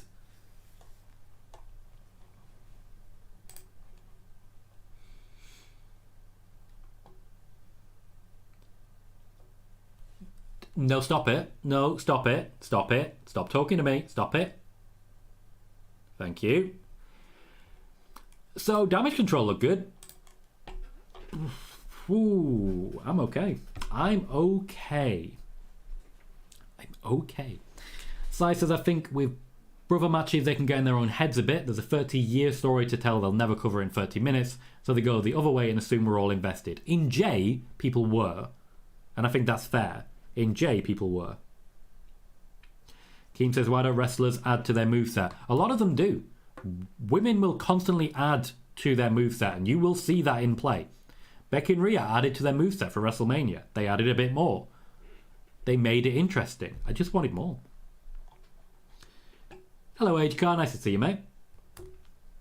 Sai says, all of that said, there's definitely a story to tell in eventually putting them back together. I agree with that. Once I guess Bianca has more charisma than the others, I think that's why she's doing all the talking. Mustafa also suggests similar. Who else can talk besides Bianca? Chris says Mello and Williams are going to continue feuding, in my opinion. Seems so, yes.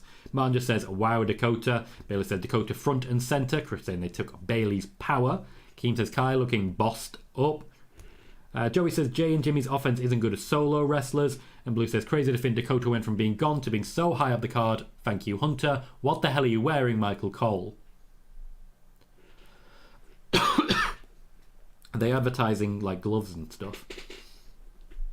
I think it's just you, Martin. I haven't seen any glitches. Do you mean a glitch of the stream or of WrestleMania?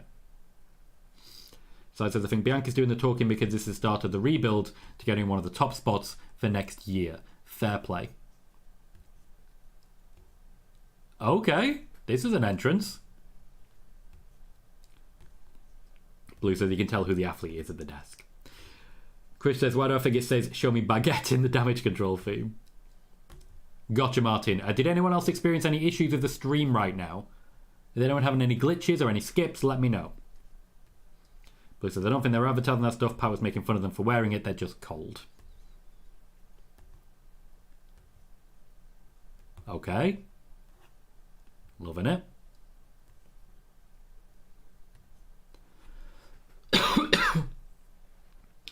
Thank you, Blue. Appreciate it.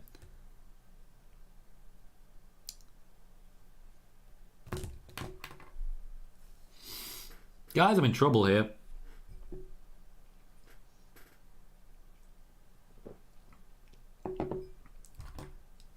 Thank you, Blue. Thank you, Brad.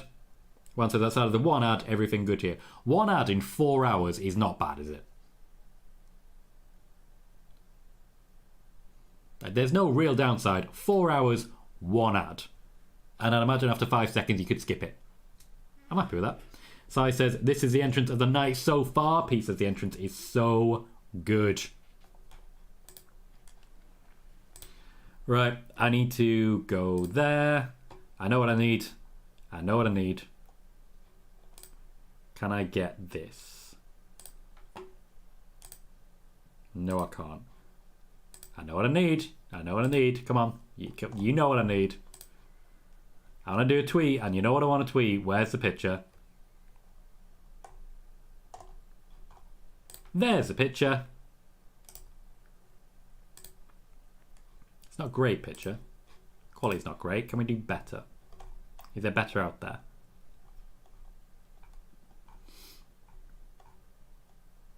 Yep, there it is. Nope, that's not it. These are bad quality pictures. Alright, I'll go with what I've got. Unnecessary. Where are we? There you are.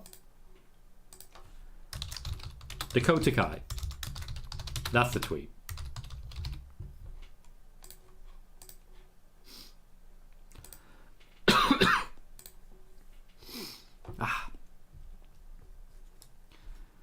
Chris says Jade Cargill straight out of Fantastic Four. Cites in the entrance of the night so far.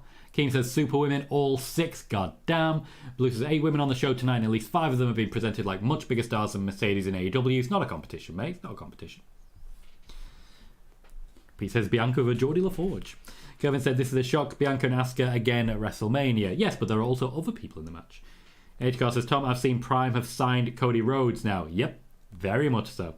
Blue says third match of the night where all the wrestlers are our people of colour. Pretty cool. Yeah, I'd say so. It's a very, very diverse roster that they've got right now. So I said Jade Cargill looks terrified and can't blame her. Blue, you're not wrong there. That's a very fair response. Jade Cargill does look a little nervous. She's going to have her hand held a little bit and going to be coached through this one. And I don't blame them for it. You've got to take it slow.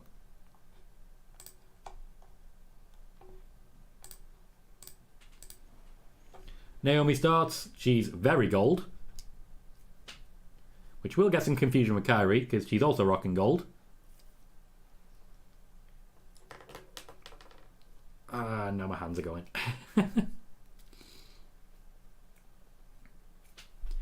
So, I would imagine this match will be quite similar to the SummerSlam one. I can't really remember who the opponents were, but I know it was Bayley, Dakota Kai, and Io Sky versus them. I genuinely not sure who it was. I think it was Bianca Belair and 2 others. Could it be Becky? I don't know. Anyway, this should be relatively high-paced, constant tags, building up to a hot tag for Jade Cargill. I reckon this will be about 20 minutes. It won't be 20 minutes. I reckon it'll be about 14 minutes, let's be honest. And, as I've mentioned previously, in spoiler warning, Dakota Kai will come out of WrestleMania looking like a star. I said it, I meant it. I think you might be starting to see what I'm going for there. Oh, lovely elbow drop. Kairi Sane, a workhorse of the division. Kush said these ads on the LEDs are interesting and now I want wings. Okay, I've watched too much Brooklyn Nine-Nine. I thought they were advertising wing slots. I should tweet that, that'll be funny. I've watched too much Brooklyn Nine-Nine. And I thought WWE were advertising wing slots at WrestleMania. Might be funny, might not be funny. Still tweeting it. I know I'm a very basic guy, but I'm having fun. It's a good show so far, and I expect this match to be better than the previous one. P says Asuka with a Thunderbirds dancing. HCar, can't wait for spoiler warning on Monday. It'll be a busy one. We always have, like, post-WrestleMania, huge shows. Huge. Man says 6-1 tag proudly brought by Wingstop. And Blue, quite rightly, actually, now that I've seen it. First distracting out of the night, the white is overbearing. Yeah, it's pungent. It's strong. I can't miss it. I can't miss the fact that Dakota Kai is standing on chicken.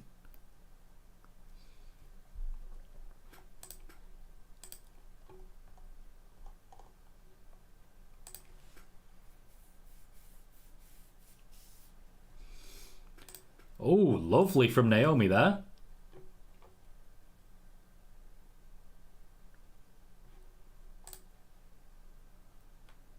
I'd imagine Bianca comes in first. You'll note that they're both holding the tag ropes.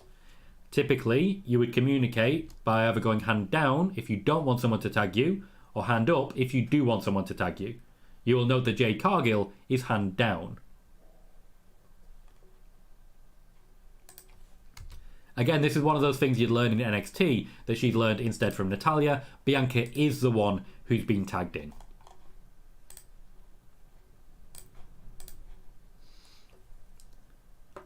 Chris says Strowman returns on Monday. It depends when you mean returns. He's not looking to wrestle. I'm not yet, I don't believe. Mustafa says Wingstop has a distinct lack of slots, but the wings are good. Juan says WWE must now sponsor Domino's Pizza or Pizza Hut. Usually goes the other way. Man says Naomi already better than Jimmy. Awkward dinner moment. I don't think it will be. I think it'll be a conversation of probably a bit of disappointment about it. And yeah, they'll console each other. Bianca clearly watching for Dakota there.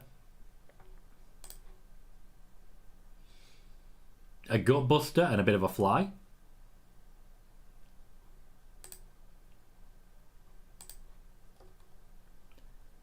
Bianca just showing off at this point. Interesting crush. I've never been to a Wingstop. I don't live in America, so maybe I need to check it out.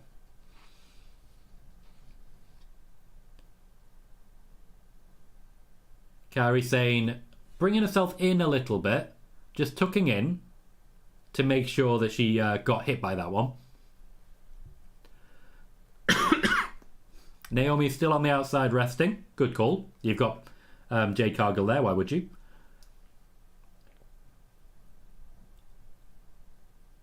Bianca's trying to tease the crowd into wanting Jade. I don't know if they necessarily do. Absolutely right, Crush. Kairi Sane's a veteran. I've had Popeyes on nights out, Martin. It's like proper drunk person chicken. Can I just say, Kairi Sane's hair, I don't know what's going on, but it's crazy, and I love it, and it's very Kairi Sane. That knee looked vicious. I'm getting back into WrestleMania again. I'm getting back into it, and I'm there for it. A "We Want Jade" chant. We're getting going. Blue says, this 6-woman tag has a lot more energy than last year's, which almost felt like a consolation. Mustafa says, I miss living in America. Also, Peralta, you're a genius. Oh, dang. Keem says, just got KFC. Nice. And Chris says, Asuka versus Bianca last year. Gotcha. Yes, it was. Thank you. Marlon says, you're banging about Jade. She looks terrified on the apron. Side spot in that one. It's a big moment for her, and she's in. Oh my god, she genuinely looks terrified. They're selling for her. I don't feel like she's selling for herself. Oh, that... Okay.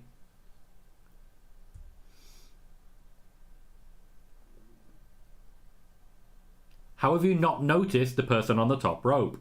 Pizza was a good call as well, Crush. Carrie's actually having to get your attention now.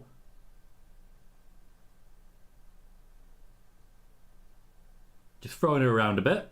Okay, fair enough. Kairi Sane's the perfect person to throw around a bit. Dakota waiting to trap. She just... Okay, Dakota clearly said, are you ready? Dakota very clearly said, are you ready? Oh, it was a bad landing. It wasn't quite there. So far, so good, though. Oh. That's nice. That is nice. Oh, she's got the power play right there. Man says a back body then. Blue saying, look at it being there with 3 vets to throw around. True. And Chris said Jade will get it in time, which is accurate.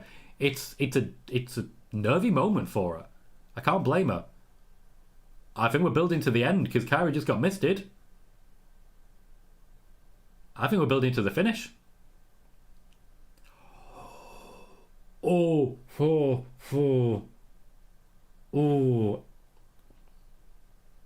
I think Jade Cargill did get hit in the face there. She's holding her face. She's going to get the pin on Dakota Kai, looks like. Yep, finish. Showing off. Looks like Kai's taking the pin. Everyone else is out the ring. There's a finish.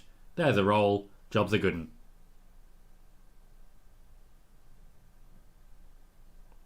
When it's a sexy pin, it's a sexy pin. I think they made the right choice keeping it short and sweet. Jade Cargill was only very slightly involved there. They didn't ask too much of her. As I say, they don't think she's ready, but they're not going to waste time.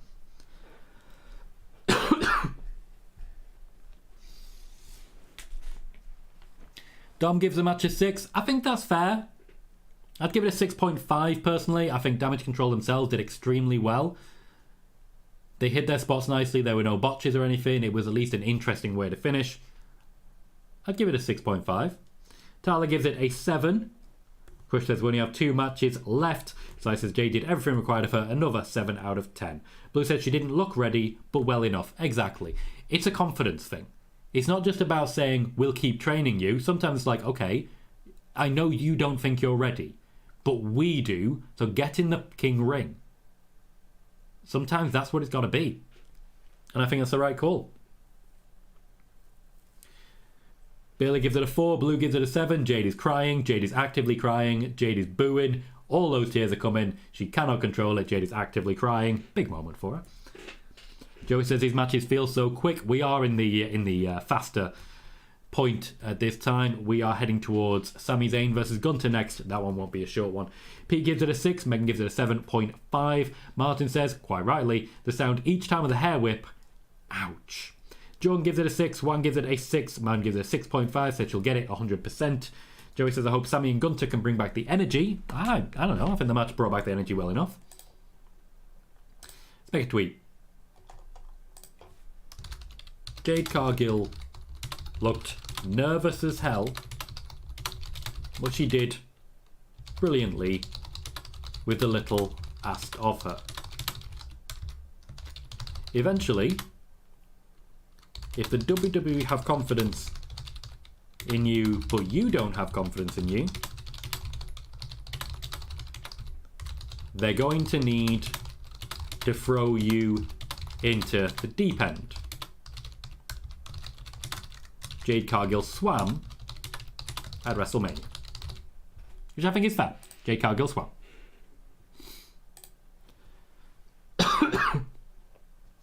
Wiggly says, still no winning moment for Asuka. I gave it a 0 because Asuka doesn't get the win. Any zeros are automatically discounted, so I'm fine with that. Krish said this arena will be added to 2K24 this summer. That cool. Mustafa gives it a 7. Keem says Jade and Naomi tag champ soon enough. I think that could work. Kevin says Asuka 0-6 at WrestleMania. You need to call Undertaker. Jack gives it a 7. Hector says Jade just needs more reps. The more and more she's in the ring, the better she will be. I wholeheartedly agree. And Blue says it's awesome to see so much emotion this weekend. Julia, Jade, others, WrestleMania weekend really is special. Sai says, to be fair, they could just ask me to clap my hands in front of 60,000 people and I'd look nervous. Fair. I don't think enough focus is put on the fact that wrestlers have a tough job. They have to go out there in front of complete strangers and entertain them. It's not easy. Not easy. This is another great video package hyping up Gunther. There's enough hype going into Sami Zayn, but he's clearly not the focus here.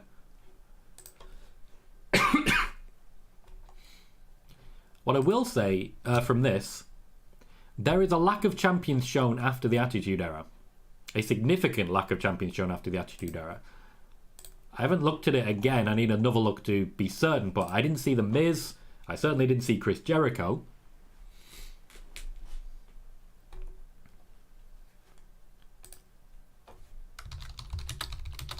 Oh, that's a terrible joke I've just made.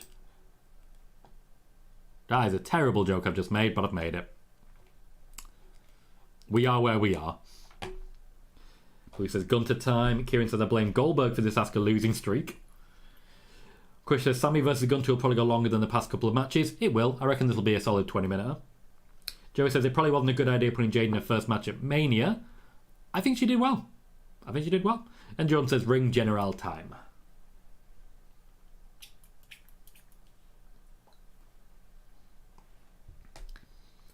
Alyssa says how would get Raquel same level? Rhea, Ripley, Bianca, Belair. Same came NXT. Raquel no character. Her work just smiles. Character development on her since NXT. Day go back. Heel she edgy. Firstly, they need Raquel to be available, which she is not right now. Blue says Raw is in Montreal in a week. I think Sami might lose here and potentially win it there. I don't see it. I think Sami loses and that's it. Sami's lost. Can I just say, the acting in this is incredible. Absolutely incredible.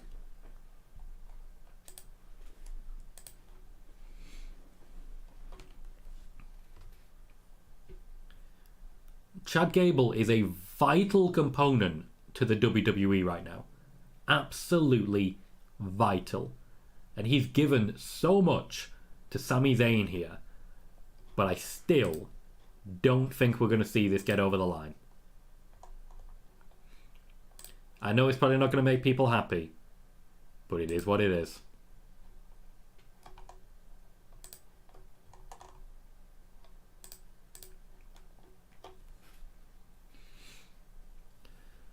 Bronson Reed, of course, shown here being beaten by Sami Zayn.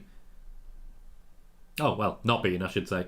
But being beaten up by Sami Zayn. Bronson Reed naturally won the Andre the Giant Memorial Battle Royal on Friday. So I'll see if they mention that one again. They certainly should.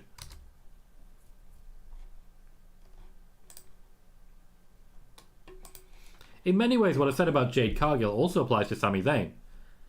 Eventually, you have to recognise that even if you don't have belief and confidence in yourself, if someone else does, one day you might have to listen to them. Why are you sorry, Mustafa? You do me a favour. Like, every like, every retweet, every quote tweet, every reply, every time you look at one of my tweets, it guarantees that that tweet will go further, reach more people, and I will grow. You are doing me a massive favour, okay?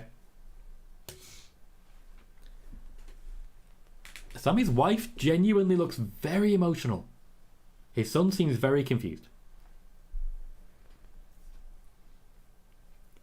He's looking for prompts.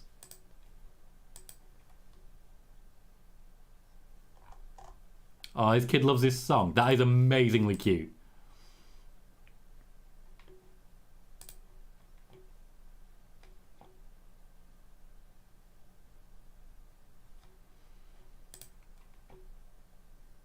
Oh, that is incredibly cute and not at all fair. You are tugging on my heartstrings and I hate you. Chad Gable, looking good. Back you, man.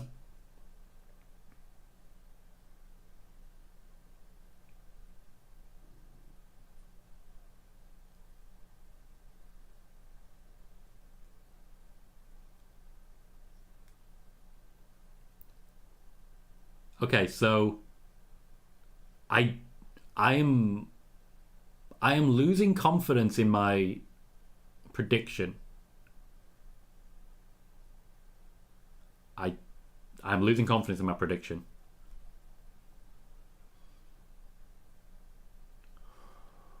Oh, Sami's just so good at this. Kieran says, no women's battle royal is interesting. Guess Liv, Nia and Tiffany really aren't going to be on the card. Nope. Blue says, Gunther is about to make another kid cry, having Sami's winning it tonight or in Montreal. Mustafa says the next Dominic, which is a fair observation, and I'd enjoy that. Chris says Sami has to win big in front of his family soon. Well, he just punched a crate, so that's not a good call. Kevin Owens. You son of a bitch.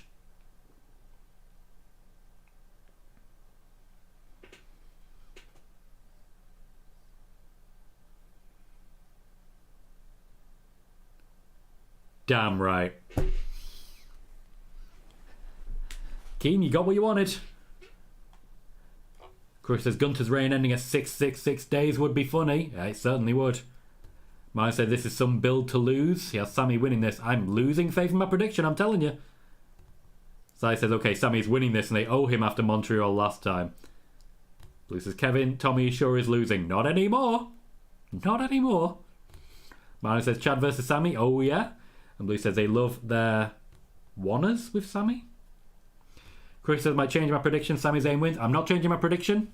It's far too late in the day for that. My prediction is still a win for Gunther.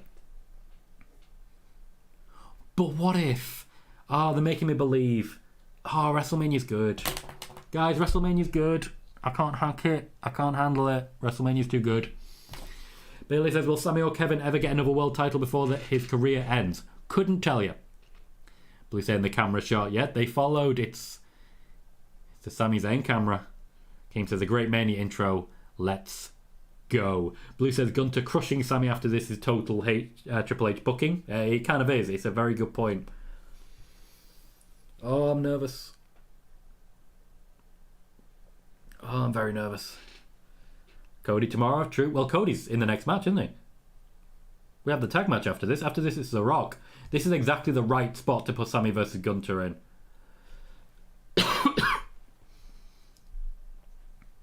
Marlon says Sami wins Intercontinental and KO wins US Mania moment. Wouldn't hate it. Wouldn't hate it. I still have Randy Orton winning the United States Championship. I'm not confident. I'm less and less confident every day. Like, guys, I don't know what's happening. I don't know what to do. I don't know what to say. I'm just trying the best I can with what little information I have to enjoy wrestling. And Sami Zayn is making me feel things. That's what I'm going to do. Damn you, Sami Zayn. Stop making me feel things. Oh, that's such a good little string. That's a lot of people. That is a lot of people.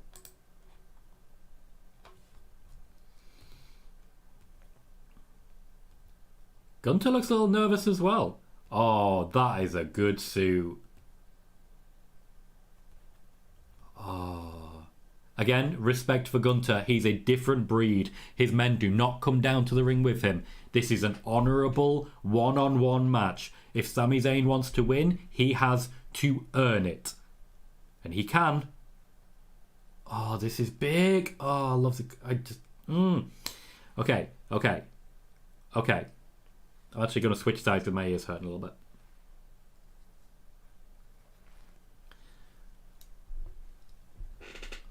We're showing a watch party in Germany. NXT for life. Sean says, come on, Sami. Chris says, Sami Zayn winning tonight, KO winning tomorrow, recreating a name redacted in any moment would be cool. Keem says, Sami's kid's going to run out for inspiration. I would imagine, to be honest, if things start to go against Gunther, then then Ludwig Kaiser will arrive holding Sami's kid. I mean, they've set the stage for that. Sean says, I know Sami will lose, but come on, Sami. Martin says, Triple H said we would never forget this. Oh. Dom says, the jacket takeoff is the example of practice makes perfect. Bailey says, I could see Gunther destroying Sami. Then Chad Gable steps to the ring, declares himself the next challenger. Could do. Not tonight, it isn't. Hector says, the ring general has arrived. Keem says, Roman should take note. Match of the night. Martin says, I was going there, but didn't want to mention that moment for obvious reasons. Blue says, amazing that Gunther's physical transformation didn't take anything one bit. Didn't take away one bit of his aura. People keep focusing on Cody as the Rocky character. Nope, Sami Zayn is the Rocky character, and you can see it. Literally see what he's doing right now. Oh, I'm in. I'm so in. You might say I'm all in. I'm not supposed to care this much. I'm supposed to be hosting a show. I need to sneeze again. What is happening in my body? Chris says they're really rebuilding him into the underdog in the underground. Oh, hiding from a chop, mate. Disrespect there. Step up. Hector says, is Sami going to blame Gunther for making him cry like Chad Gable? I definitely could see that happen. Sami's looking good. He's up for the fight.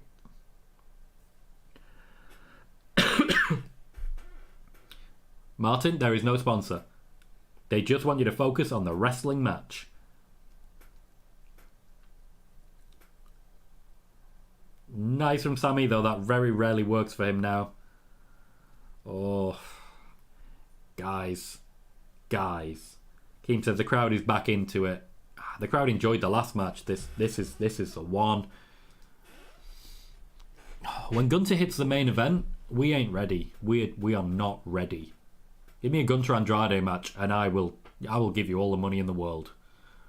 Obviously, not actually give you all the money in the world because I don't have all the money in the world, but I'll try.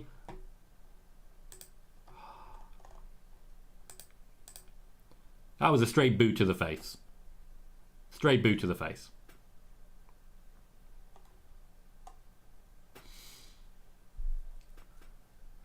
Oh.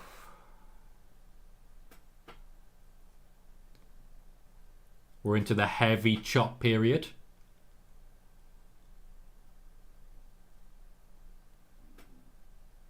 Sami's struggling with it, but Gunther's already showing red on his chest as well, so he's feeling it too. Juan says, here in Illinois, I'll have to pay $30 a month to watch Raw on Netflix. $360 a year might be worth it. Considering what you get as well, I mean, I don't know what you get, but you get Netflix. It's not just about Raw, you also get Netflix, to be fair. Blue says, Prime is the sponsor for the match. Thankfully, it's already on the ring and has... Yes, that's true. That is true. They did cover Prime earlier. Mine says, you're buying a house, remember? True. Sean says, who do you want to win? Gunther. Sami Zayn's making me feel things, but Gunther is generational. Gunther is the future. Unfortunately for Sami Zayn, I think his moment has been and gone. He might have a few moments left, but they are moments and they are fleeting.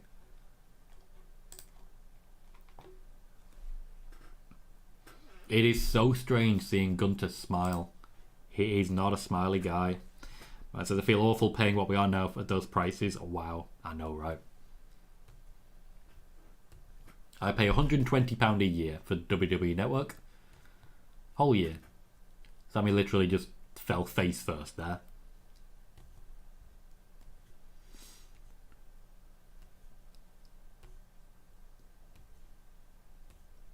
Okay, so Sami Zayn's wife is at ringside. She's fretting. The person next to her is just having the time of her goddamn life. Sami needs to pull his pants up. That's not unusual for Sami.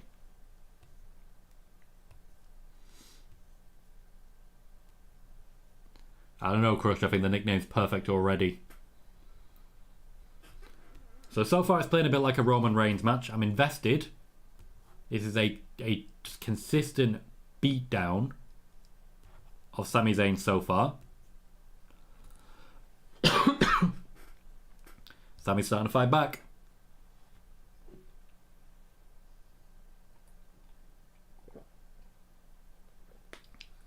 Gunther goes down. We do need to not focus on the wife the entire match. Some of this is about Sami. Oh, they really are cold. Corey Graves is wearing a massive jacket over his suit. It is cold out. You see the wind ruffling through Sami's hair. That might be affecting the crowd response, to be fair. Oh. Bailey says Netflix is available with ads for $6.99 per month. Okay, not that bad then. That might end up happening, to be fair, Martin, a ring raid. Or maybe she throws in the towel for him.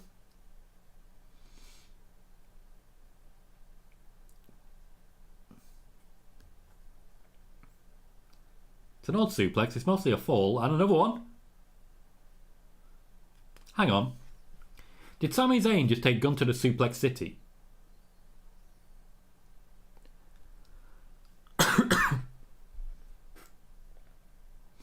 Suplex City, mate. And then gets clobbered. I'd imagine right now they're happy to just lay in the ring and be warm. Under ring heating, I tell you, it's the future. Sean says Roxanne joins Charlotte and Shayna as a 2-times NXT Women's Champion. Pretty good company, right? Overall, yes. There was a time where we didn't have repeat champions in NXT. Once you lost the championship, you just moved up. Nowadays, NXT is full to the brim. Keem says Gunther has no finisher, which is accurate, and I believe the first person to really dive into that was me during a watch party of NXT with Ed. I went into great detail about the fact that Gunther has no finisher. Vince McMahon then tried to force him to use a finisher, which he didn't really want to do.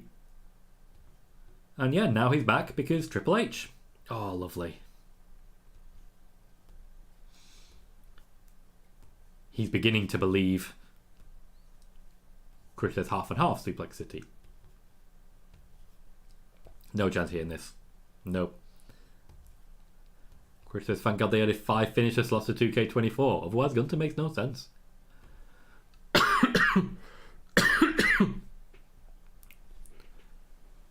Wanted to go Blue Thunder.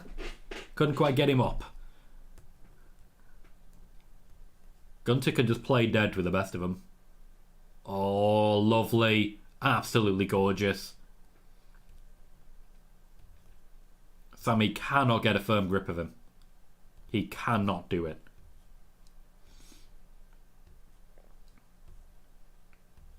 Keem says training is working for Sami. This is a very WWE match. Kervin once again, let's let the night finish and then decide what the matches of the night are.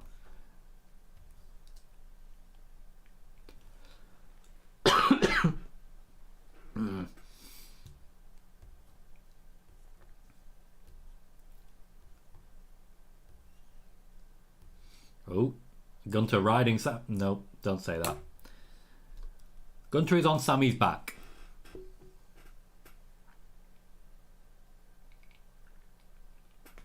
Carrying Gunther like a backpack is a call.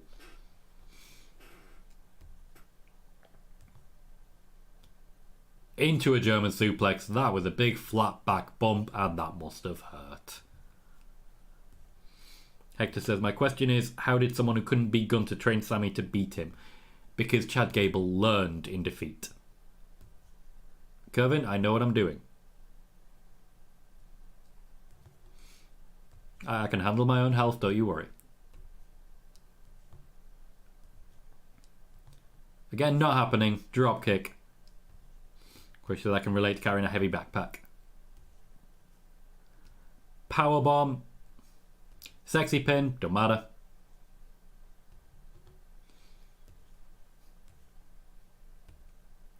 Blue says quite rightly Chad beat Gunther twice, it just wasn't for a championship. I believe that officially makes Chad Gable the record breaker. Ain't nobody beaten Gunther as many times as that.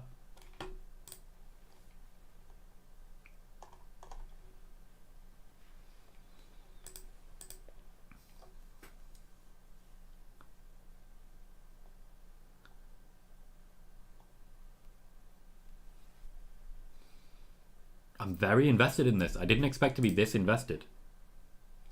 Ilya beat him once, I believe, Crush. Just the once.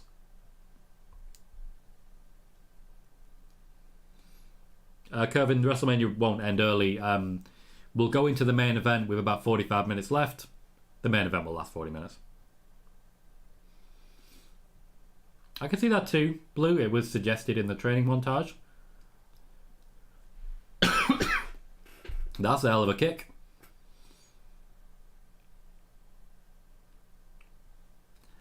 Okay, you can't cover Gunther's eyes, Sami. You cannot cover Gunther's eyes. He doesn't know when to kick out. You cannot cover his eyes. Correct, Crush. Another hour yet.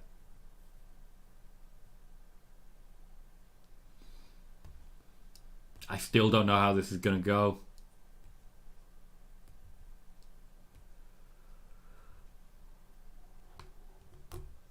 Hector says, for a bigger guy, Gunther has some seriously good cardio. The man never looks gassed.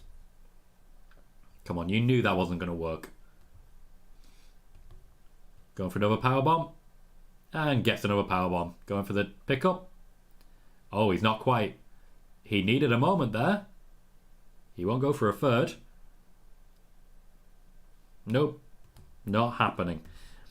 Chris says it'll end at 11, which is around cue for 4 hours. Personally, I think it will end at 3:45 our side, so 15 minutes before that. Blue says, don't underestimate the amount of time it will take Cody, Roman and The Rock to make it to the ring. Couldn't 20 minutes of entrance at least. That's fair. That is a very fair comment. His wife's a good actor, is Sami.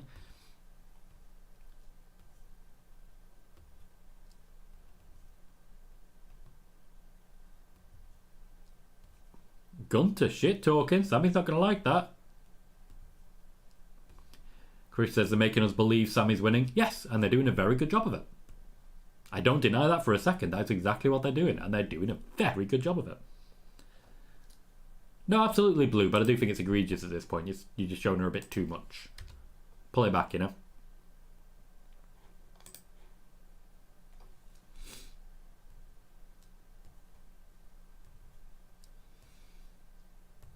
It's just a sustained beat down now, but Sami's just taking it. Sami is just taking it. Again, Gunther smiling is so creepy. There's so much spit. So much. Yes, Crush, they left him backstage. In fact, they showed him when Sami was talking to Chad Gable. They left him with someone else. I'd imagine a family member. Flat out after the clothesline. This is usually how Gunther finishes his shots. You a yellow card fan, Mustafa. Hector says the best thing about Gunther not having a finisher is you never know when it's the definitive end of the match because it does powerbombs and sleepers. He also wins on clotheslines and splashes. Fair point, Crush. That makes sense.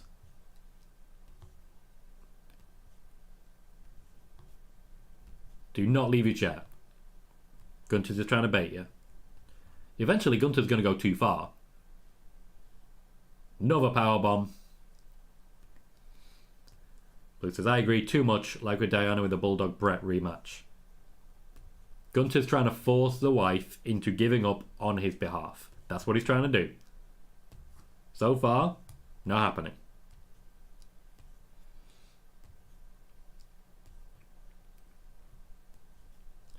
Oh, he's going outside. Going for the splash.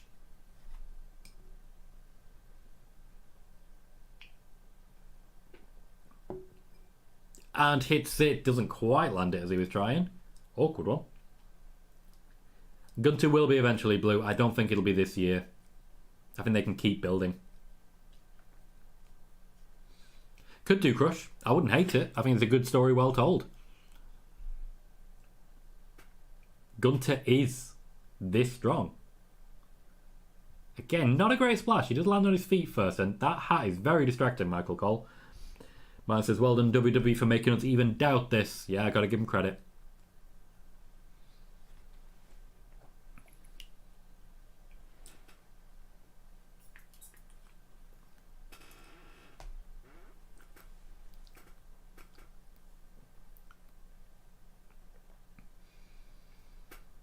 Sami Zayn throwing a tantrum.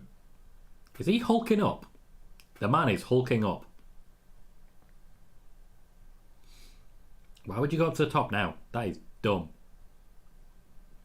Blue says, I love the artistry of Gunther's in-ring work. It's probably the closest we have to Brett in that regard. He does plan his work out in phases, much like Brett used to. Superplex.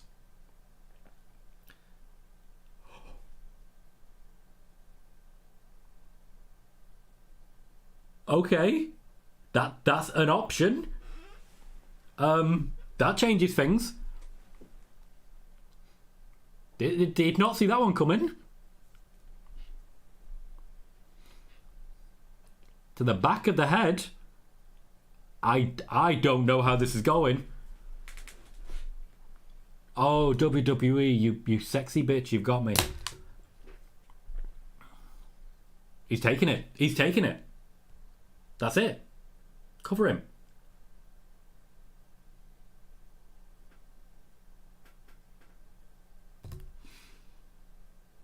Oh, you sexy bastard.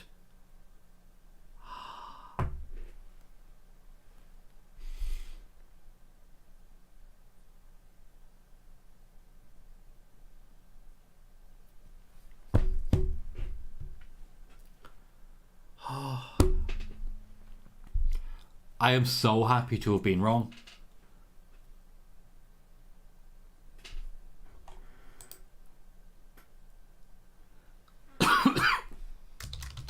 Sami Zayn and Gunther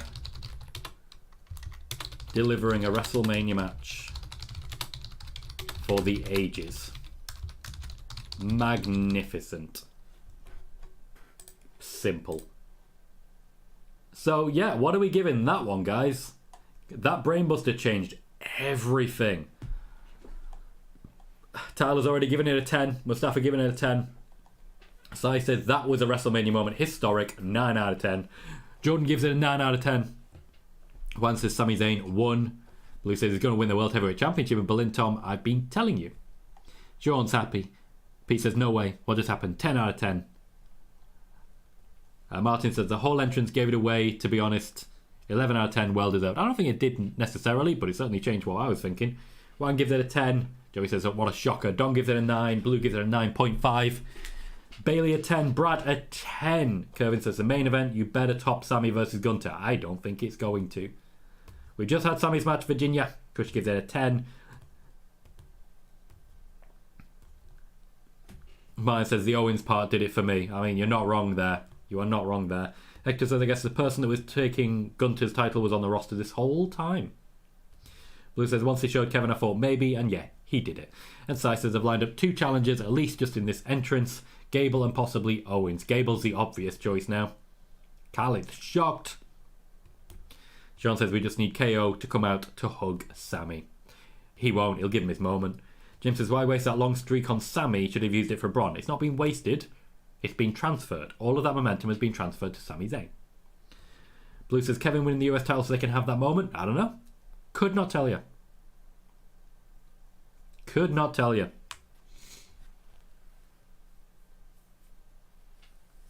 It's a pivot from the original plan, but it's a pivot that's been several months in the making, so they've had time to make it. It's only really a pivot from the Brock Lesnar of it all. I don't know what they're going to do with this. No, Joey, Brock was not planned to win. Brock was going to lose to Gunther.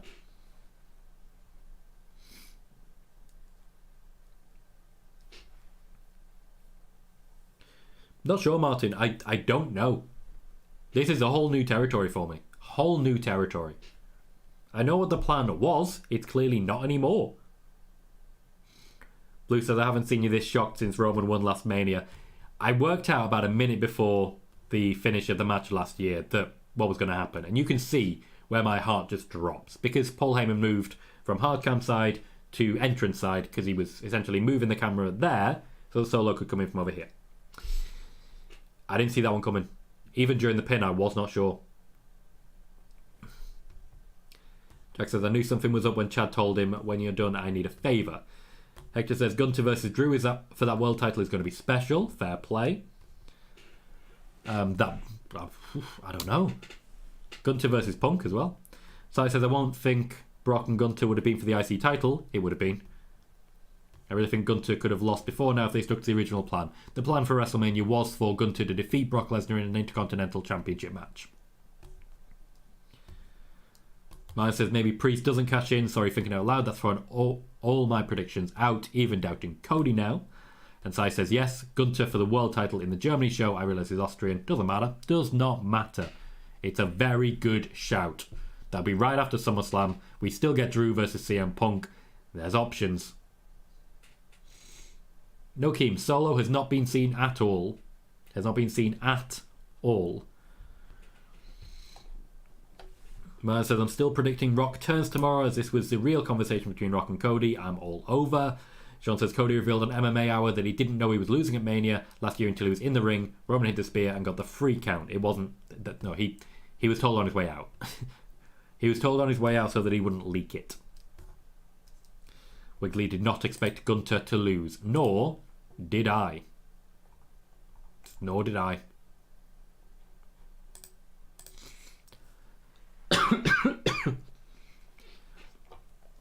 Getting a bit of a WrestleMania overall celebration here. Plenty of Liv Morgan, which is nice to see. But the only Liv Morgan we'll see at WrestleMania, unfortunately.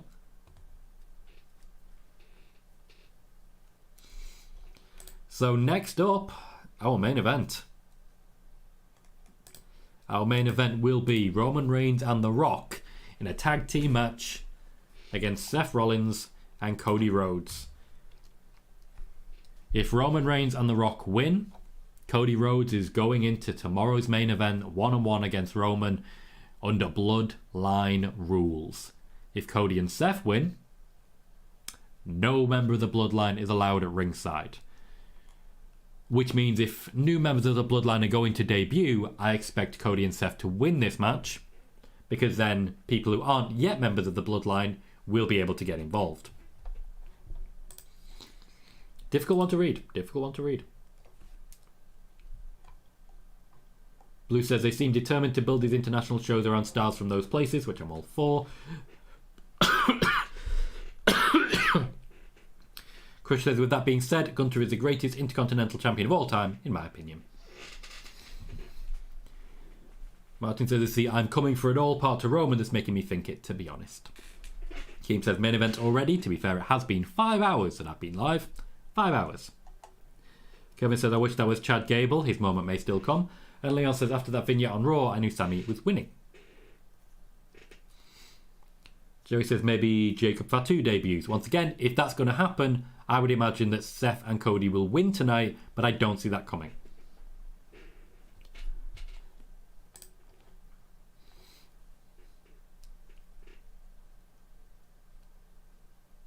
Did they draw a circle around a chair? Seems unnecessary. Seems unnecessary. Koo says Sami really knows how to make people feel emotional. He does. He does. And Martin says, is this just so refreshing from last year's an amazing Triple H booking? I'm a Paul Levesque guy. Plenty of people are. I mean, Paul Heyman put his word out there for it. Hector says, didn't see Jey or Sami picking up the win tonight, but here we are. Here we are indeed. And I think it's very much worth celebrating. They got one over on the fans, and as wrestling fans, I like it when this happens. Do you know how rarely this happens? How rarely I don't know something? How rarely I don't have some hint as to what's coming? It's not common. It's not common.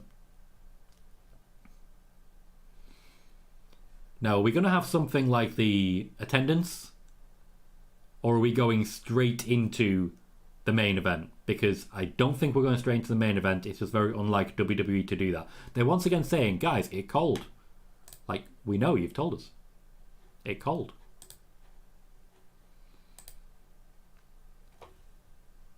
Sean says, apparently Becky had strep and 102 fever and still put on a great match. That is what WWE have told us, yes. Yep. Nick Aldis and Adam Pearce in play. I'd imagine they're doing the attendance. Keane thinks Gunther is getting the big belt. Man says he said Tom Triple H keeps it closed off. He does. He absolutely does. They do blue, and that's what they're doing now. Yes, Joey, second time. It's nice. It's nice.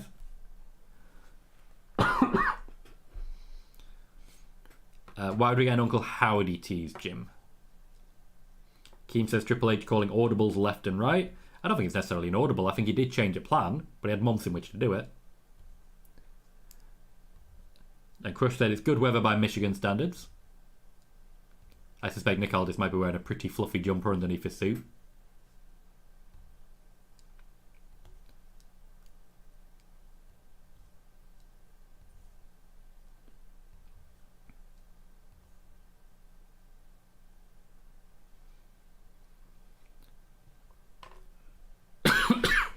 More than 70,000 and nobody there believes it.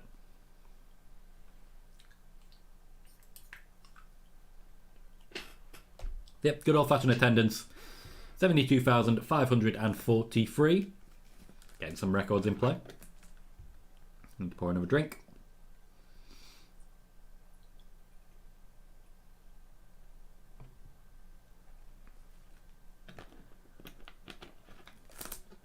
We have an hour left. And it's our main event. And honestly, it could be good, could be great, could also be kind of crap. I remember Vanessa Hudgens. She was a thing for a while, wasn't she?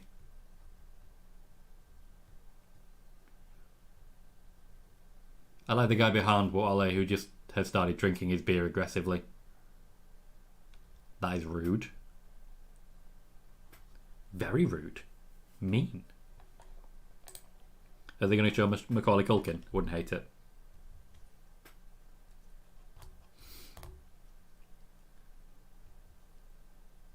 Blue says no sling for Nick, he must be healing well. Bailey says WWE always bumps up its attendance. I will not be covering the Slammies, guys. I will not be covering the Slammies. Florida's a hot place, man. You might struggle a little bit. Again, I will not be watching the press conference.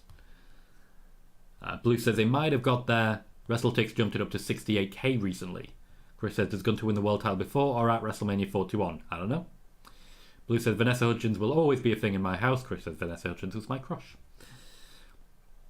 Hector says, it's time for my bathroom break during the main event entrances because we all know I'll have plenty of time before the match starts, which is not unfair. We're going through the card for tomorrow. I'd imagine in order, to be honest.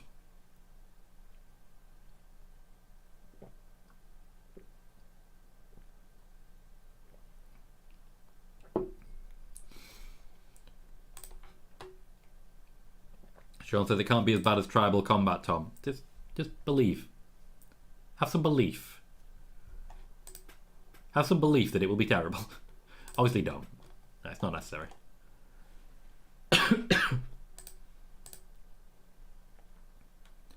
I expected a bigger response there for Io Sky versus Bailey, but I think everyone is legitimately just cold.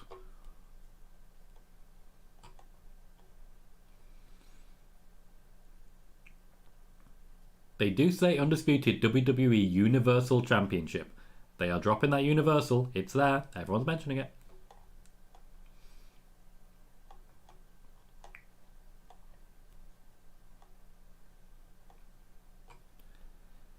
Okay, nothing else. No other distractions. We are going for it. My voice is broken. My voice is terrible. But here we go again. This will be a long video package, the entrances and everything. This is going to go for about 45 minutes.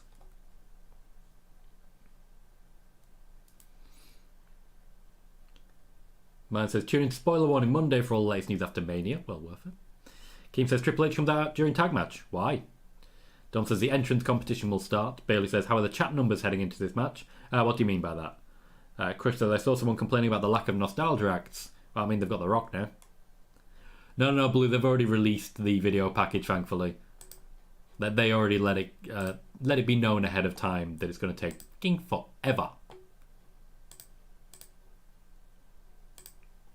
Even on WrestleMania, they don't let him swear.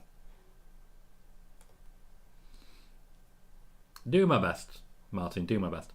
Metrics on viewers, I've had 2,695 views. All of those have seen at least one ad.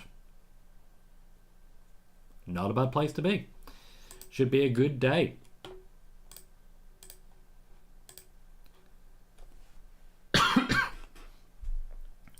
It's also the case that this isn't too inflated, so There's also average view duration, which is 3 minutes and 27 seconds. Sometimes you get a load of people who come in, look at it, and immediately drop out because they've came to the wrong thing, which means it's essentially badly advertised and the title's wrong or the thumbnail's wrong or something like that. If I basically avoided saying watch party and just said, hey, here's WrestleMania 40 Night 1, I'd get a ton of views and no view duration, nobody would watch it for more than a minute, and my views would tank as a result and I wouldn't make any money from it. These little things do go a long way. We're about to hit 2,700 views, decent view duration, which means plenty of people have been here for quite a while, and that's good. It's very good. Blue says, how do you think The Rock will look? He looked decent bumping on Raw. I have no idea at all. Pot noodle, Martin. That's a good shout. I could have one of them. I don't have an actual pot noodle, but I have a less budget version. Megan said that back-to-back WrestleMania events, Sami Zayn has ended the longest Tag Team Championship run and the longest Intercontinental Championship run. He's a run-ender. He stops things. Hector says the video package is so well done. I'm in and out with it. They tell a very good story. They tell a very interesting story. They are bloated.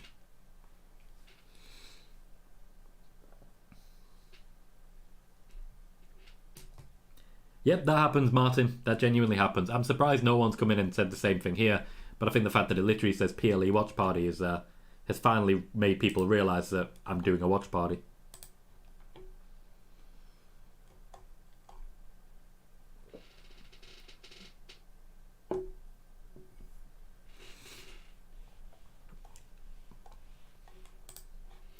Bloodline rules and anything goes is what I expect to see. Cody's going to have a time. Blue says the video package is longer than Gunther's title reign.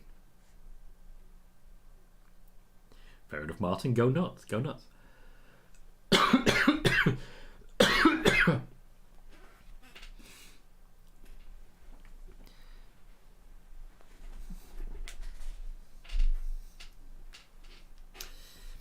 Seth feels out of place here still. I know he's volunteering to help, but he and Cody are not historically friends.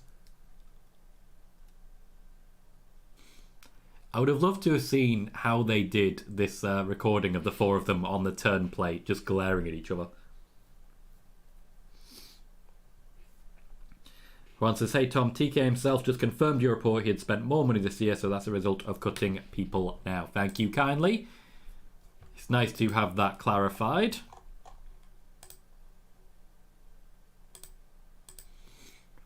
Essentially, I believe at this point he started to apologise and be very open about the fact that he did not say the right things to people.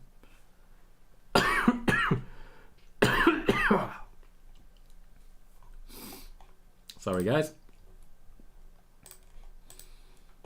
This is so long. Blue says Seth is just so different in terms of his presentation from the other three. The others are far more serious. Aaron says the IC champ got beat by a homeless cab driver. Not a nice person, are you, Aaron? Do you have friends? No, if you did, you wouldn't be popping in here during wrestling. You'd be spending time with friends. Like, I'm in a room full of friends. You are not.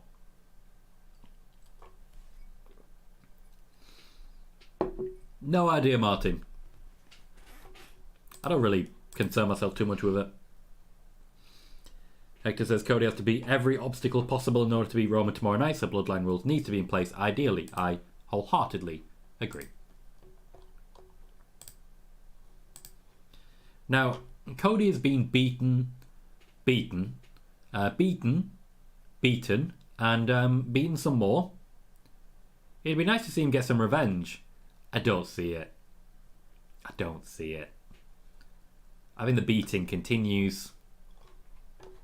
But you know, that can be fun too. I do love the family above all hoodie. It's not bad. I could get one of them. They're waking up the crowd by sending out Cody first. Means as well they'll have plenty of time to sing along to Seth's theme.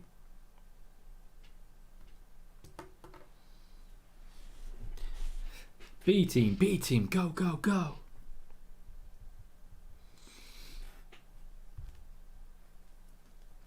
I'd imagine this, like, I agree, Martin, I think we need that, but I imagine it's largely going to be Seth versus Roman and Cody versus Rock. Cody versus Rock is planned, but not planned for a while. You ready for it? You ready for it? You ready? You ready? Whoa! I decided not to go loud because owie. Blue says entrances started at 4 after the hour. Let's see how long we go. I like it, Blue. I like it. I also like that they're saying 2023 and 2024 Royal Rumble winner. And yes, Crush, Cody does have another gear planned for tomorrow night. He has a whole other entrance planned for tomorrow night.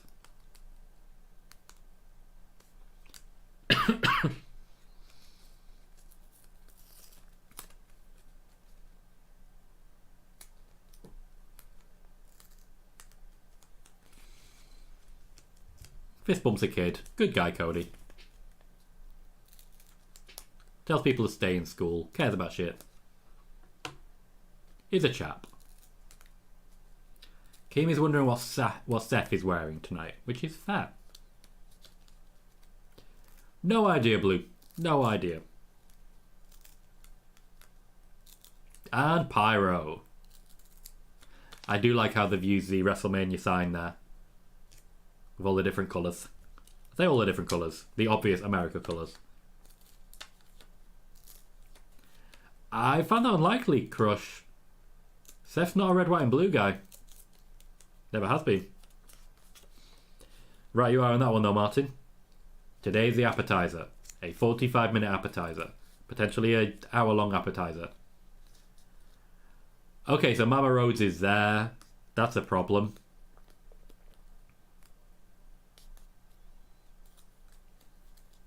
There's two people behind her who think they're really cool. Like, they think they're incredibly cool because they're part of the bloodline. I'd watch out for them, guys. I'd watch out for them.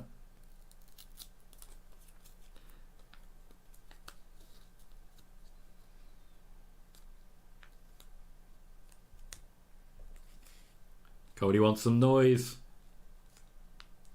He's gonna get it. He gonna get it.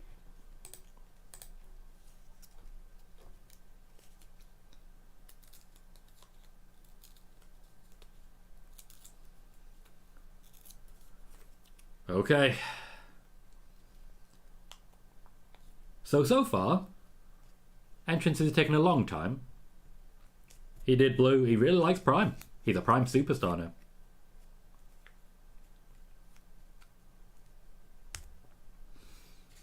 Crowd already going nuts for Seth. Seth looking like a quality 3. Not unusual. What the hell? God damn it, Seth. Hector says, Tom, have you seen... have you the clip of Cody talking about his extension in WWE on Ariel Helwani's podcast? Cody's definitely going to be around for a long time in WWE. Yep. When he came back, his plan was to stay forever, basically. He wanted to retire here. He went off, he tried to create something new. Didn't work for him. He's moved on. Mine says Cody in the prime spot. Blue says Seth dresses like the Joshes of the 90s and I'm here for it. Just like an Egyptian king. You're right, Crush. The man matches his gold. The gold, after all, was made for him. In London, they're singing Seth's theme while wearing Roman Reigns merchandise.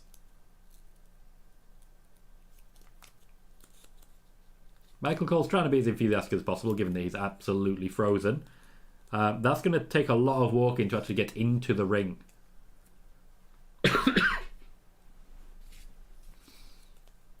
Blue, I don't think the theme is more over than he is. He's still very over. The theme definitely helps. Oh, whoa. Okay, let's get this done. So they are kind of matching, blue and gold. And whatever he's wearing on his face. King says, I'm glad the ramp is not that long this year.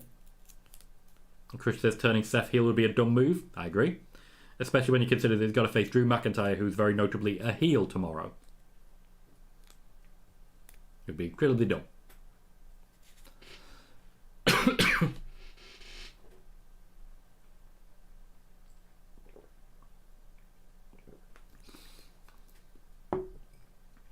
American Home Shield is a sponsor for this one. Interesting. Hector says Cody's actually sponsored by Prime. He even has his own specialised Prime bottle, has his neck tattoo in the words "Adrenaline in my soul" on it. Yep. The man knows how to make money. Blue says shorter ramp to put more seats. Yeah. And Chris says I think Drew goes anti-hero in the chase to take it from Damian Priest. We'll see how that goes.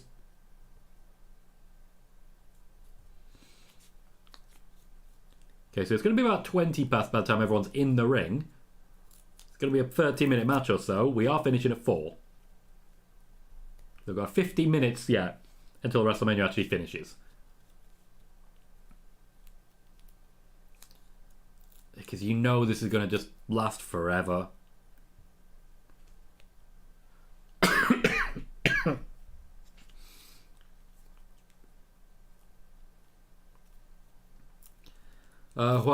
Cody officially signed in April 2022. He didn't actually sign until WrestleMania.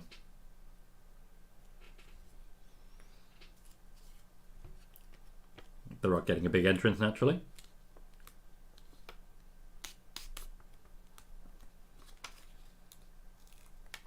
Activating V10. This is very Scott Pilgrim.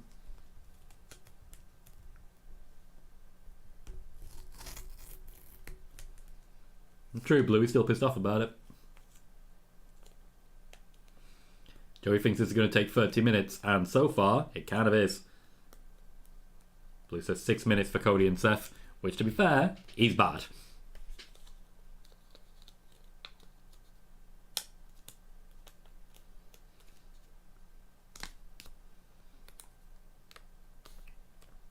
Alyssa Randy want a different match instead. Okay, so there's fire.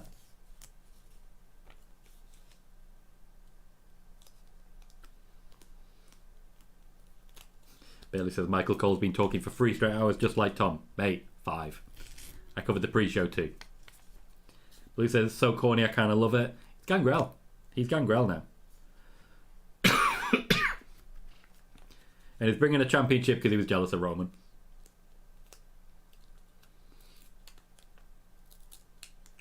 There is a burning Brahma Bull.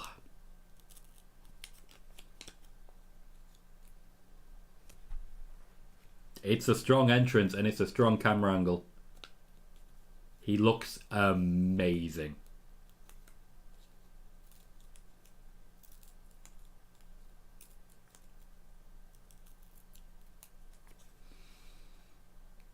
He is just going to stand there, isn't he? He's just going to stand there. He lives there now. That's where he be.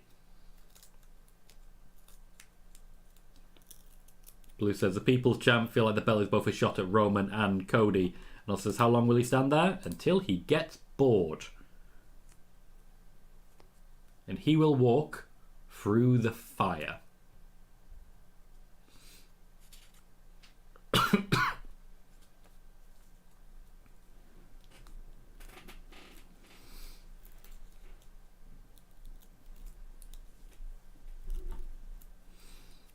It is the slowest damn walk.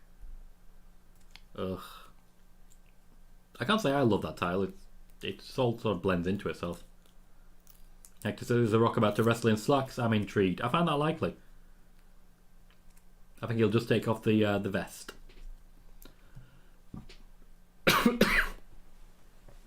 Keem says it's giving... Yep. Keem says it's giving Vince with the pants. Why? The Rock himself wrestled in sweatpants for a lot of his career.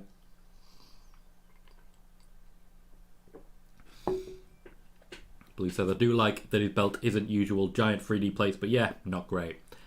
I do think this is a perfect moment for Seth and Cody to just beat the ever-living shit out of The Rock.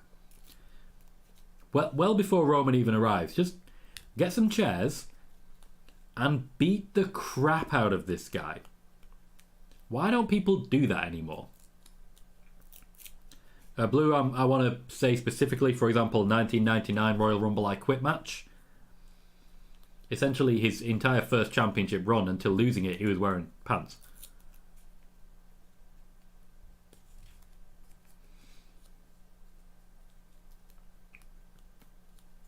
There's an opportunity here, guys. Pounce. Just be angry. Get him. I reckon he probably would, to be fair, Martin. Does he care? Don't know. He turns up when he wants to. Like, send all the bloodline. Doesn't matter. Now. Get him. Ugh. Blue says Rock could barely climb the rope. He's barely going to be able to move. You say that. Give him time. Watch the match and then comment on it. Yeah, it's a fair shout, Crush. I don't support it, but you are right.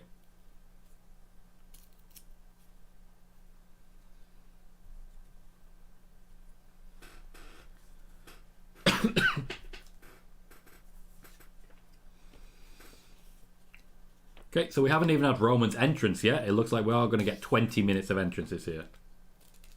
I do agree, Tyler. It's very good music. Blue says the entrants are a demeasuring contest. 5 minutes just for The Rock. Roman needs to go at least 6. Roman will. You know Roman. You know how this goes.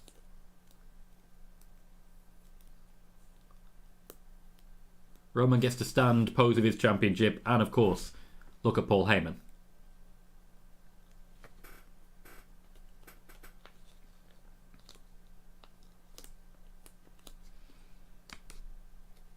Not much of a reaction for Roman there. People be cold. Everyone wearing big hats. I don't think they're going to come back here. Keem is loving the belt.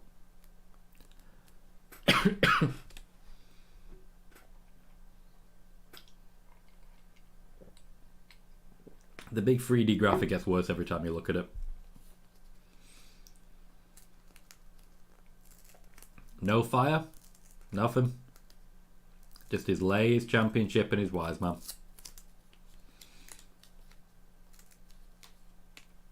But at least he's being treated like someone who matters right now.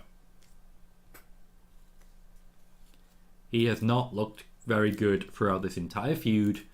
They've largely forgotten him. And everything has been focused on The Rock. Today, he needs to take the attention back. He needs to make sure everyone's looking at him and focusing on his championship. It's supposed to be the big one. It's supposed to be the one that everybody cares about. He needs to make them care.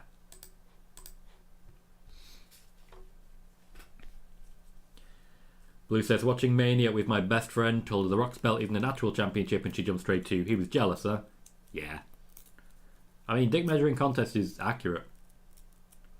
He does barely, knows what he wants. Kevin says, it's a perfect match. Damien Priest catching for Roman or Seth Rollins champion. Again, I'll see you tomorrow. Chris says, Roman won't be happy. Nos says, 10 years ago today, the streak ended. Blue says, damn, Roman's been working out. Look at those abs. Roman literally is just standing there, much like The Rock did. And striding so calmly. No fear at all. Tomorrow's an even bigger entrance. The Rock's got his big entrance today. Roman has his big entrance tomorrow. It's going to take even longer. I don't know if I can even survive that.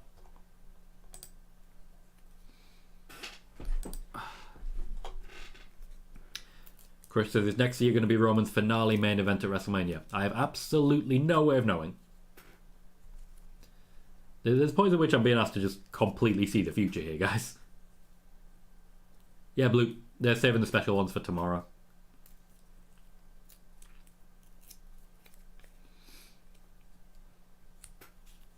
The Rock is trying to edge Seth and Cody into a corner, which I respect.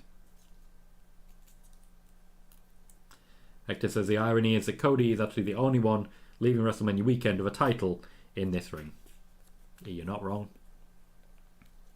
You are not wrong. The Rock looks a little nervous. Didn't expect that.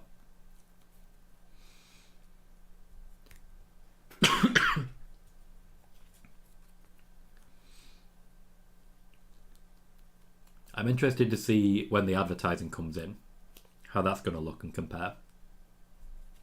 Doo-doo, doo-doo, doo-doo. It looks like The Rock does have the longer entrance. And let's say Roman's waiting for tomorrow, but it's not over yet. If Paul Heyman wants to introduce him, for example, that's still his entrance.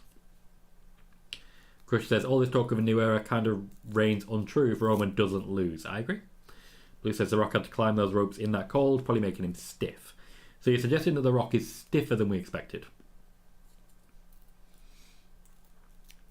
I mean, I would have to check, naturally, just to validate that.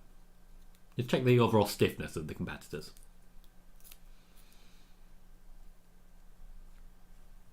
Oh, Roman gets his pyro. I know, Blue. He's an attractive man. Calm down. Getting overexcited, mate.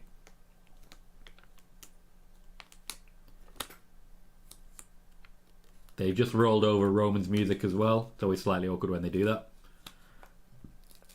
Heyman kissing the ring.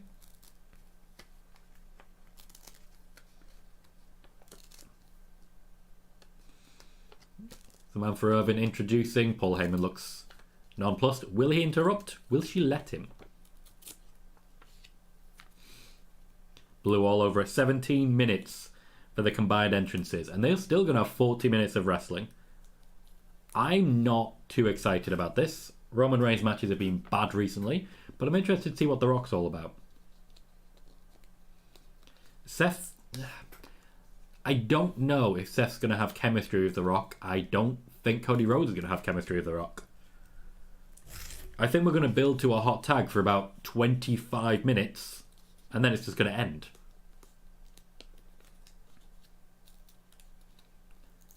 I genuinely think Roman and The Rock are going to take turns wailing on Seth Rollins until it's nearly 4 o'clock. He's going to tag in Cody. Cody's going to beat up Roman a little bit, beat up The Rock a little bit, then lose. Keane says, will Paul hold Rock's belt? No, I don't think so. Paul Heyman needs to recognise who he's working for. We are still technically in entrances because we're still getting introductions after all. Blue says, I think it will go 20 minutes and a prolonged beatdown, that they might make it longer by having the rest of the bloodline come out. Very true, very fair. They could make magic here. I don't know if they can wake this crowd up enough. He did, Keem, you're absolutely right. Look at the way Paul Heyman's looking at The Rock. Just absolute adulation. Chris says Seth's taunting Roman about his title being better looking. So he should. It is better looking. Big chance for The Rock there.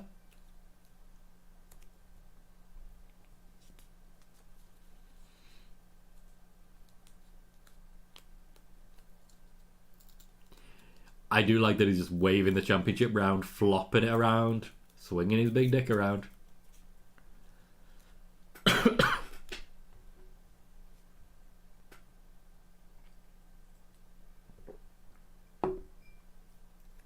Oh.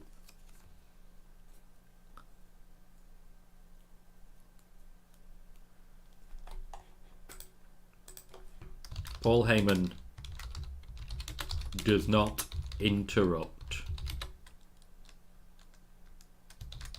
The man for Irvin. Even he would not dare.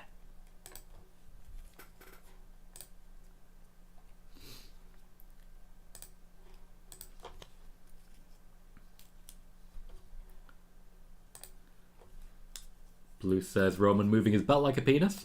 Jesus. Yep, yep. Man knows what he's doing.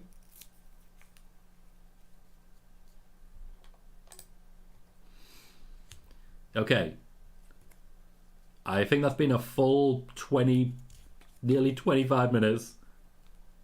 We've wasted a whole lot of time. The Rock is not wrestling in sweatpants. He's got his butt out. His calves are in play. I repeat, his calves are in play.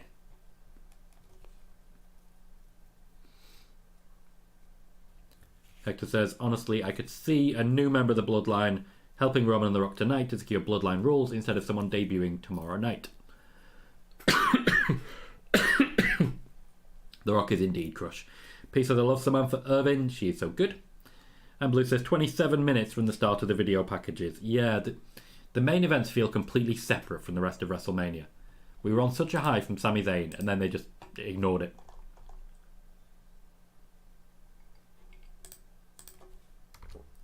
I'm interested to see who goes first. Logically, it should be The Rock and Seth.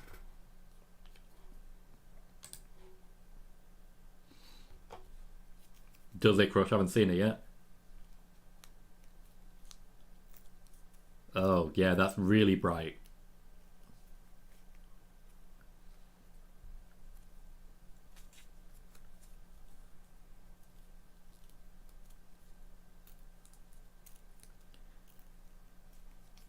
I don't think The Rock has ever wrestled in front of 50 people or 100 people. That seems unrealistic.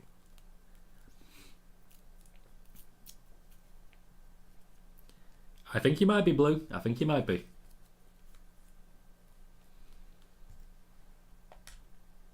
I'm going to refresh my stream.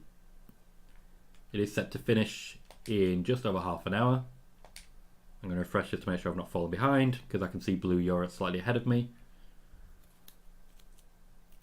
Yeah, we're good. Okay, so it's Roman and Seth. I was confident it was going to be Seth because of the hot tag. Cody is the hot tag. Cody is the hero here. It's all about Cody.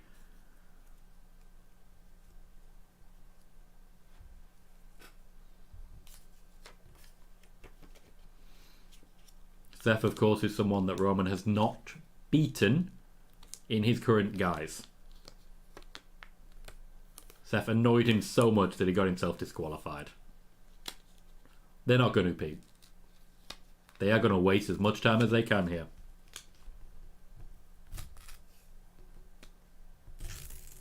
The Shield feels incredibly far removed now.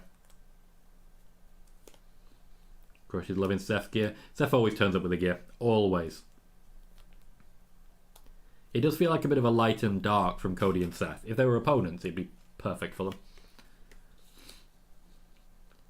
Bailey says, 25 years from now, people are going to watch this back on YouTube and ask, what was Prime? Honestly, Bailey, I think 25 years from now, people are going to watch this on Amazon Prime and be like, oh, okay. It has Blue. We've moved on from the Shield now. This is a completely different Roman.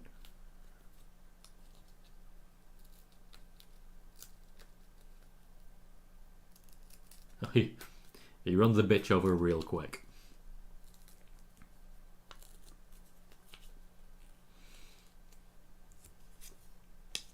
Bit of ego seeping in from Roman.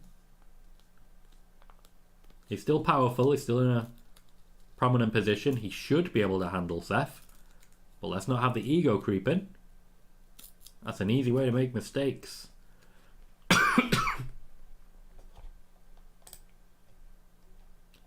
Seth just actively reminding everyone of what he can do right now. Roman does not want Cody. If we're making the tag, Rock will come in.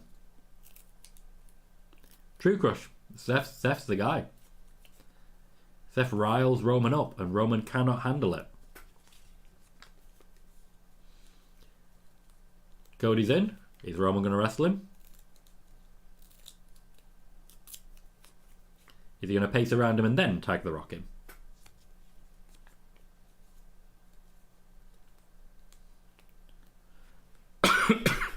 He's teasing him. Oh, they're going for it. I did not expect him to go for it. Maybe they're just protecting the Rock a bit more than we realised. Roman might have to do most of the work here, which is not unusual for Roman, to be fair. He tends to just put his foot on the back of his opponent and then just stay there for about 40 minutes. Jesus, this is so slow. Keem suggests Roman and The Rock will clash, but win. I can already feel myself getting frustrated by how incredibly slow this is.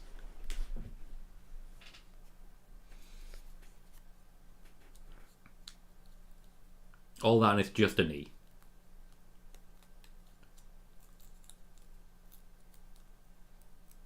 There's no tempo to it. They hit one move and then they stop for a minute. Infuriating. They didn't even hit a move that time. Blue says, I wonder just how much The Rock can actually wrestle tonight. Well, I mean, the original plan was that he'd be facing Roman Reigns tomorrow, so he needs to be able to wrestle enough to do that. His training regimen did start with that in mind.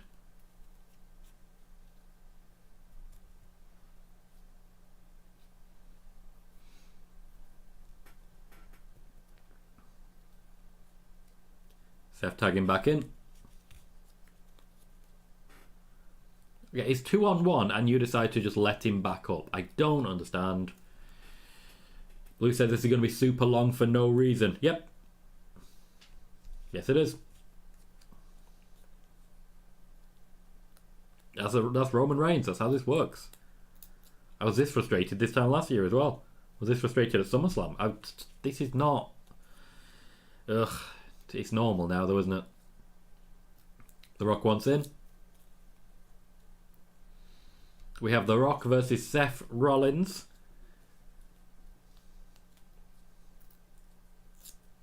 We're done with the preliminaries. Let's get them sizing each other up and see how it goes. I would laugh very hard, Keen. If he's been training with the Usos, maybe that's all he'll do. Maybe that's the plan, 15 super kicks. Blue says is Roman's last really good match is one with Sami. I do believe it is, yes. I do believe it is. More than a year ago. But he hasn't really had many matches since then. Sean says long matches are okay, but don't drag it out. There were other matches that could have been longer without all this dead space. It's a constant dead... Right now, they've hit one move, and now they're stopping again.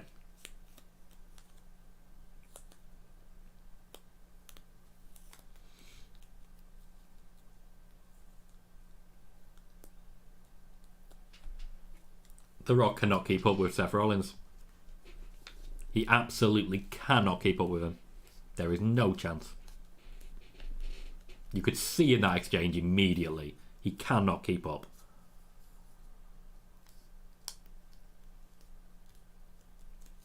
I wouldn't go that far, Keen. There's a difference between not being able to keep up and being gassed. Blue says the only two full-time wrestlers are Cody and Seth, and it shows right now. Chris saying audible boos.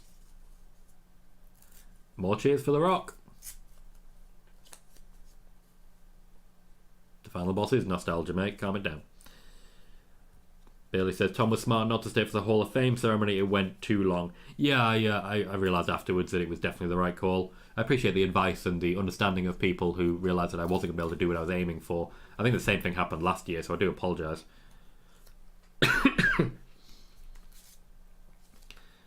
Hector says, let's see if Gallus and Bobby Roode are able to get The Rock ready for this match. Well, to be fair, if he hits one move and then rests for a minute, I think he'll be okay. Blue says Cole being a heel announcer on The Rock is very fun. He's got a whole other night of it, yeah.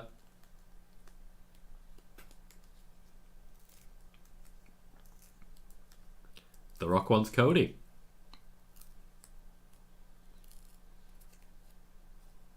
I'll take it. That's at least a little interesting.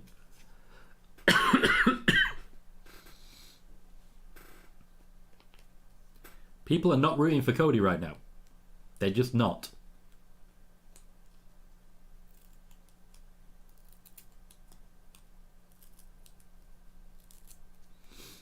I do think in this setup, The Rock is simply more popular. He's also, if you'll forgive the ridiculousness of the statement, he's been much cooler.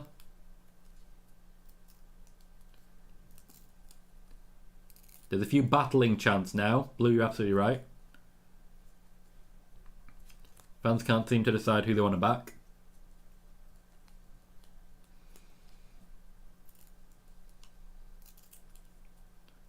We have Cody and The Rock. I expected Rock to be tagged out there. So far, a lot of pushing people around. Nothing particularly interesting, again. And we're waiting again. I miss NXT. NXT was great. Remember NXT? Remember how they just kept wrestling? It's the WrestleMania main event. Like, obviously it's not. It's one of. But, come on. Megan says, I want to know where the girl who roasted The Rock a couple of days ago is. I'd imagine she's away at the back, so she can't continue to do so, because she battered him. Blue says NXT was fantastic. I wholeheartedly agree. The Rock selling for Cody. Joey says, can they just wrestle each other instead of staring at each other? Apparently not. It must be just the most devastating move in wrestling history. The Thousand Island Stare. Getting a bit more pace now. The Rock getting a beat down in the corner. The Rock does sound a little out of breath now. Roman coming in to protect him a little bit. Rock's coughing.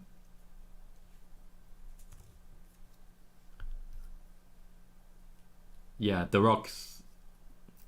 Yeah, he's coughing.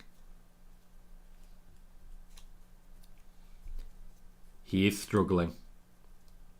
Jordan says, a painful pace.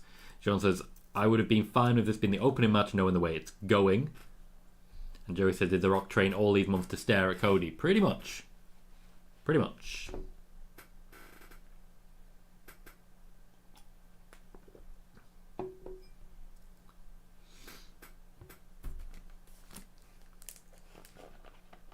Apparently there are still tickets available for WrestleMania tomorrow.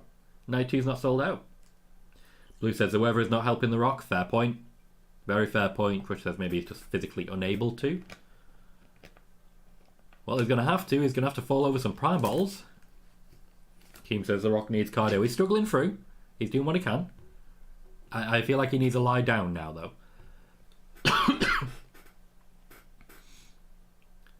Oh, spit to the face. Hopefully he wakes him up. Is that The Rock's mother?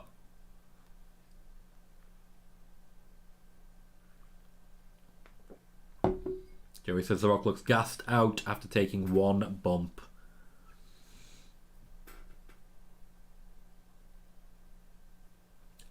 I like that from The Rock. You count it, you're fired. There will be no countouts. I like what's happened there. That's good. That's got me interested again. Oh, bloody hell. That's got me interested again.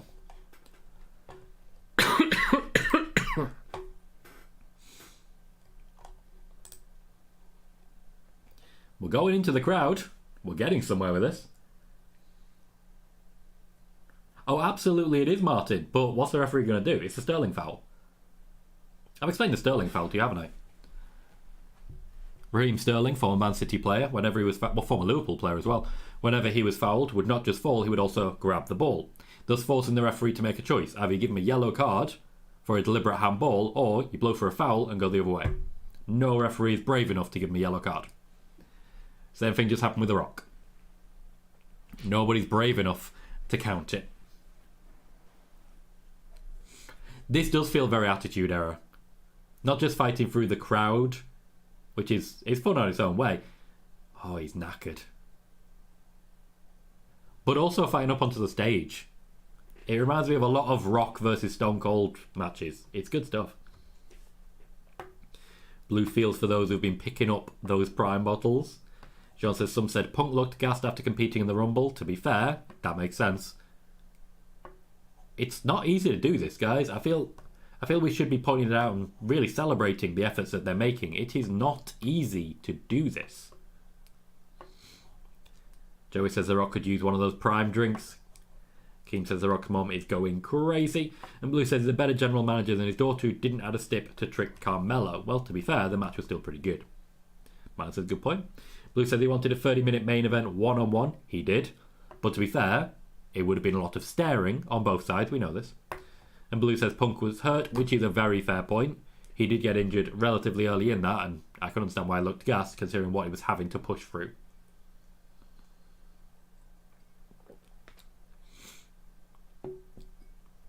The Rock was cornered there and had to swap it round. No, Keem, The Rock has been doing quite a lot of cardio. As you get older, you increase your cardio. That's what you do. Another spit. Fans were behind that one. Give himself a little watch. He did, Jack. It was solid. Blue says Seth was trying to help The Rock by giving him some prime. He absolutely was. That's what the spit was. We're back to Rock's mother and the tiny little stool that they're using. They're not focusing on the fact that Roman and Cody are actively fighting right now. Well played, picking his moment to go down there. I'm getting into this a bit more now. The pace has picked up. The Rock looks like he's struggling, and I think maybe they need to get back to the tag match just to give him a rest. But it's not bad. Not bad at all. Keem says The Rock sells great, which is absolutely true. Blue says The Rock can do as much cardio as he wants. He has way too much muscle and needs too much oxygen, which is certainly a possibility.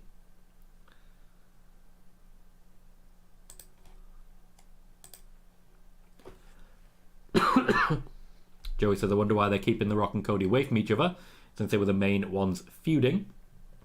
Because they're the main ones feuding. Nicely played by Roman. That'll slow the match back down again. Blue says Seth's going at half speed and it's very noticeable. To be fair, Kevin Owens versus Stone Cold Steve Austin. It was slow. Jones says, are we ready for an era without Roman as champion? And also says they just mentioned Seth beating Roman at the Rumble a couple of years ago. It was a DQ win, but it was a win nonetheless. They swap now.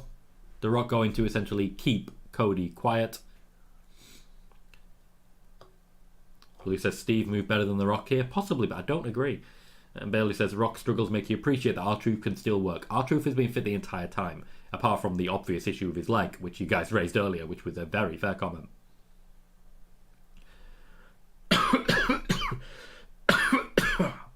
Do apologise. No, it's true, Crush. Fair point. But as I say, it was still slow.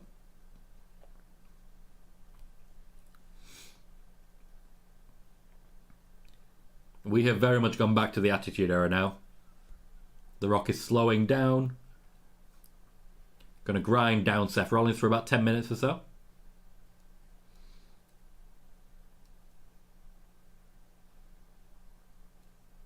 Blue says it's weird that Cody and Roman just keep on fighting when they will be tomorrow. Rock is supposed to be Roman's shield. He's really not.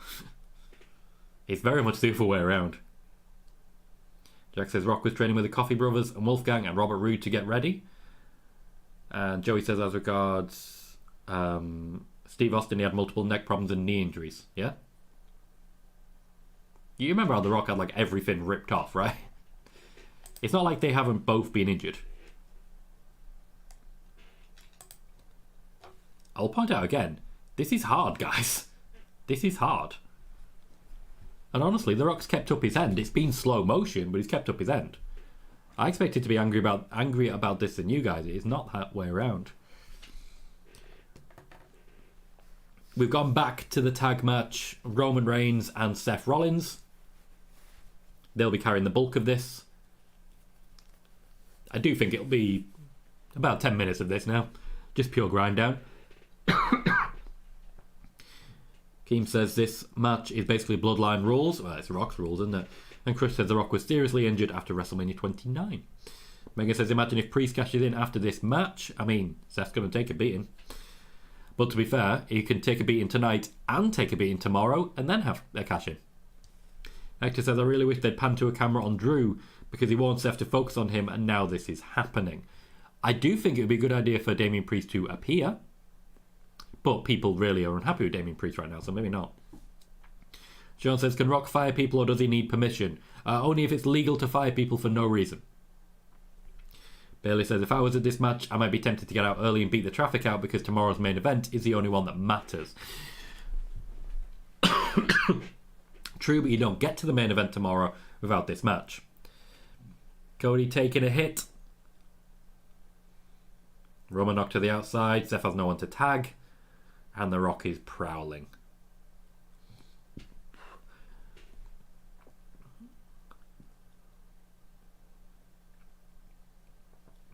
Blue says Drew better work the leg tomorrow. Also says why are people upset with Priest? Because he hasn't cashed in yet. People are real annoyed about it. Jack says most of Seth wins as a house show, but nobody talks about Roman versus Seth. Last match was a house show at MSG where Roman choked out Seth for the win. If you're choking someone out, that's not a win. That's a DQ. You're not allowed to choke someone out. Now, if it's the guillotine, different thing. Because there are types of choke that are allowed. And the type of choke that's allowed is cutting off the blood supply, not the neck. Blood supply, not the neck. Joey says, I'm curious why they had Gallus, Train Rocks, and Saya NXT guys. Because they were not doing anything else. Basically.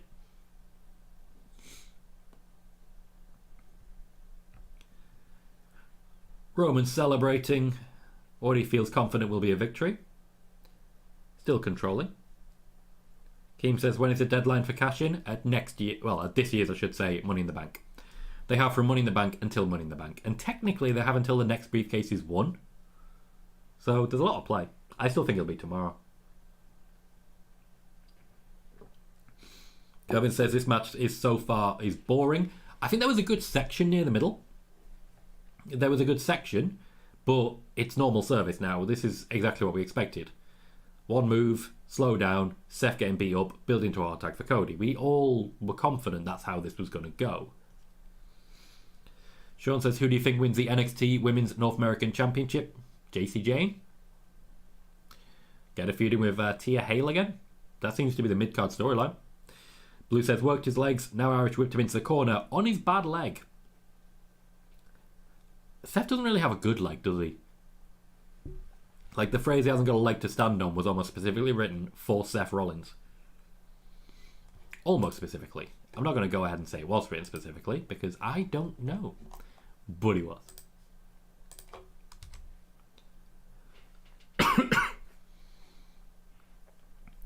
Roman basically just having fun now.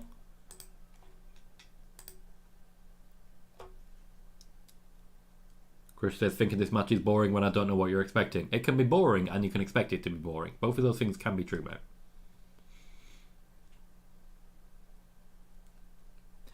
Luke says, Gunther Sami was the real main event. This happened a couple of years ago. I want to say 38. And I do mean 38. Yeah. When they had the Vince McMahon versus Pat McAfee thing. And then they had like an hour-long break until it was Roman versus Brock. It just took forever. Hector says, I'm surprised we haven't had a ref bump since it is a Roman match after all. Give it time. Also, to be fair, not much in the way of cheating so far. Only really Rey Mysterio was a cheater. Roman's selling pretty hard for the neck breaker. Cody, you'll note, hand down. Communicating to Seth. Do not tag me. Take your time. Do not tag me. That's what he's communicating to Seth right now. Slow down. He's turned his hand up now. Okay? And then he actually flattens it properly as The Rock catches up to him. Very cleverly done.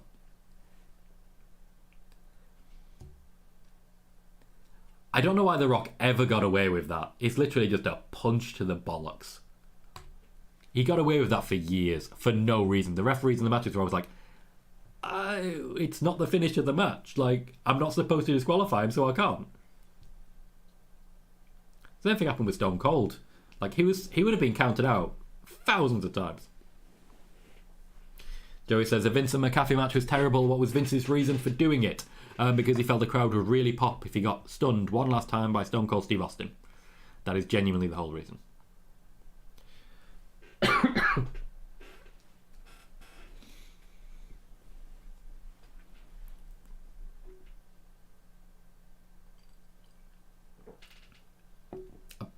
I appreciate that, Joey. I've been involved in and around the wrestling industry for a long time now. We're approaching 10 years.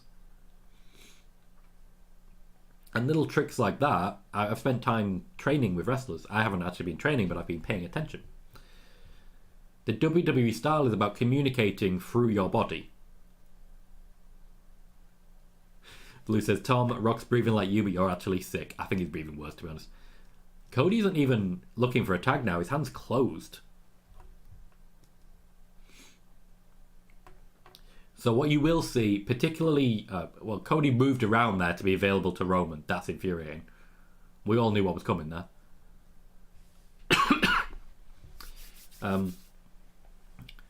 Yeah, what you will realise there is a lot of is communication of for example, if The Rock is moving over to tag Roman slowly, Cody needs to communicate to Seth, you need to come here slower, slower, slower, quicker, quicker, quicker, get over here, etc. Little things like that go a long way.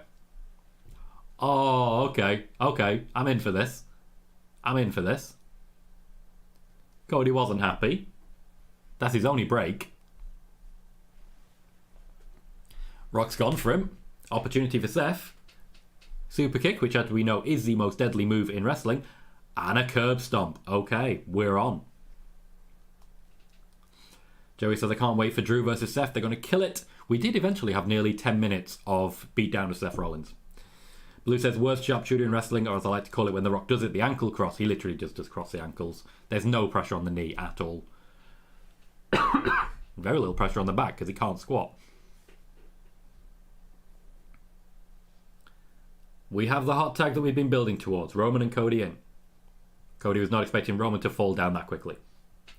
Chris says, The Rock sold a stomp well. He's still a good seller. He always oversold for everyone, but he's still a good seller.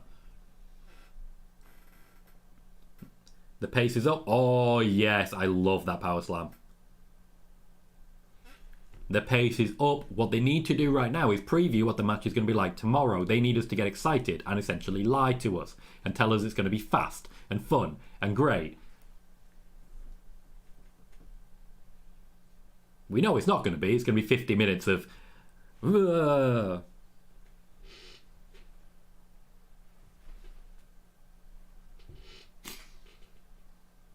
etc. Blue says they've gassed the crowd. I think the weather's also got a lot to do with that. A 4-hour show isn't as bad. Like, if this was an 8-hour WrestleMania, the crowd would have given up by now, like, full on. I don't think so, Sean. They've got their own lives now.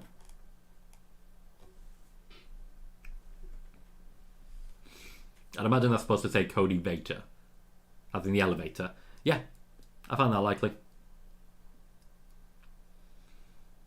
Tyler, make your choice, mate. I reckon you've got a couple of minutes. Crossroads or no?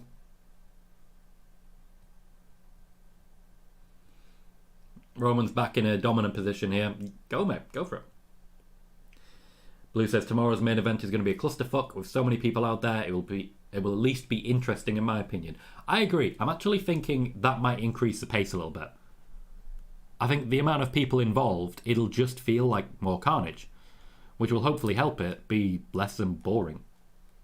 Because it's been bad. It's oh, Roman bleeding. Bleeding from the nose. We haven't got a little blood coming. There's a lot of blood coming. That's not a blade job either. He's actually been hit. He's calling an audible and being angry, and I like it.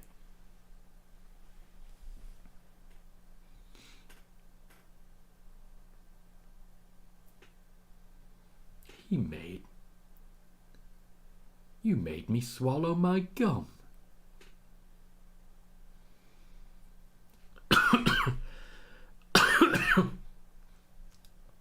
We can't call her a Cody Cutter, but it was alright. Good tag. Roman giving away with the eyes. No sign of The Rock for a while now.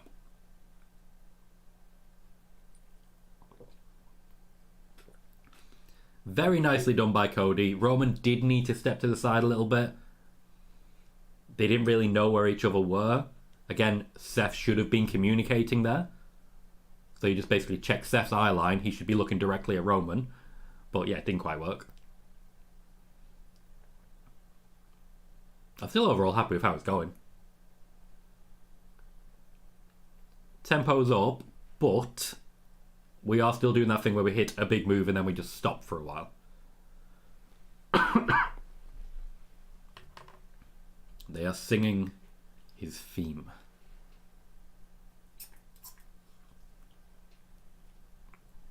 True, Crush. I can see him on the outside now. He's going to get back in soon, but you're right. And yes, Blue, I am indeed. You made me swallow my gum. Going for another spear. Seth's wise to it as ever. Now, Seth usually reverses the spear into a pedigree at some point. I'm confident that Cody could do the exact same thing. It's a super kick party. They've suddenly turned into the Usos. Stomp.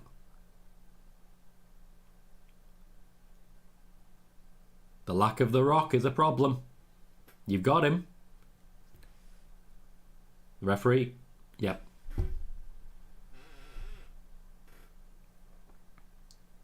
The Rock picked his moment. Cody positioned himself in a way to make sure his legs were in one direction, ensuring that the referee would also need to be there. That means it is in range of the Rock. So far it's a lot of punches and throws. I would like the Rock to at least hit his patented DDT. That's a low blow. No referee, of course. Spear, I think we're building to the end. Is Roman going to pin Cody?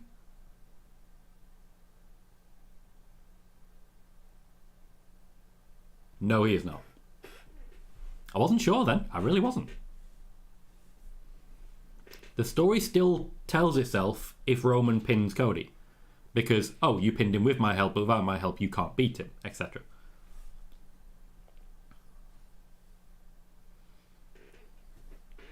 The Cody chant is increasing. Roman's lost a little bit of weight, I think.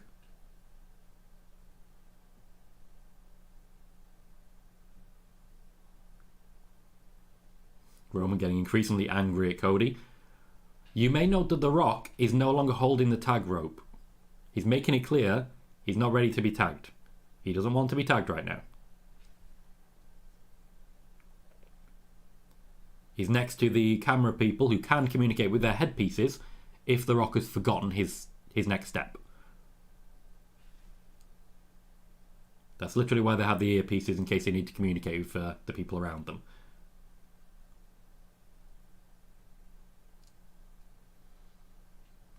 Cody not taking the guillotine, he's not going down.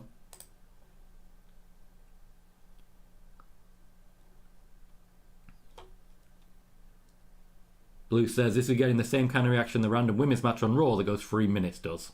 Chris saying double kicks from Roll Cody. Rudy. Blue said they couldn't even pull the ref out. It did take him 2 attempts. Chris says TMI, but I gotta go potty. Enjoy. Hector says there's a ref bump we know and love. Blue saying Rock has to pin Cody, and Chris says Cody kicks out. You can't call that, ref. He's under the ropes. Oh, okay. A very different kind of stomp there. Nicely done. Martin says, is Rock a manager now? Yeah, kind of yes and no. Chris is saying poetic, Roman's bleeding too. And Blue says, it's the first time I felt Roman looks old in the ring. I wouldn't go that far, but he certainly is getting older. The Rock isn't injured, he is just gassed. He is exhausted, and he's doing the best he can. Blue says Roman has a lot of trust in Seth. He absolutely does.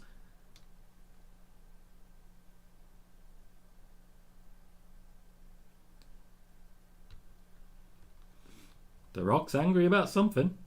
Okay, they're showing Cody's mom. I think we know where we're going now.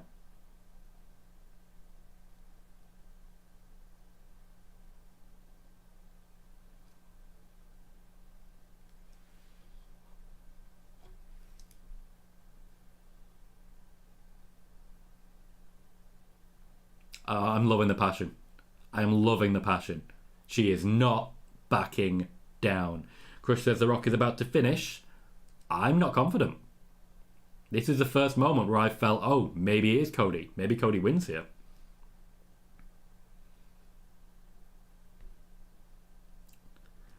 Blue says he's acting like he's going to hit her with it. Martin says bullshit from Mama Rhodes. Love it.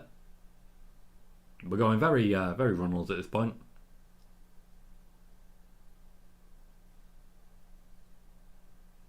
The elbow to the head needs a lot less distance. At least hit your own hand. Like, what are you doing?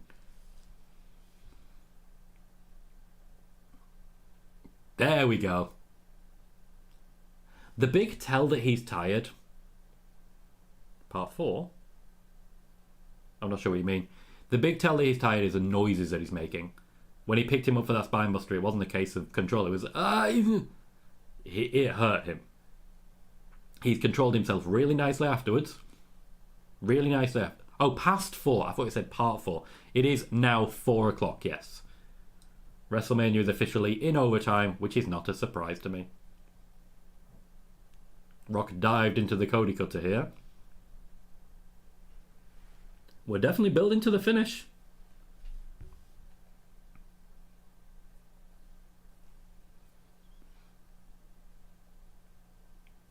If we end up in a situation where it's genuinely one-on-one, I do think we get new Bloodline members. Blue says Rock took it better than Roman did. He did and he didn't. He was already in the air before he got hit by it. So, he gave it away a lot and he did oversell it, but he did position himself perfectly for it. Hard to say.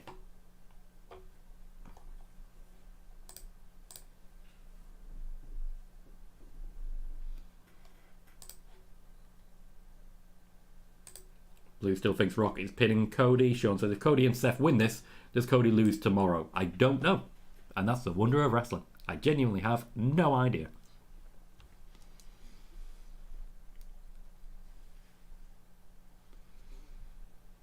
I think Roman Reigns is about to spear The Rock.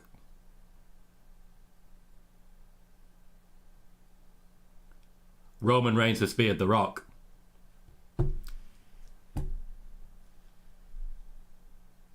The faces are winning, guys. That's it. That's the finish. It's over.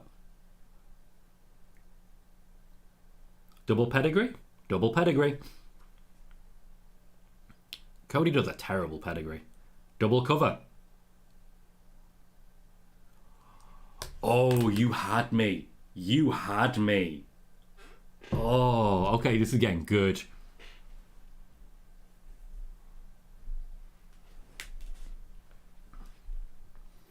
And yes, the spear is definitely going to play into the eventual Roman versus Rock feud. He does a terrible pedigree. Chris says the match picked up. It's not over yet, but certainly the pace has come up. Started off slow. There was a slow period in the middle, but there's been some good patches too. Now we're on to something. I don't think it's worthy of this is awesome chant. Calm down, guys.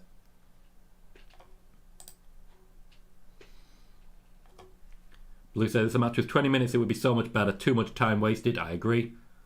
Cody and Seth having a moment connection.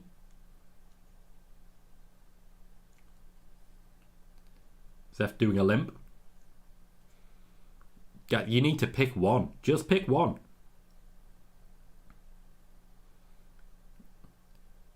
Seth taking out Roman. It's leaving Cody and The Rock. If we're going for a table here, a Rock bottom through a table will change everything. You were nowhere near that, Cody. Come on, mate. Come on. Blue says this has been almost 40 minutes for no reason. Yep, you could take out the first 10, you could take out the middle 10, and it'll be 20 minutes, and it'll be good.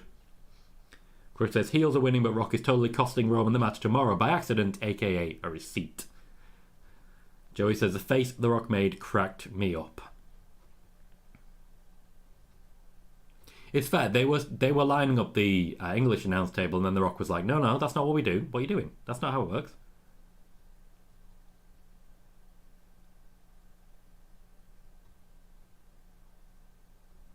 Yeah, I thought he was reversing it.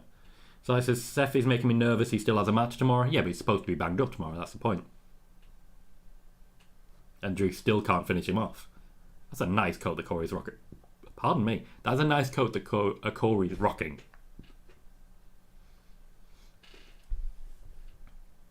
I don't think this is happening. Nope. Blue says, will this be the longest WrestleMania match outside of the Iron Man match? It's got to be close to the 4-way at 2000. The 4-way 2000 was nowhere near this long. Genuinely nowhere near.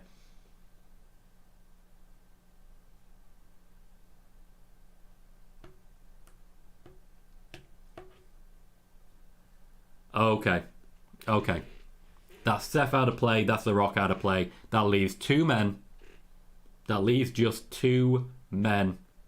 Like, everyone's down. It's going to be another 10 minutes. Now I should probably go pee. That's a good idea. I'm going to go pee. I'll be back in a second. Don't go anywhere. They're going to need a minute to recover. Don't go anywhere. I'll be back in just a second. Oh, no, I can't. I can. I'll be back in just a second. Don't go anywhere.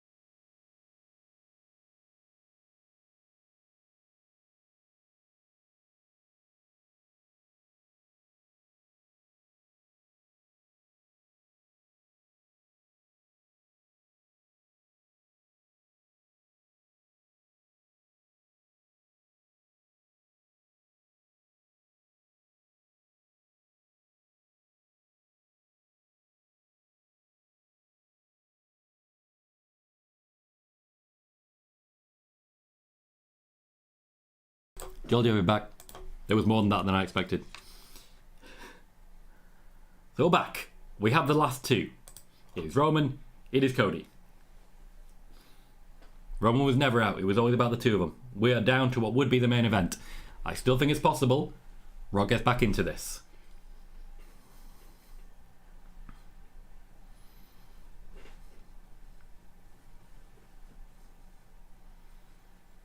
Still watching the match, Si. Still watching the match.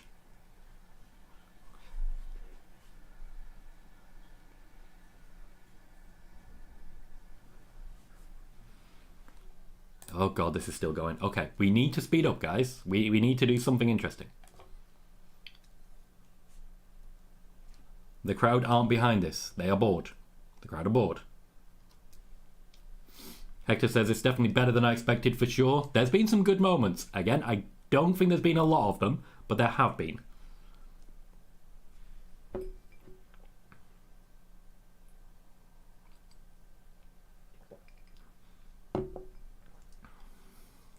I see the Rock. Guys, I see the Rock.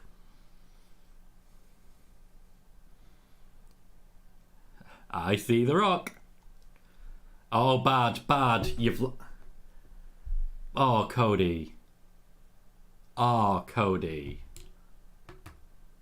And that'll be that. Spear and a finish?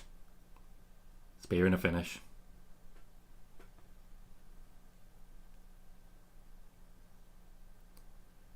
He's not covering, he wants the Rock.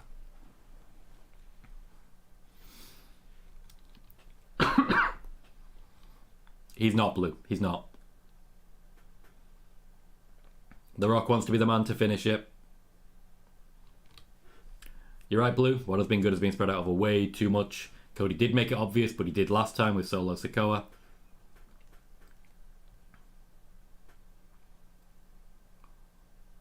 Logically, this is a rock bottom and a cover, and that's it. That's all she wrote.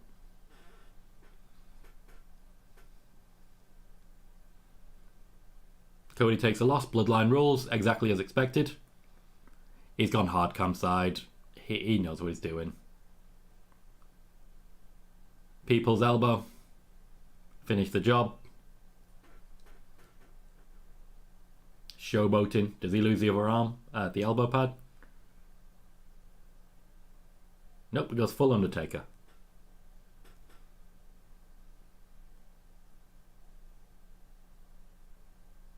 This is for you, he says to Roman Reigns.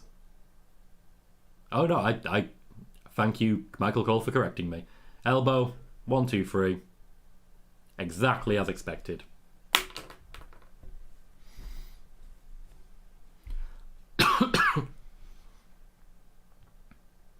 So we got there with a bit more excitement than I was expecting. But this is not a surprise.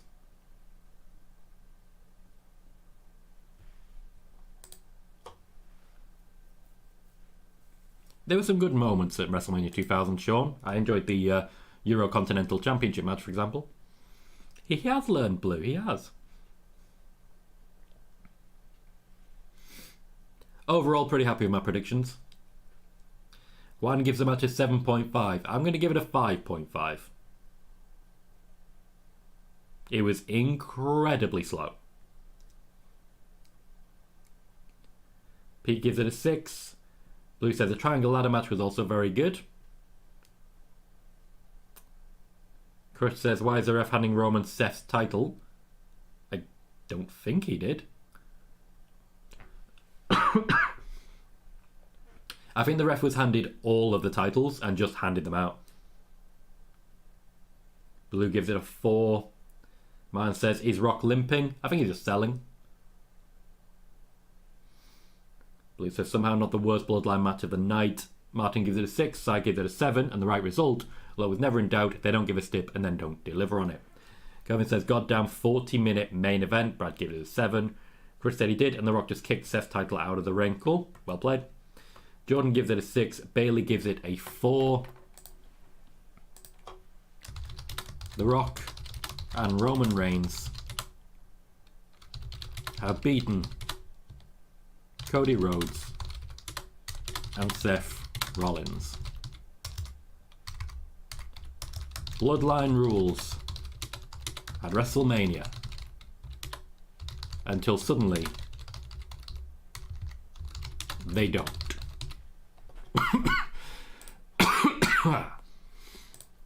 Oh, I'm so excited to go to sleep. And when you're a kid and everyone's like, you should go to sleep, and you're like, no, I want to stay up forever. John Pollock has the details. The main event was the second longest match in WrestleMania history, behind Bret Hart versus Shawn Michaels in 1996. Wow. Just wow.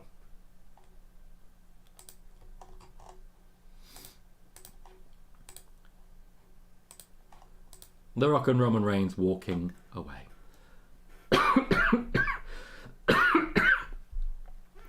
Bailey gives the match a 4. Virginia gives it a 3. Tyler an 8.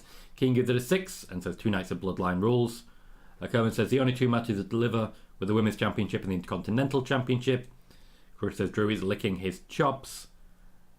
Martin says MJF to help Cody. Brad says the match felt like a Bloodline rules. And Martin says, who helps Cody? Everyone. Everyone.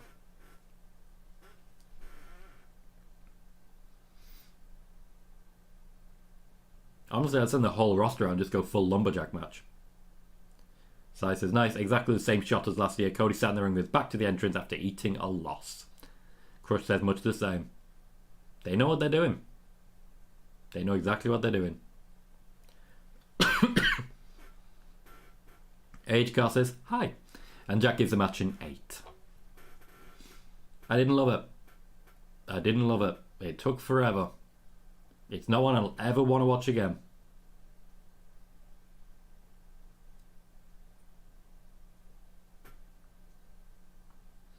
So I says, okay, that's me out. See you all in a few hours for night 2. I have to wait till the bug. You know I have to wait till the little bug in the corner. I have no choice. WWE have trained me.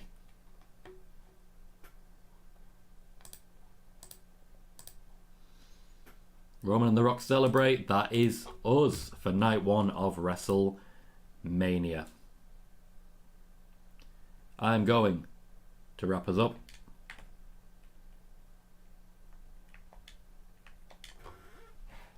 And I'm going to say goodbye. Been a good show. WrestleMania was solid. The ones that disappointed were kind of what I expected to disappoint. But I was very impressed with Gunther versus Sami Zayn. The women's match that started was good. The tag matches in general weren't bad either. John says, do you think any of the Bloodline get involved in Seth versus Drew? No idea. And that's exciting to me. So we'll see what happens tomorrow. We'll see how it plays out. And I hope to see as many of you as possible here. We finish on 2,912 views. I want to say, I've been Tom Colohue. You've been fantastic. I'll see you all tomorrow. Thank you and goodbye.